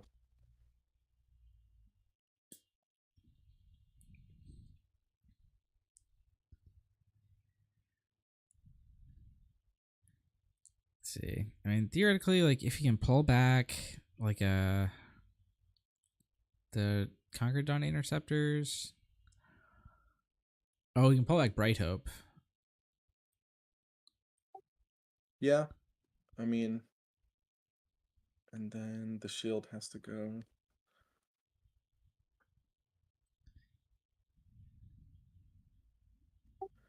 So he can give the shield to any unit.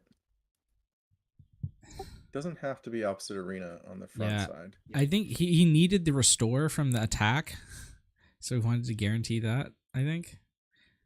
But it didn't really matter anyway. Yeah. All right, that was kind of close at least. Yeah. I mean, he had that giant unit to Lando upgrade to almost put him in check. It was really close.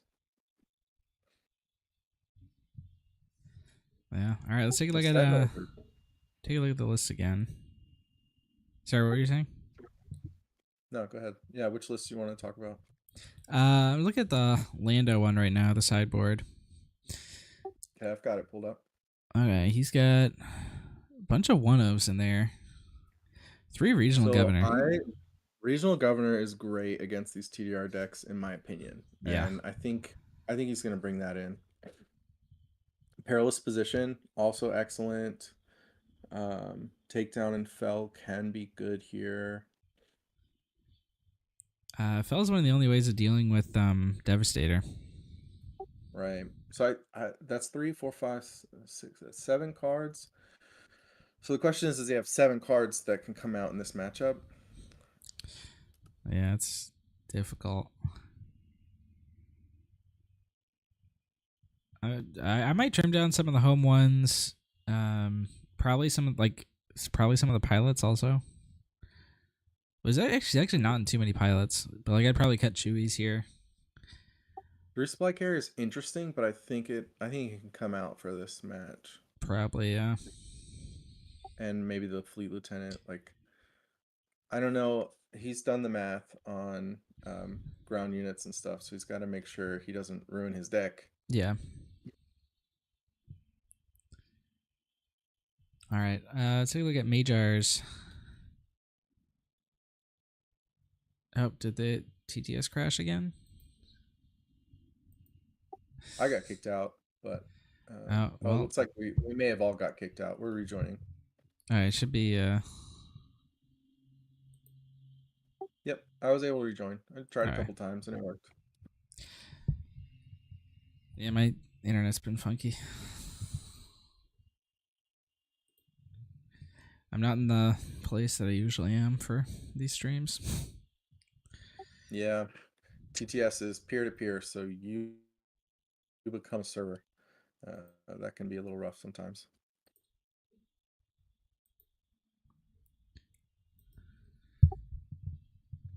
So he already had 2 Perilous and a direct hit and a fell in the main deck. Yeah. And all these Sentinels. He's got a lot of great answers to this deck. If he can line them up and keep himself alive and get to his top end, he can get there. Yeah. On Majar's end, he's got. I think this is a pretty typical Jango sideboard. Fire Spray's in the sideboard, though. That's interesting. Wonder if those come in. Fanus probably won't because he knows about Perilous. Fang Fighters, maybe. If you're. Yeah. But I mean. This. Yeah, I might bring the Fang Fighters in because then I can just kind of keep him in my hand to see if he flips Lando as an upgrade. Yeah. That would be nice. And if he kept the Chewbacca's, that would be nice. And if you have to resource it, you have to resource it. It's not a big deal. Yeah. Bazine probably comes in here to deal with like redemptions. All right, looks like they're getting started here. Yeah, and again, it comes down to how much you want to take out.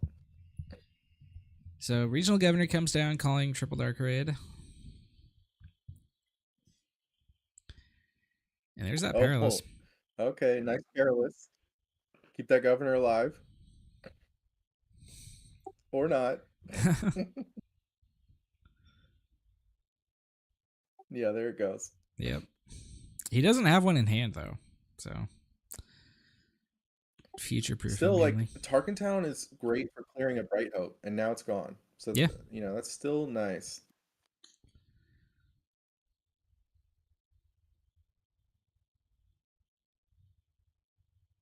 So DJ does have the redemption in hand.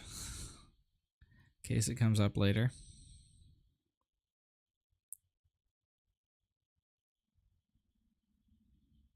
Yeah, if he's got reasonable lines from turn to turn, he might hold on to that redemption and try to pull it off because he can put a shield on redemption and take the entire hit to the shield and get the full heal. Yeah. I There's know a we've seen boba. that on stream, but that's a really powerful play.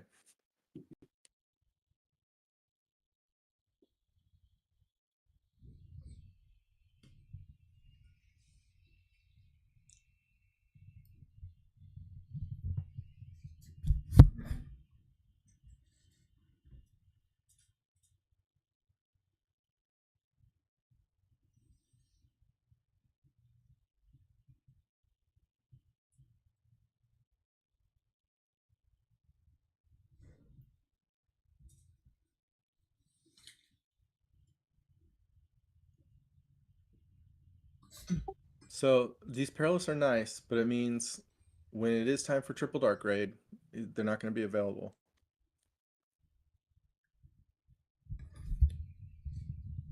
Except I can see on the stream he's got the third in his hand. Or no, I'm behind. There it is. That's the same one. Yep. Oh, DJ keeps just drawing his expensive stuff. He's got Redemption and Luke in there. He just drew a home one that he resourced. Yeah, that's tough. That it's hard to hold on to those cards if you're not drawing other on curve plays.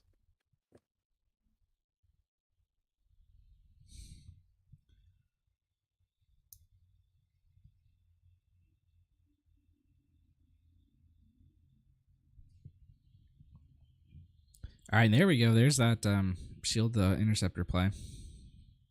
Ooh. Bounce.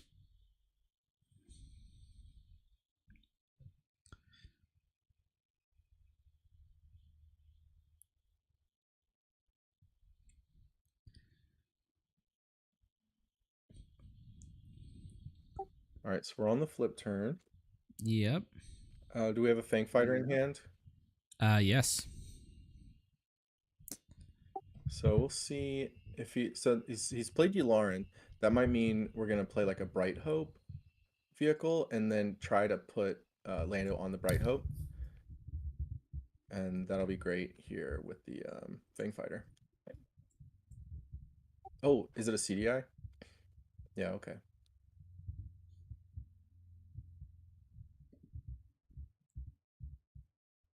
So lots of shields. So we're gonna flip Lando as an upgrade, and then the Fang Fighter will take it out potentially. Oh no, we're just gonna waylay it. Okay. He put double shields on it with the Lando and the Elarn. That would have been crazy. Yeah. So now, Jango player's just saying, "I'm just gonna kill you in space." Yeah. Same tactic as the first game. Yeah. I'm gonna waylay right before you flip Lando.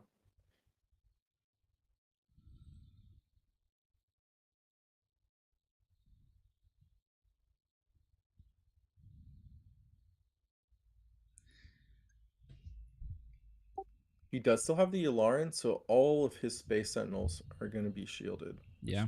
Could be pretty good here. And he's got the Redemption in hand. Yeah. And it's going to have a shield. Yep. So he can do the same thing. He can do the full heal and take no damage to his Redemption. Yep.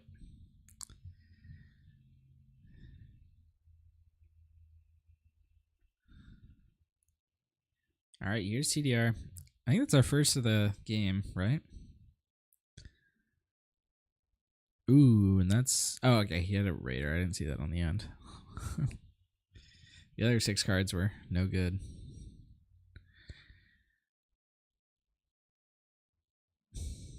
That's, okay, he's buried. So he can finish off the Redemption. But, there's 2 more in the deck. He can keep doing it.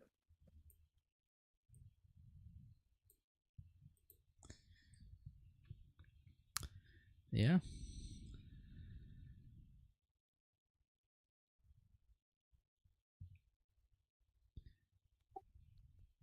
Yeah, that redemption traded for 2 cards and healed 8 in the process.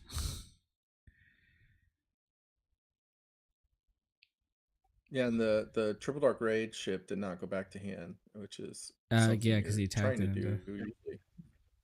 Yeah, so he lost another card there.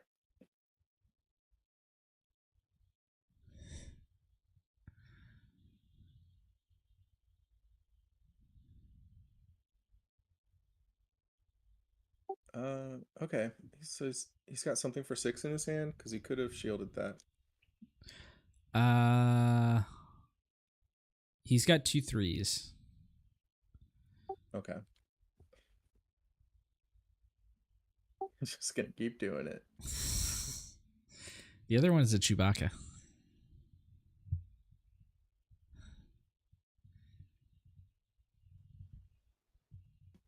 Well, I think that's what he's doing next.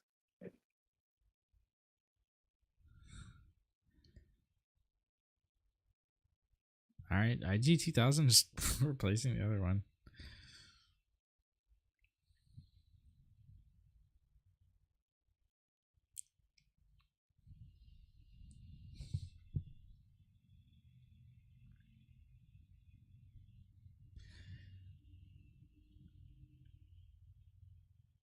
Okay. So no damage from the Chewie, but still blocking the lane that he's wanting to attack from. Yeah.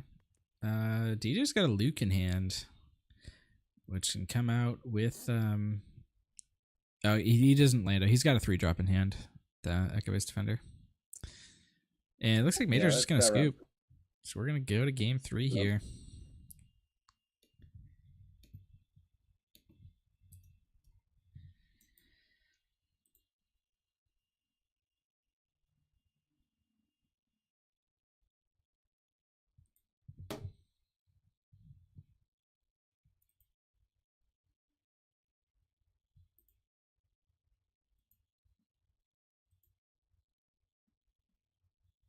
So if I talk over you? Sometimes you're cutting out. I know you're having some internet troubles. Just let you know I'm not being rude. Oh, yeah, sorry. So we saw plenty of Perilous. We saw the Governor, so we know what the Lando brought in, and we saw the Fang Fighters, and we saw Breaking In. That's nice for clearing the shields. Yeah. Okay, Major's playing around with some stuff. It looks like he sided out Devastators, or at least one of them. He's bringing them back in now. For me, yeah, they're pretty good. I think I would want them here. You can kill a unit through a shield. Absolutely. You can finish him off directly.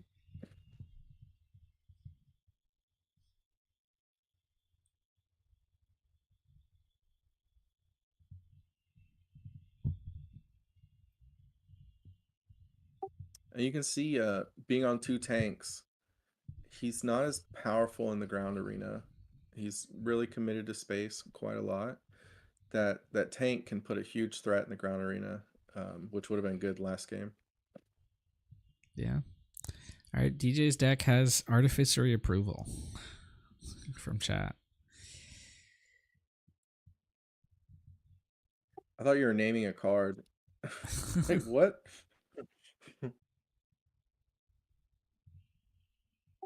Artificery Approval. What is that? It's the first purple card in the game. Ooh, okay.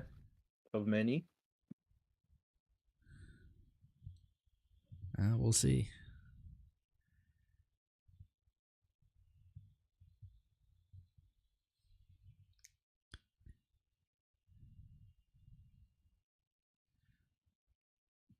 All right, okay. DJ opened with a resupply in hand this game, which I don't think he got it in either of the first 2, so that could be big.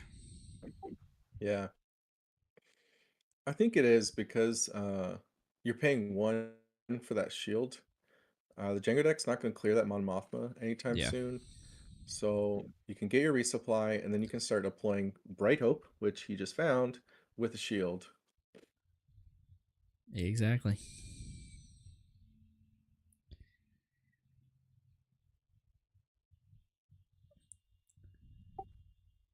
So the Jango deck, might be looking for some way to get on the ground, like draw his Boba unit, for example. He does have a P-38, which I mean, if you want to burn a target down on Mon Mothma, go ahead. Against But this deck, might I think you have to. he might Yeah, have I to, think he yeah. has to. Oh, he's not going to. Oh, that's tough. Unless he has another ping for the shield or something like that. He just drew an IG 2000, so there is that. Yeah, that'll be good.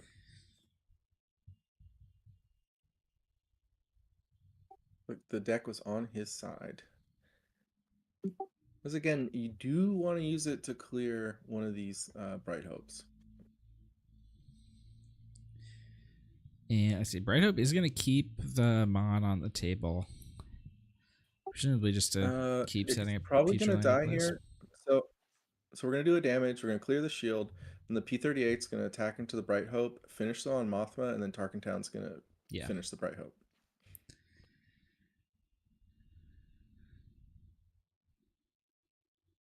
Oh, what?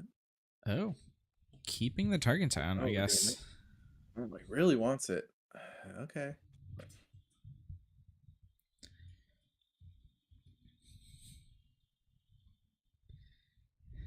I think you really want to put some stress on their ability to have a ground unit. I would have wanted to kill that Yeah. Mon Mothma here. All I right. could be wrong. TJ has a couple lines here. He's got 4 different 3-drops. He's got Resupply, Village Protectors, Perilous, and Blue Leader. He's gonna get his leader deploy here. Yeah.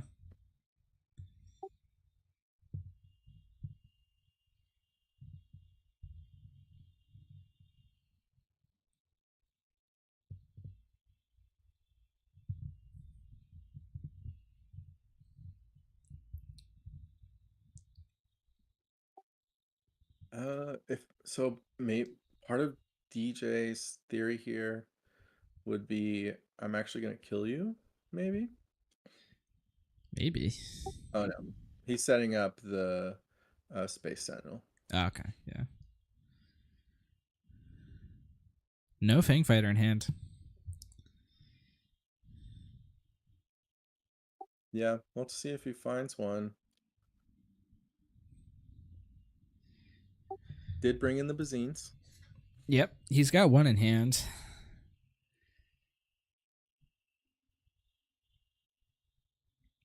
Are the deck lists for this training posted? They're not posted.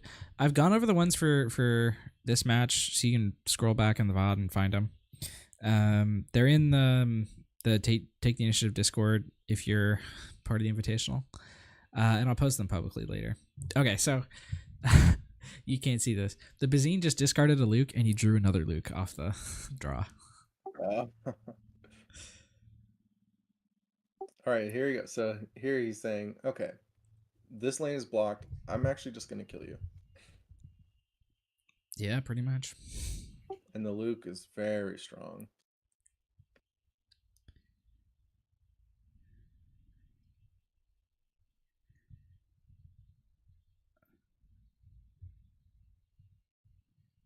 The other match in Top Cut happening right now is 2 of my teammates getting paired into each other. And I know they don't actually want to face this Lando deck. Yeah.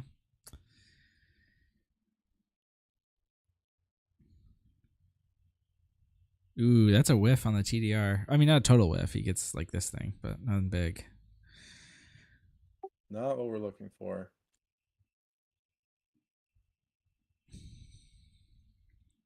That is enough firepower just barely to kill Lando, though.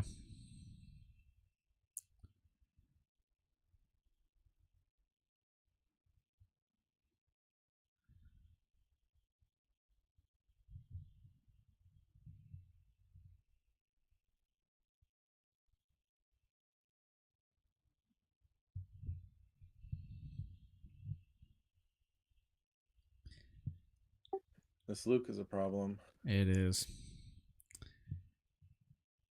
He could still find a way with sneak attack, TDR kind of stuff, but he's on a 25-point base. He's getting close with that Luke attack. Yeah.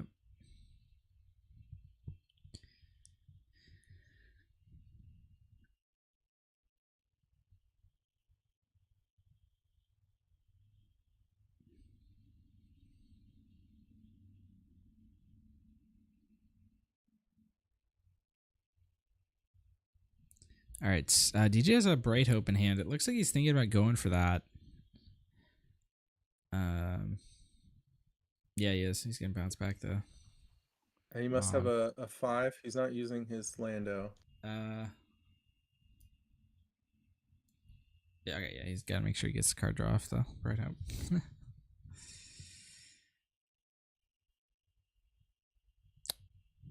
So remember, Target Town is still up this game. Yeah. Let's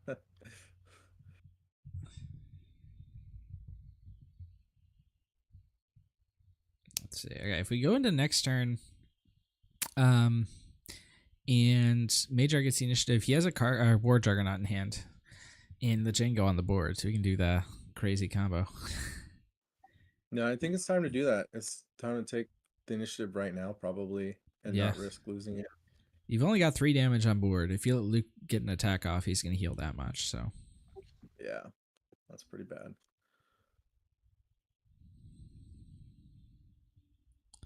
And if he can draw a sneak attack, that War Juggernaut would be huge. yep. Oh, nice. Can't tap Luke okay. now. Yeah. Unless he draws Devastator. Didn't get it. Because that, when you use Indirect, you can still damage the unit to tap it with Jango.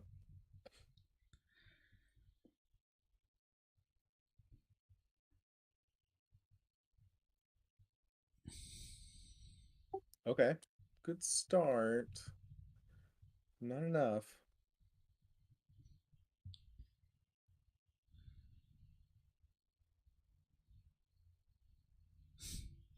Ooh, everything's getting shielded now. And he tapped himself out of Juggernaut range. Yeah. He felt like he had to. Not sure.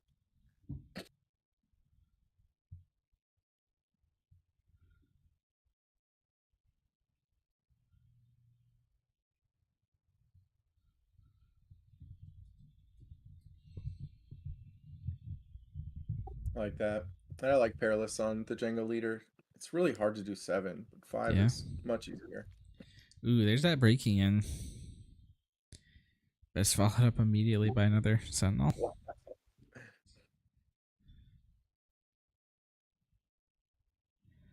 This Target Town might get used now.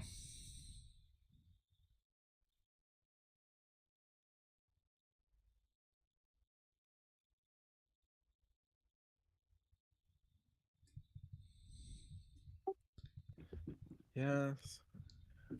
He's at the point where without initiative, he doesn't have enough actions. He's too close to being in check. Yeah. I don't think he has initiative. They didn't No, move the it token, looks like but I don't think he has. DJ got initiative there.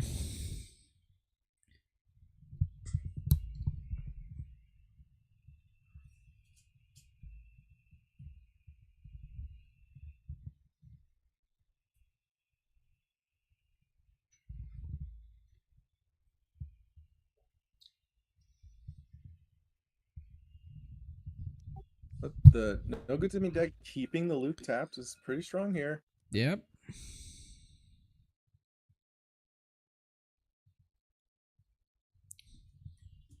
The shield should go away. Yep.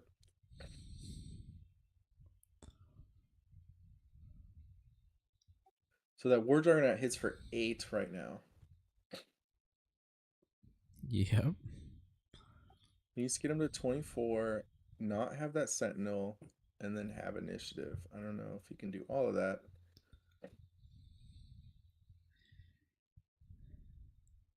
Yeah, I mean, DJ basically has it because the Luke's gonna be ready next turn.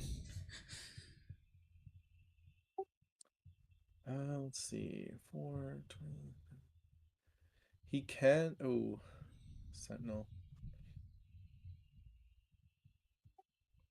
Yeah, I mean, he can run the War Juggernaut into the Luke with initiative if he has to. He has to take out the Sentinel first, which would mean Right. giving Yeah, DJ he another will. chance to take initiative. Yeah, I think that should be his next action, unless he wants to attack with a Raider.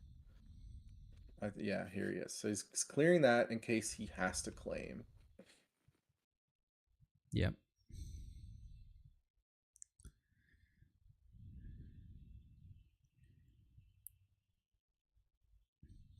So we'll see what DJ does, and then he'll, Jango will need to assess what he needs to do here.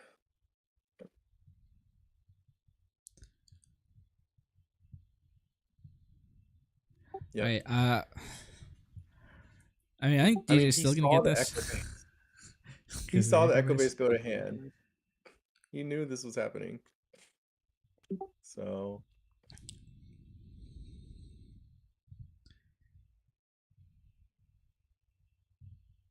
All right, and that's gonna be it. Lando's going to the finals.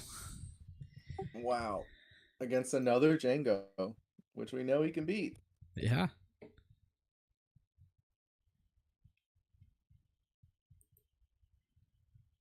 See, do we have word on the other match yet? I don't see it.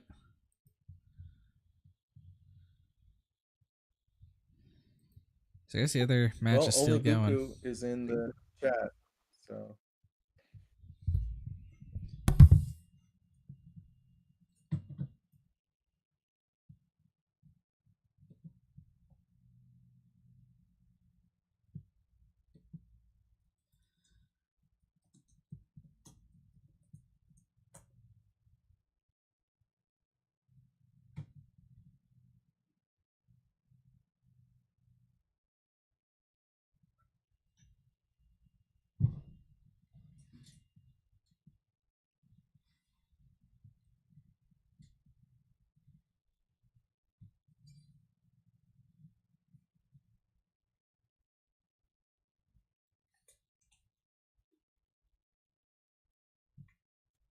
Yeah, the other match is finished.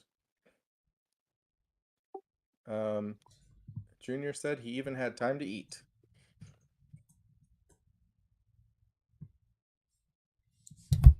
Do we know who won? There's some reported in Limitless.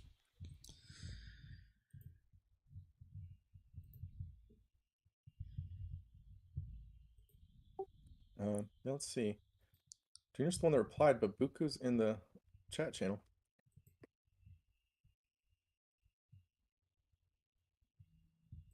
Yeah, Buku won. Okay. All right, he's gonna have a chance to defend his title. He was the winner of the last Invitational. Yeah, he's one of my teammates. We have 3 European members of the Bothan Network now. Looking to add a few more. If anyone's interested, reach out to Buku and Junior. Talk to them about it.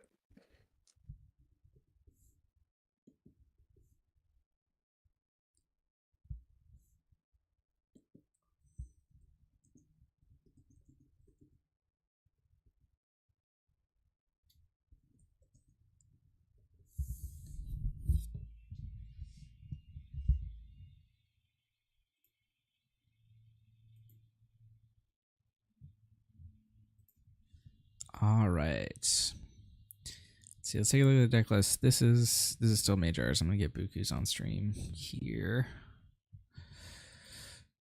There we go. This is Buku's list. This looks really tight to me. 3 Devastator, 3 Juggernaut, 3 Raider, no Fire Sprays, no Vaders.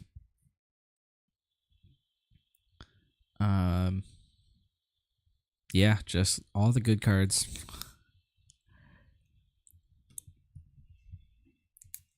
And then for those of you just joining us, this is DJ's Lando list. Yeah, I mean, one thing about being on an Nope. I think we lost you. What we believe is a pretty stock list. They're not bringing anything too crazy here. Oh, there you go. Okay.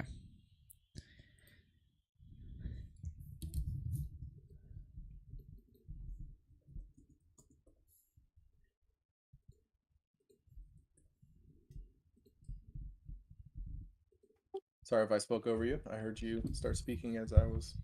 No, I think you cut out for a second on my end.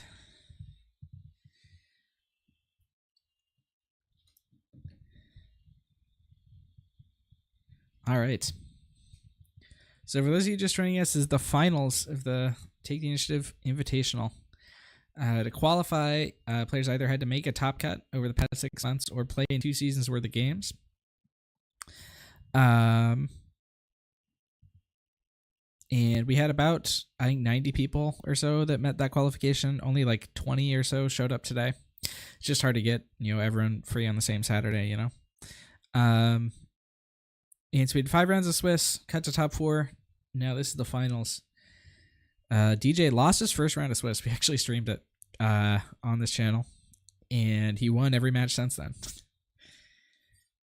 And Buku went 5-0 in Swiss, and he was also the champion of the first TTI Invitational back in like September. And I can tell you he's been practicing very hard on this deck.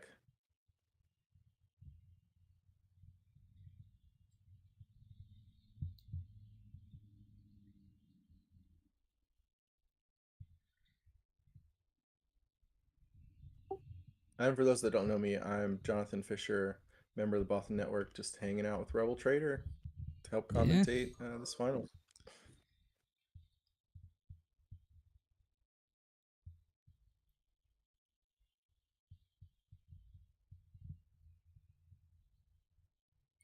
Who did DJ lose to? He lost to Vikica on Gar Cunning.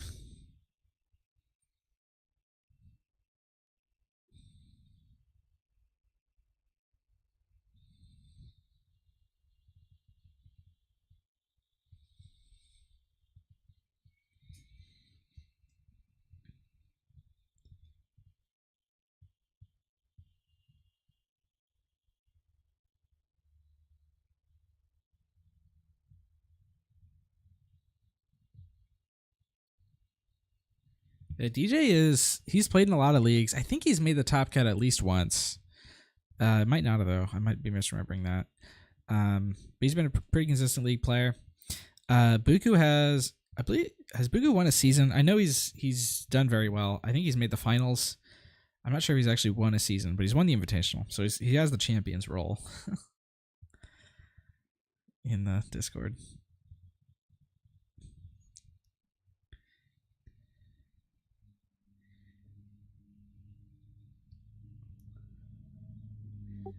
His Mon Mothma is really nice. It's this unassuming ground unit.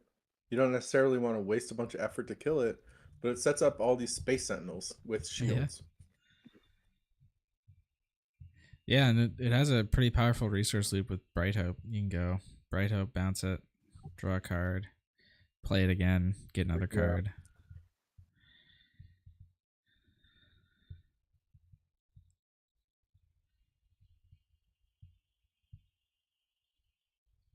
Has anyone here seen the new Lando in action yet? Is it any good? Oh, we've been seeing him in action. He's good.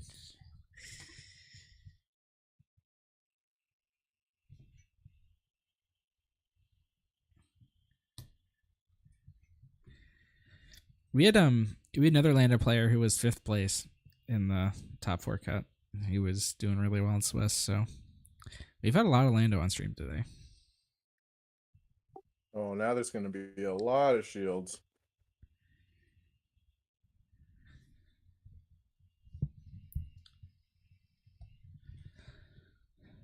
If the alarm did call shielded, so any vehicle that DJ plays is going to be shielded. If he draws a CDI, he's got a choice of whether he wants to drop a double shielded sentinel. Otherwise, he might just Bright Hope and bounce them on Mothma. Yeah. He did draw the CDI. Oh, that's great. Because now we get to see what he thinks is more valuable here.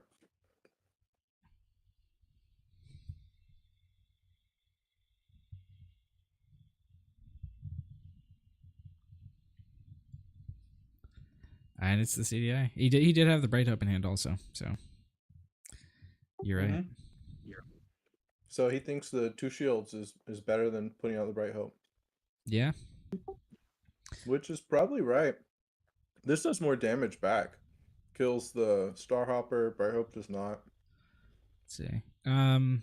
Does Buku have breaking in the main deck? I have to check. I don't think he does. I do not think so. Because if it's in post board, there's more of a justification for going with Bright Hope, I think. But without that being a factor, I get like the 2 shields.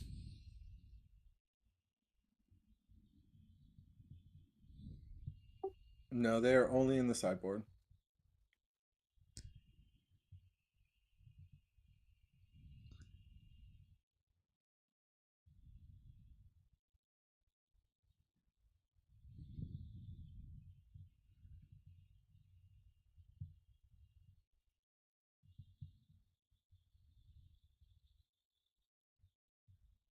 Ooh, Boba. Yeah, I was gonna say he does have Boba Pilot.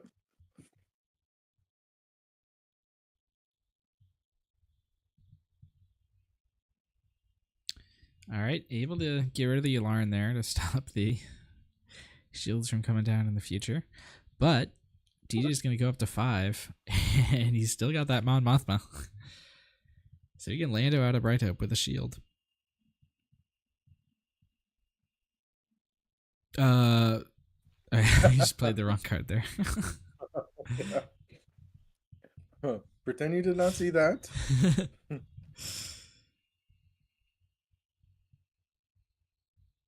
We've all done that, right? Yeah, Set the wrong card on the table. I've done that.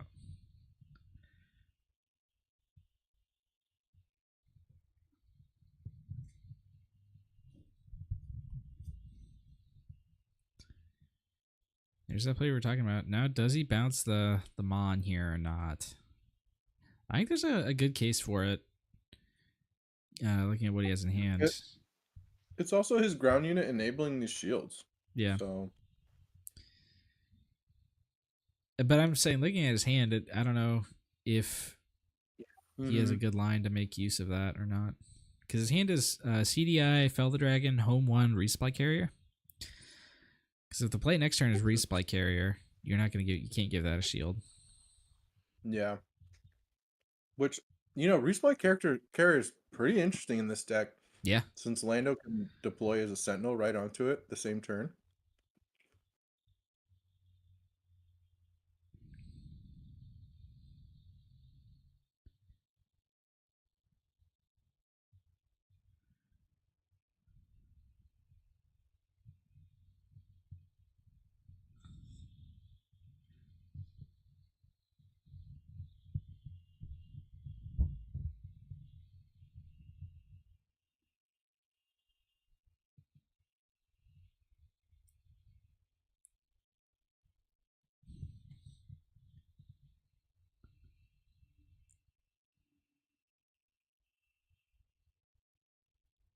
Okay, so the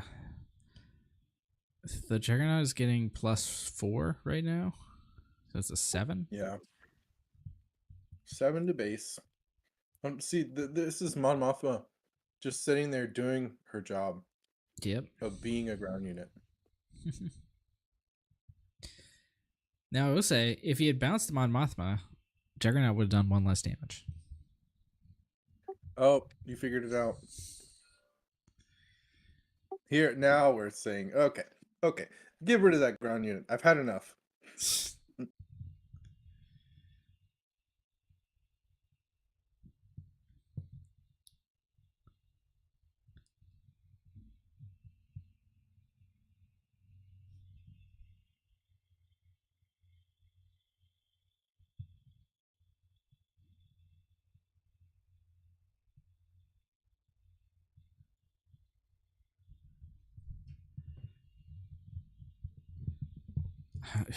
Cuckoo? His hand is Debating. weird. His hand right now is Raider, Juggernaut, Waylay, Devastator. I definitely want to hold on to the Devastator. We're going to get to that point in the game, most likely. He's looking at resource in the waylay right now. Yeah, that's his resource. Oh, he's having second thoughts.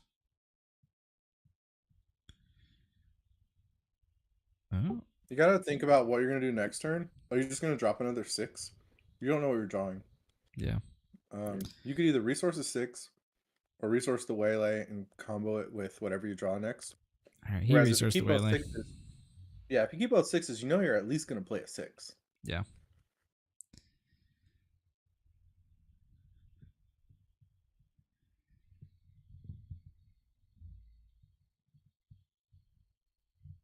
All right, and looks like so DJ resourced the resupply carrier, but he has a regular resupply in hand, so he's going to be able to go to 7 this turn.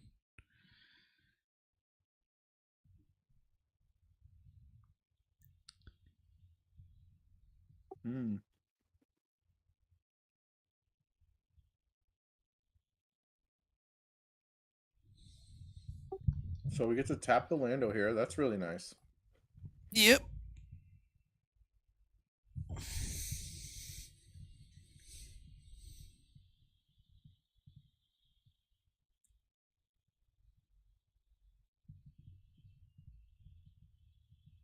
All right, DJ going up to 20. That's a lot of damage. He's got both Home 1 and Redemption in hand.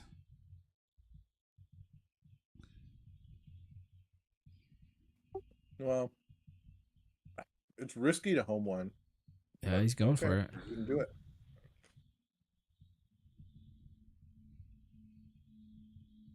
Now we can tap the Lando again.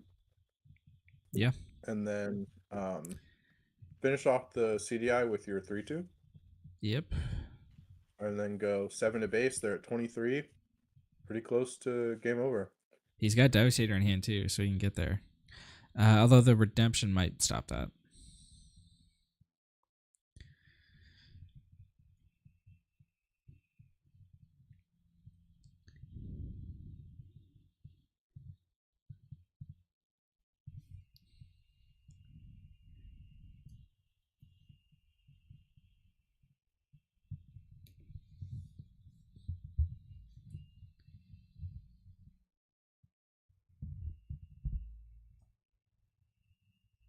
Okay. He chooses to put him to 26 and have more material left on the board. Jango's not going to go to base because of land is still Sentinel. Oh, Sentinel. My bad. Yep.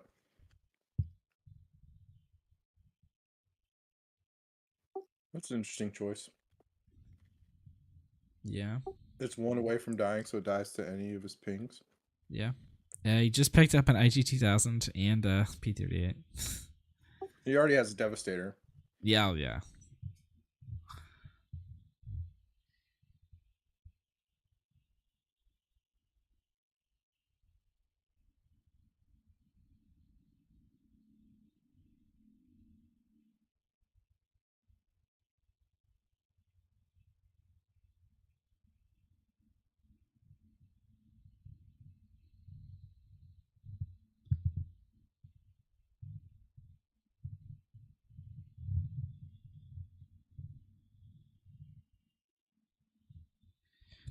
Devastator right now would clear this whole board.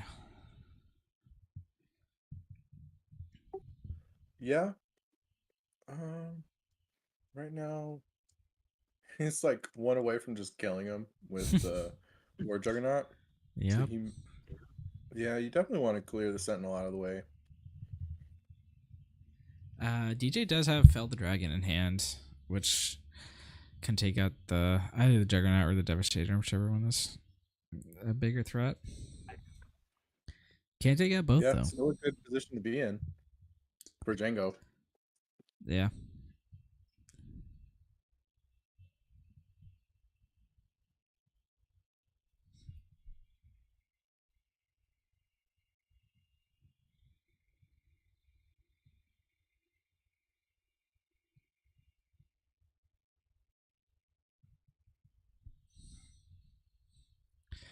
All right, goes for the Devastator.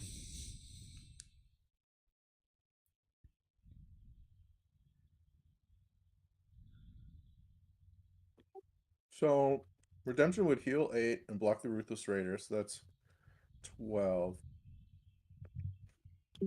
What else? He's got Fell the Dragon and what else? Echo Base Defender and Luke.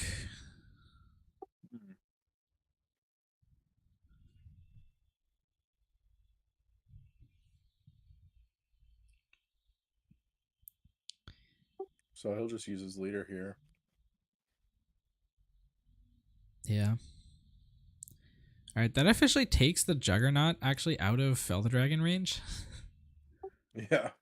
He's got to kill the Devastator. And it actually does 4, not 5. Yeah.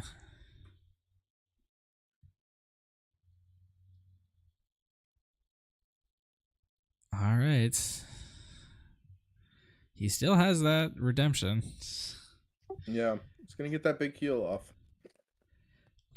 Though DJ does have a TDR in hand. And and an IG 2000 and a P38. So he can there's a good chance he can get there this turn anyway. So you can attack with the War Juggernaut first, because it's doing 1 extra right now. Yep.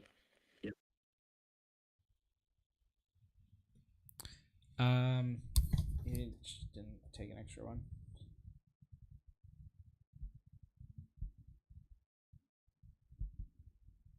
There we go.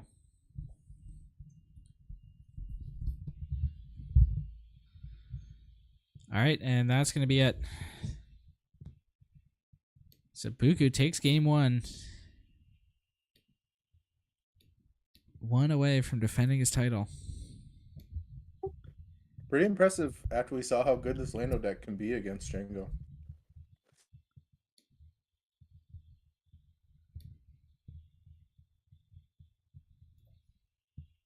All right, let's look at sideboards here. DJ's first. He's got those regional governors in there. They came in the top 4, but they didn't end up doing much. He didn't need them. I think we can still expect them to come in again. Yeah. They ate a Tarkentown because it was blocking a really valuable card. I mean, it's still a good card. Perilous is still great for shutting down a sneak attack.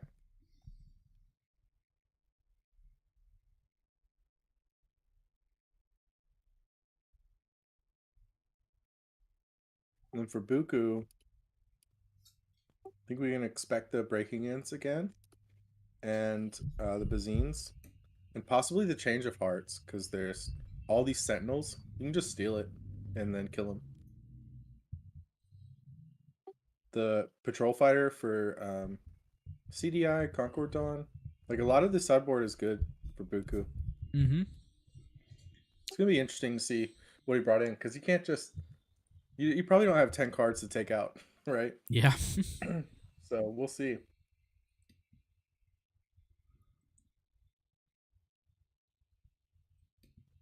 Well, I see a pile of 4 cards next to Buku, so maybe he brought 6 in.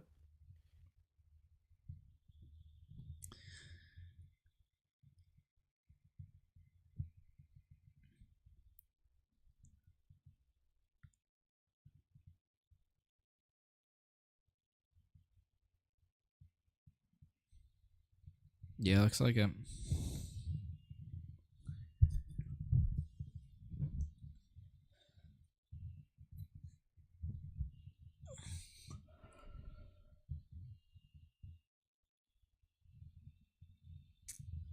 Is Yularen 2 or 3 cost? I can't remember. 3. 3. Okay. He's got Restored Arc, Yularen, Bright Hope, and Luke in hand.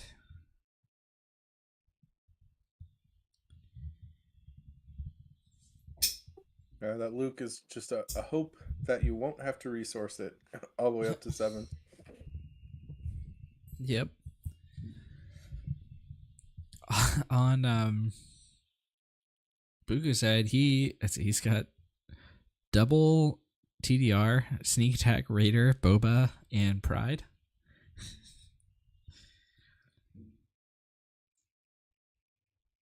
I kind of like starting Pride Boba Yeah, It'll help you keep the ground arena clear to stop yeah. the space shields.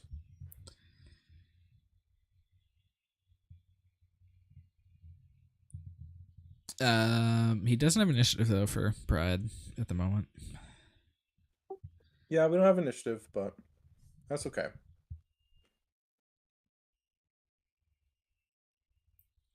There'll be some turns where Buku doesn't even attack with Pride and just takes initiative.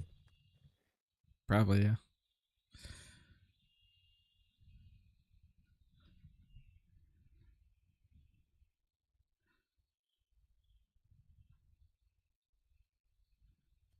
Because if you put Pride's damage on one of your shielded units, you lose the shield.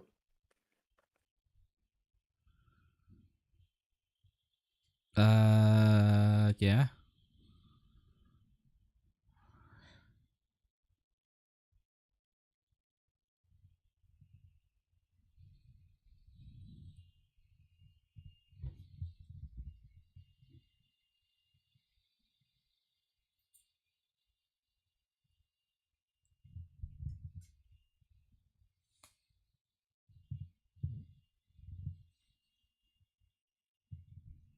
And resupply picked up there. And there we go. No attack. Just take the initiative. Yep.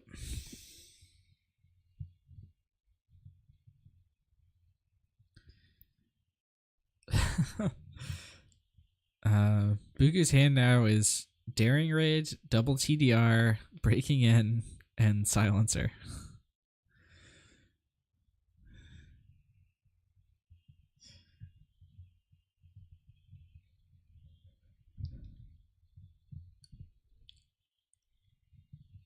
It'd be interesting to see.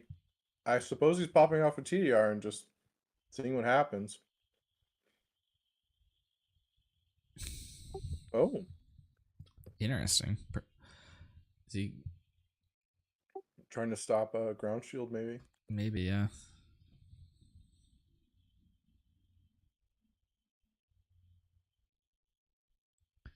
Alright, yeah, just gonna pop a TDR here.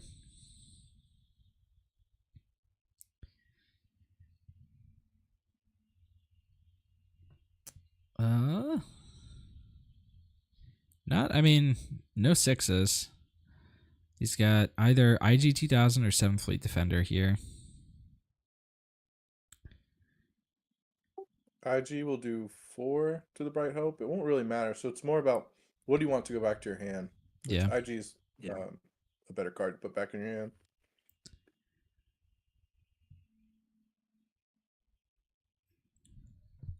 Oh, no, he'll be able to finish this off with Daring Raid. Yep.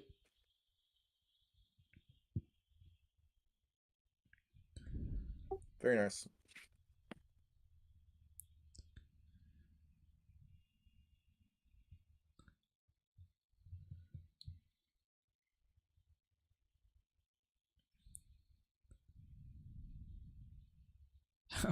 DJ's hand is double home 1 Luke resupply carrier, and he was gonna resource the alarm, but he's having second thoughts. I mean, he needs to make a play this turn. It makes sense for it to be resupply character if that's his hand. Yeah. Okay, he's gonna go and oh no, he's sticking with the alarm for the resource. Alright.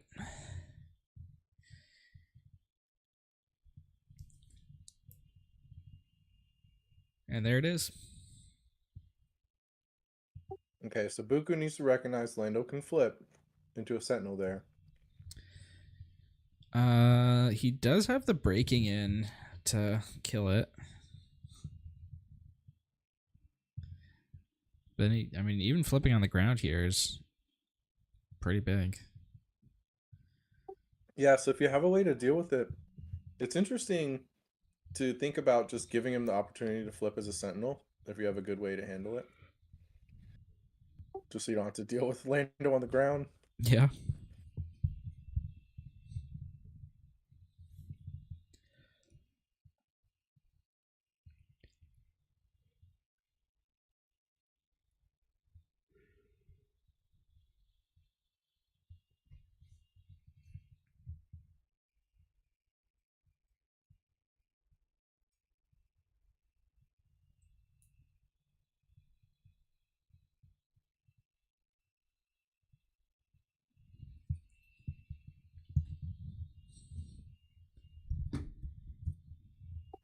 So we have Boba Pilot and Breaking In. Yep. Hmm.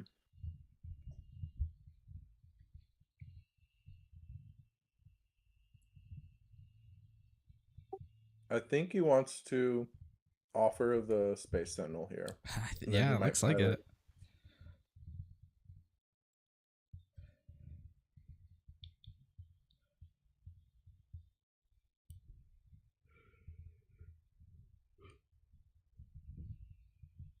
And DJ's gonna call the bluff here. Flip to the ground.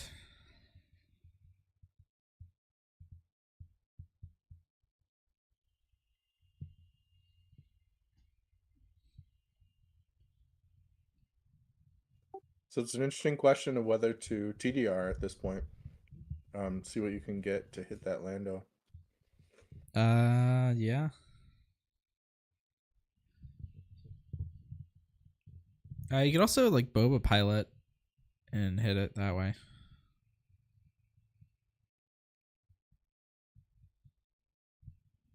And here we go, rolling the dice again. Ooh. Not a big hit. He got some to hit the Lando, but Yeah, he'll exhaust it at least.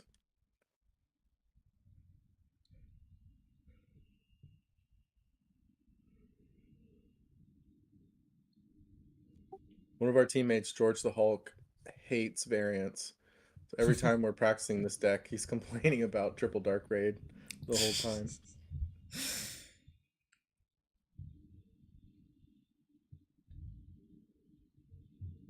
just tell him that when you smuggle something, you don't know what card replaces it off the top deck. Oh, he'll give you percentages. He'll say, yes, I do.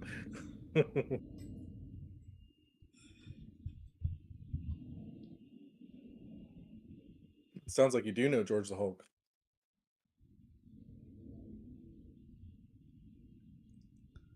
World's greatest smuggler. Yeah.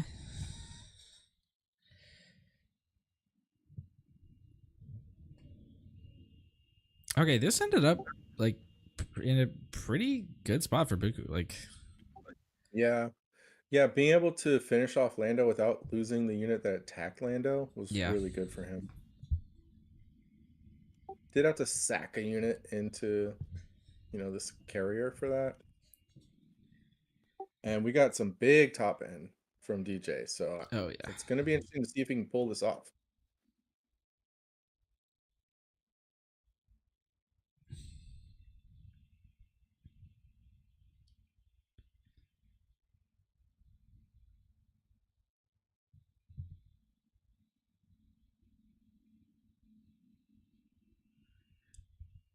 Home one first up.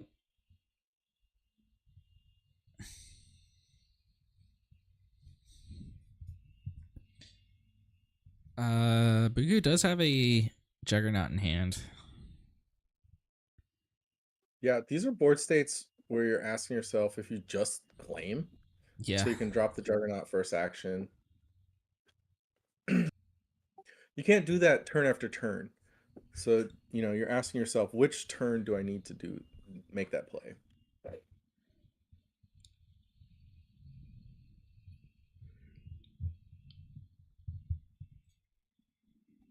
And even then, he doesn't get to 8 for Devastator after this. So he's still looking for some help. This turn will let him resource to 7, and then next turn he'll have Devastator. Yep. And we still have a Luke over there. So this is not bad for DJ, it seems like, but he does have a lot of damage on his base. Yeah. He did also just pick up a Redemption. Okay, that's going to be very good. He might Luke this turn, Redemption next turn, because he's got some health to play with, and then the Redemption Probably, can yeah. take a shield. Luke this turn can take out the leader, or the Pride, but yeah, take out the leader. And it looks like he forgot Lando because Lando could have shielded him. Yeah, definitely. Flip Lando to the other side, brother. Remind yourself.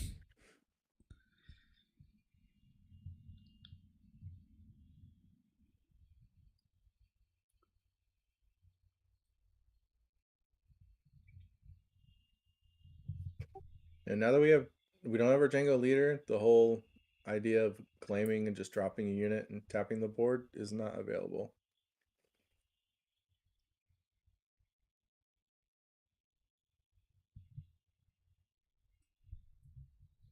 Did Oh, we? he could also have been going for that. Also, that's a valid reason not to shield him.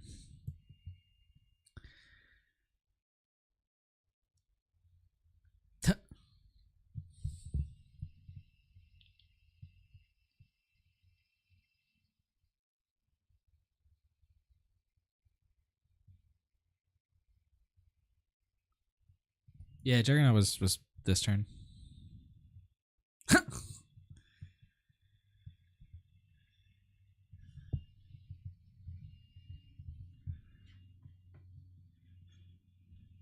Yep, I'm an idiot. Okay. He's definitely gonna heal himself. This looks overwhelming at this point for Lando. It really does, yeah. That he has so much advantage. Um, Buka does have the Devastator though.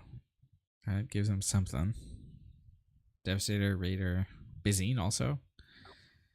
Gives him a single tap. You have to decide where to put that.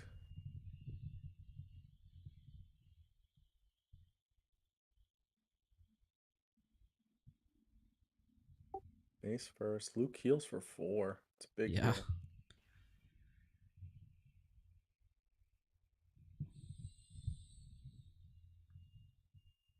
Does he have sneak attack? Nope. No.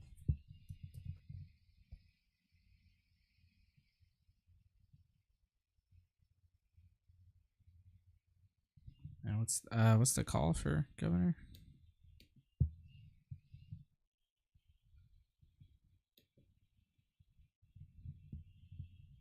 Devastator. Okay.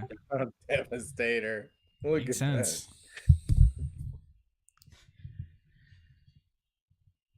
I can imagine Buku in voice chat just saying devastating.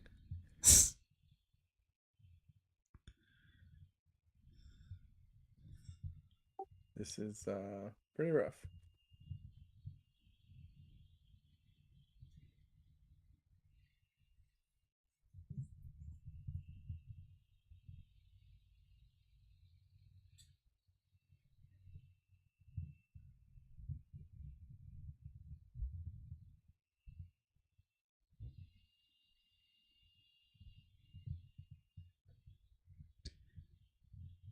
All right.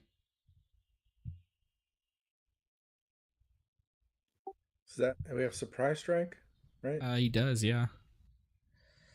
But we still have a redemption. So he's probably in a surprise strike, but then we're still gonna get the heal He as also has the Lando Bizine. player. You got to put him in check. Nope. So that'll avoid the heal. So Yeah. it's definitely a smart play. Nope, we drew 2. Yeah. It was a home one. That was actually a pretty big one.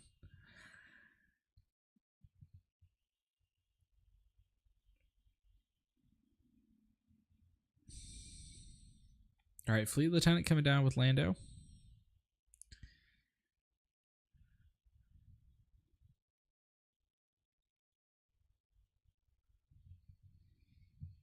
Hit for 9.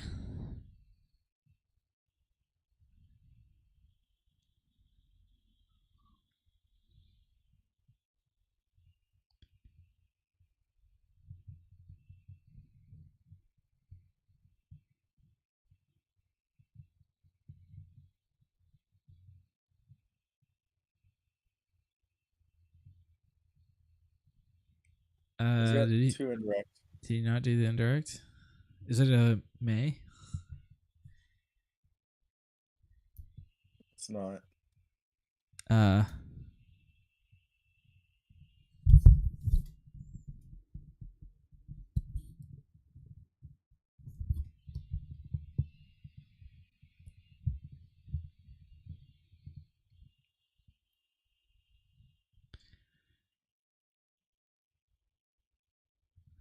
All right.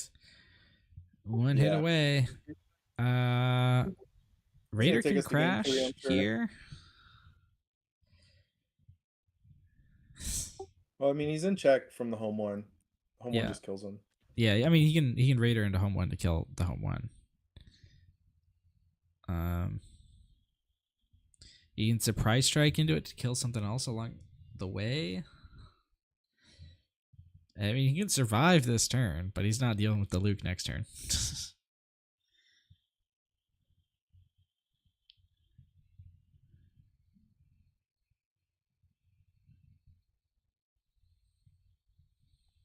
He did have the initiative last turn. Yep.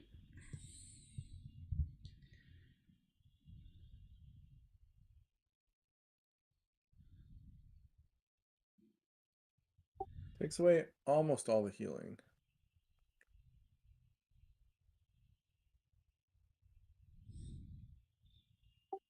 If you want to kill that governor, it's going to take your war juggernaut.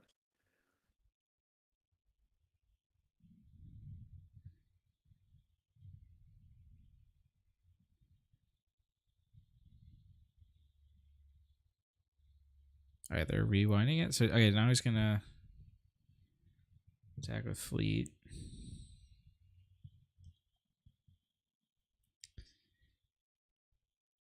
I think that basically seals it for DJ.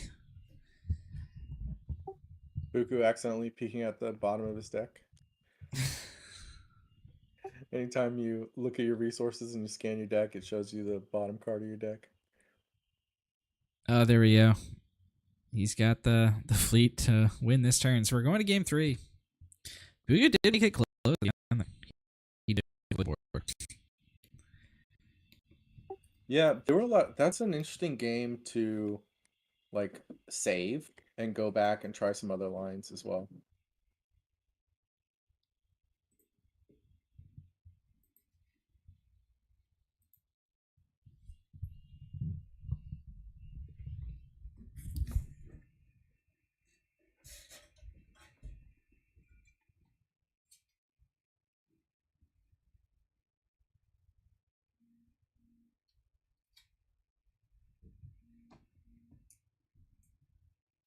I will see his hand soon on the stream.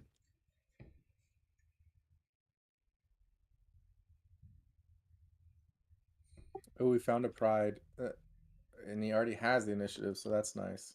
And a Boba unit. I like pride and a Boba unit. Ground has been pretty open for the first few turns in these matches.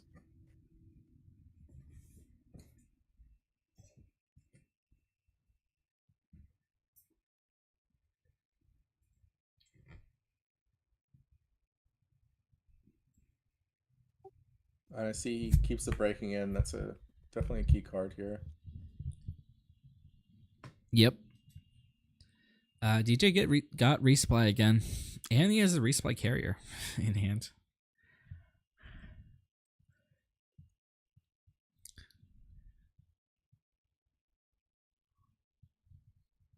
Yeah, it's a powerful start. We've already seen how strong that is.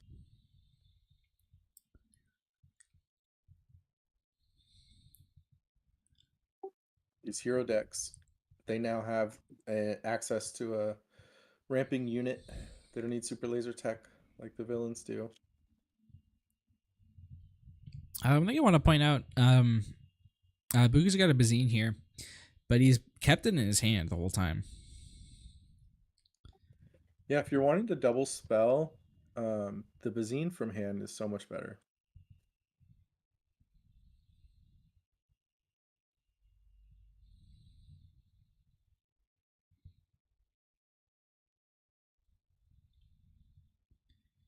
All right, Bright Hope comes down, doesn't bounce. It can only bounce ground units. Oh, that's right, yeah.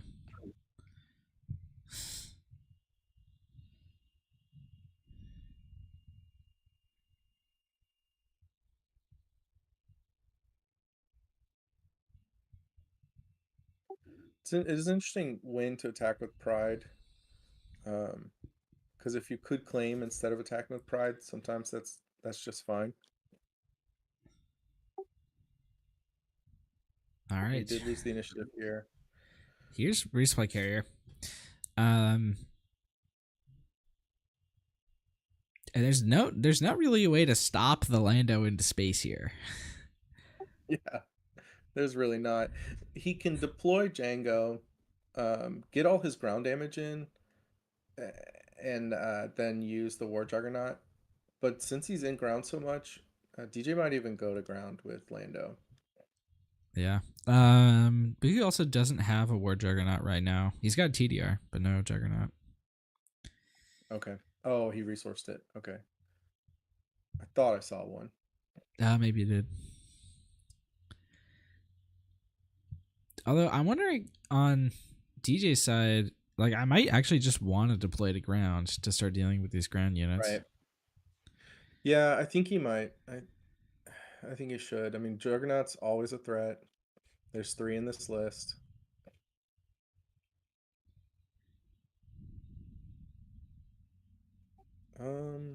Oh. He doesn't have initiative.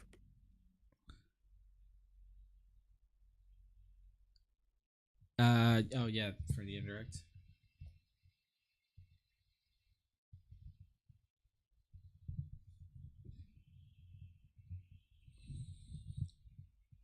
All right. Oh, so he is going space. Okay, so that opens the door for ground, and it's kind of a race now. Yeah. The DJ's saying, "You know what? I can actually just kill you." It's a tough proposition against Django though, because he, he's got that full board tab, and like Yeah. Ian is suggesting, you can breaking in to go through the Sentinel this turn, and put 5 more on the base.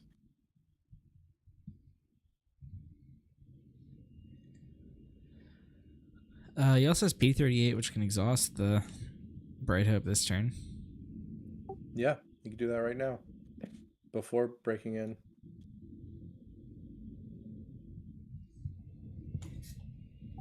Really, I think he will. I think he'll land on that decision. That's gonna help his race quite a lot.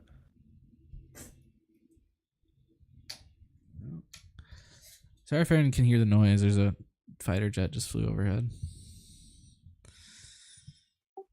I did not hear it, but I wish I did. Oh, that's good.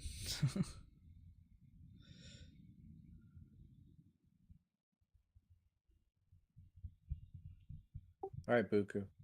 Where's that P38? Oh, triple dark raid. Okay. He's a gambling man. Let's go gambling. He hits the Raider. Oh, he's The taking a same P38. Okay.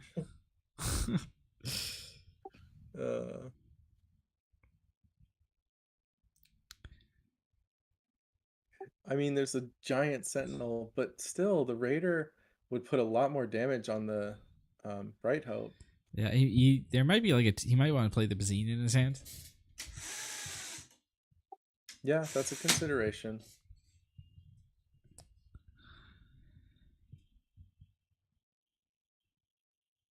All right, here it is.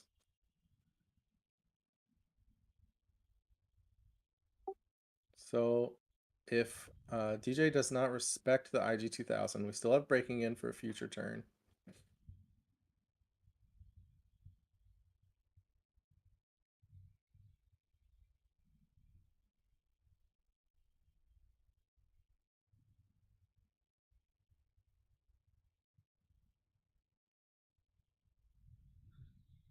Buku's also very tired. He's in Europe. Oh yeah. It's getting late.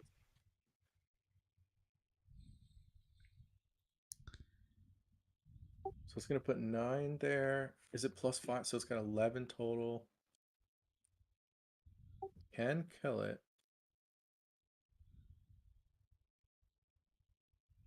Yeah. Yeah, he takes 1. Yeah. I Ooh, mean, Luke picked that up. kind of kills DJ's claim that he can win the race, taking that out was a big component Yeah. to saying no, you can't. You just got a couple plays here. He picked up a Luke, which I mean, the only thing he can kill right out of the gate is Pride. He also has he can Lando in Echo Base Defender. Yeah, that wouldn't be bad.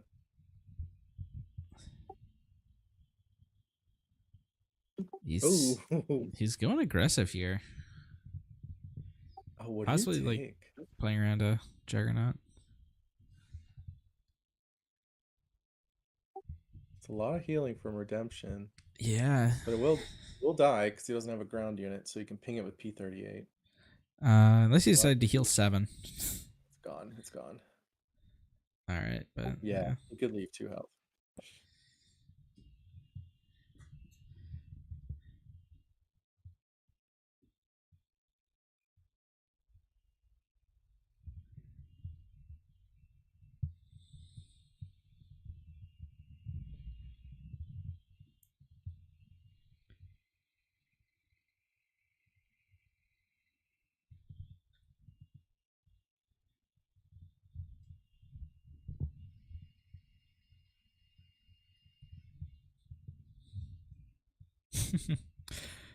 making sure DJ gets that Lando right. Okay, so we have breaking in. We can clear the Echo Base using breaking in if we need to do that. Yep. You can also like P38, ping the shield, then attack it with one of the Fats. Yeah, P38 also finishes off that other space unit. It's interesting.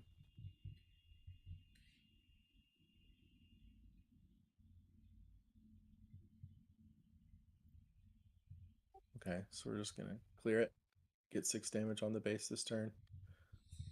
Presumably, we know that's not actually gonna happen.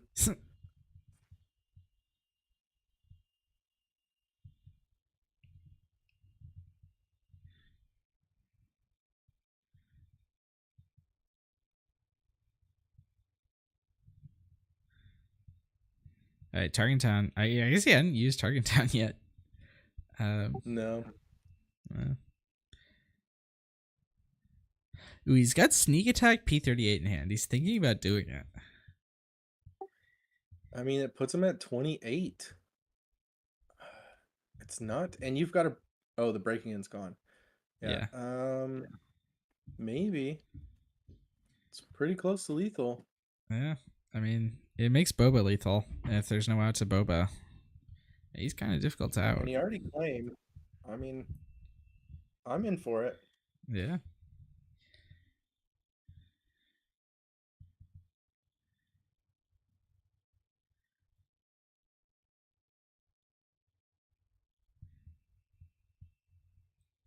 Ooh, he picked up Surprise Strike. Totally rewarded There for we it. go. So now any of his units can kill, even if there's a small heal from Lando. Is Buku our champion again? I think he is. DJ just drew Mon Mothma Regional Governor. Regional Governor Surprise Strike still doesn't do it. Yeah, because of the Boba. Yeah.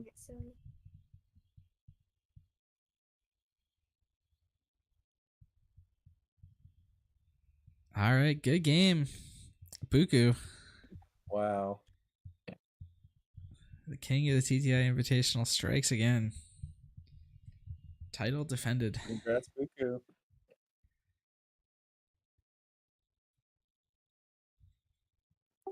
Yeah, Artificery, I think it was correct to go to ground because so much of Jango's presence was in ground this game. But I don't know. But these games have been interesting. You could rewind them and go a lot of different ways. Yeah.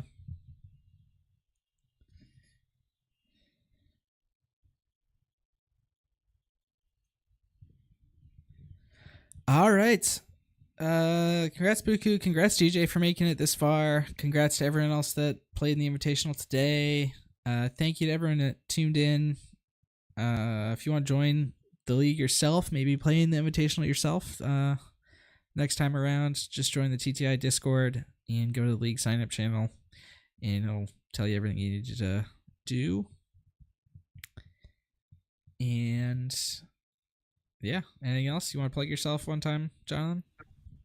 Yeah, sure. Go check out Across the Network on YouTube or Spotify. Lego Pizza and myself have started a podcast. We're talking to other Bothans about a lot of different things. Come check it out. And this next weekend, we'll be doing Bothan Invitational. You can find us on Blonde Sabine or McClunky. We'll be restreaming at McClunky Gaming. Thanks, Rebel, for having me. Yeah, thanks for stopping by. All right, I'm gonna go and end the stream here.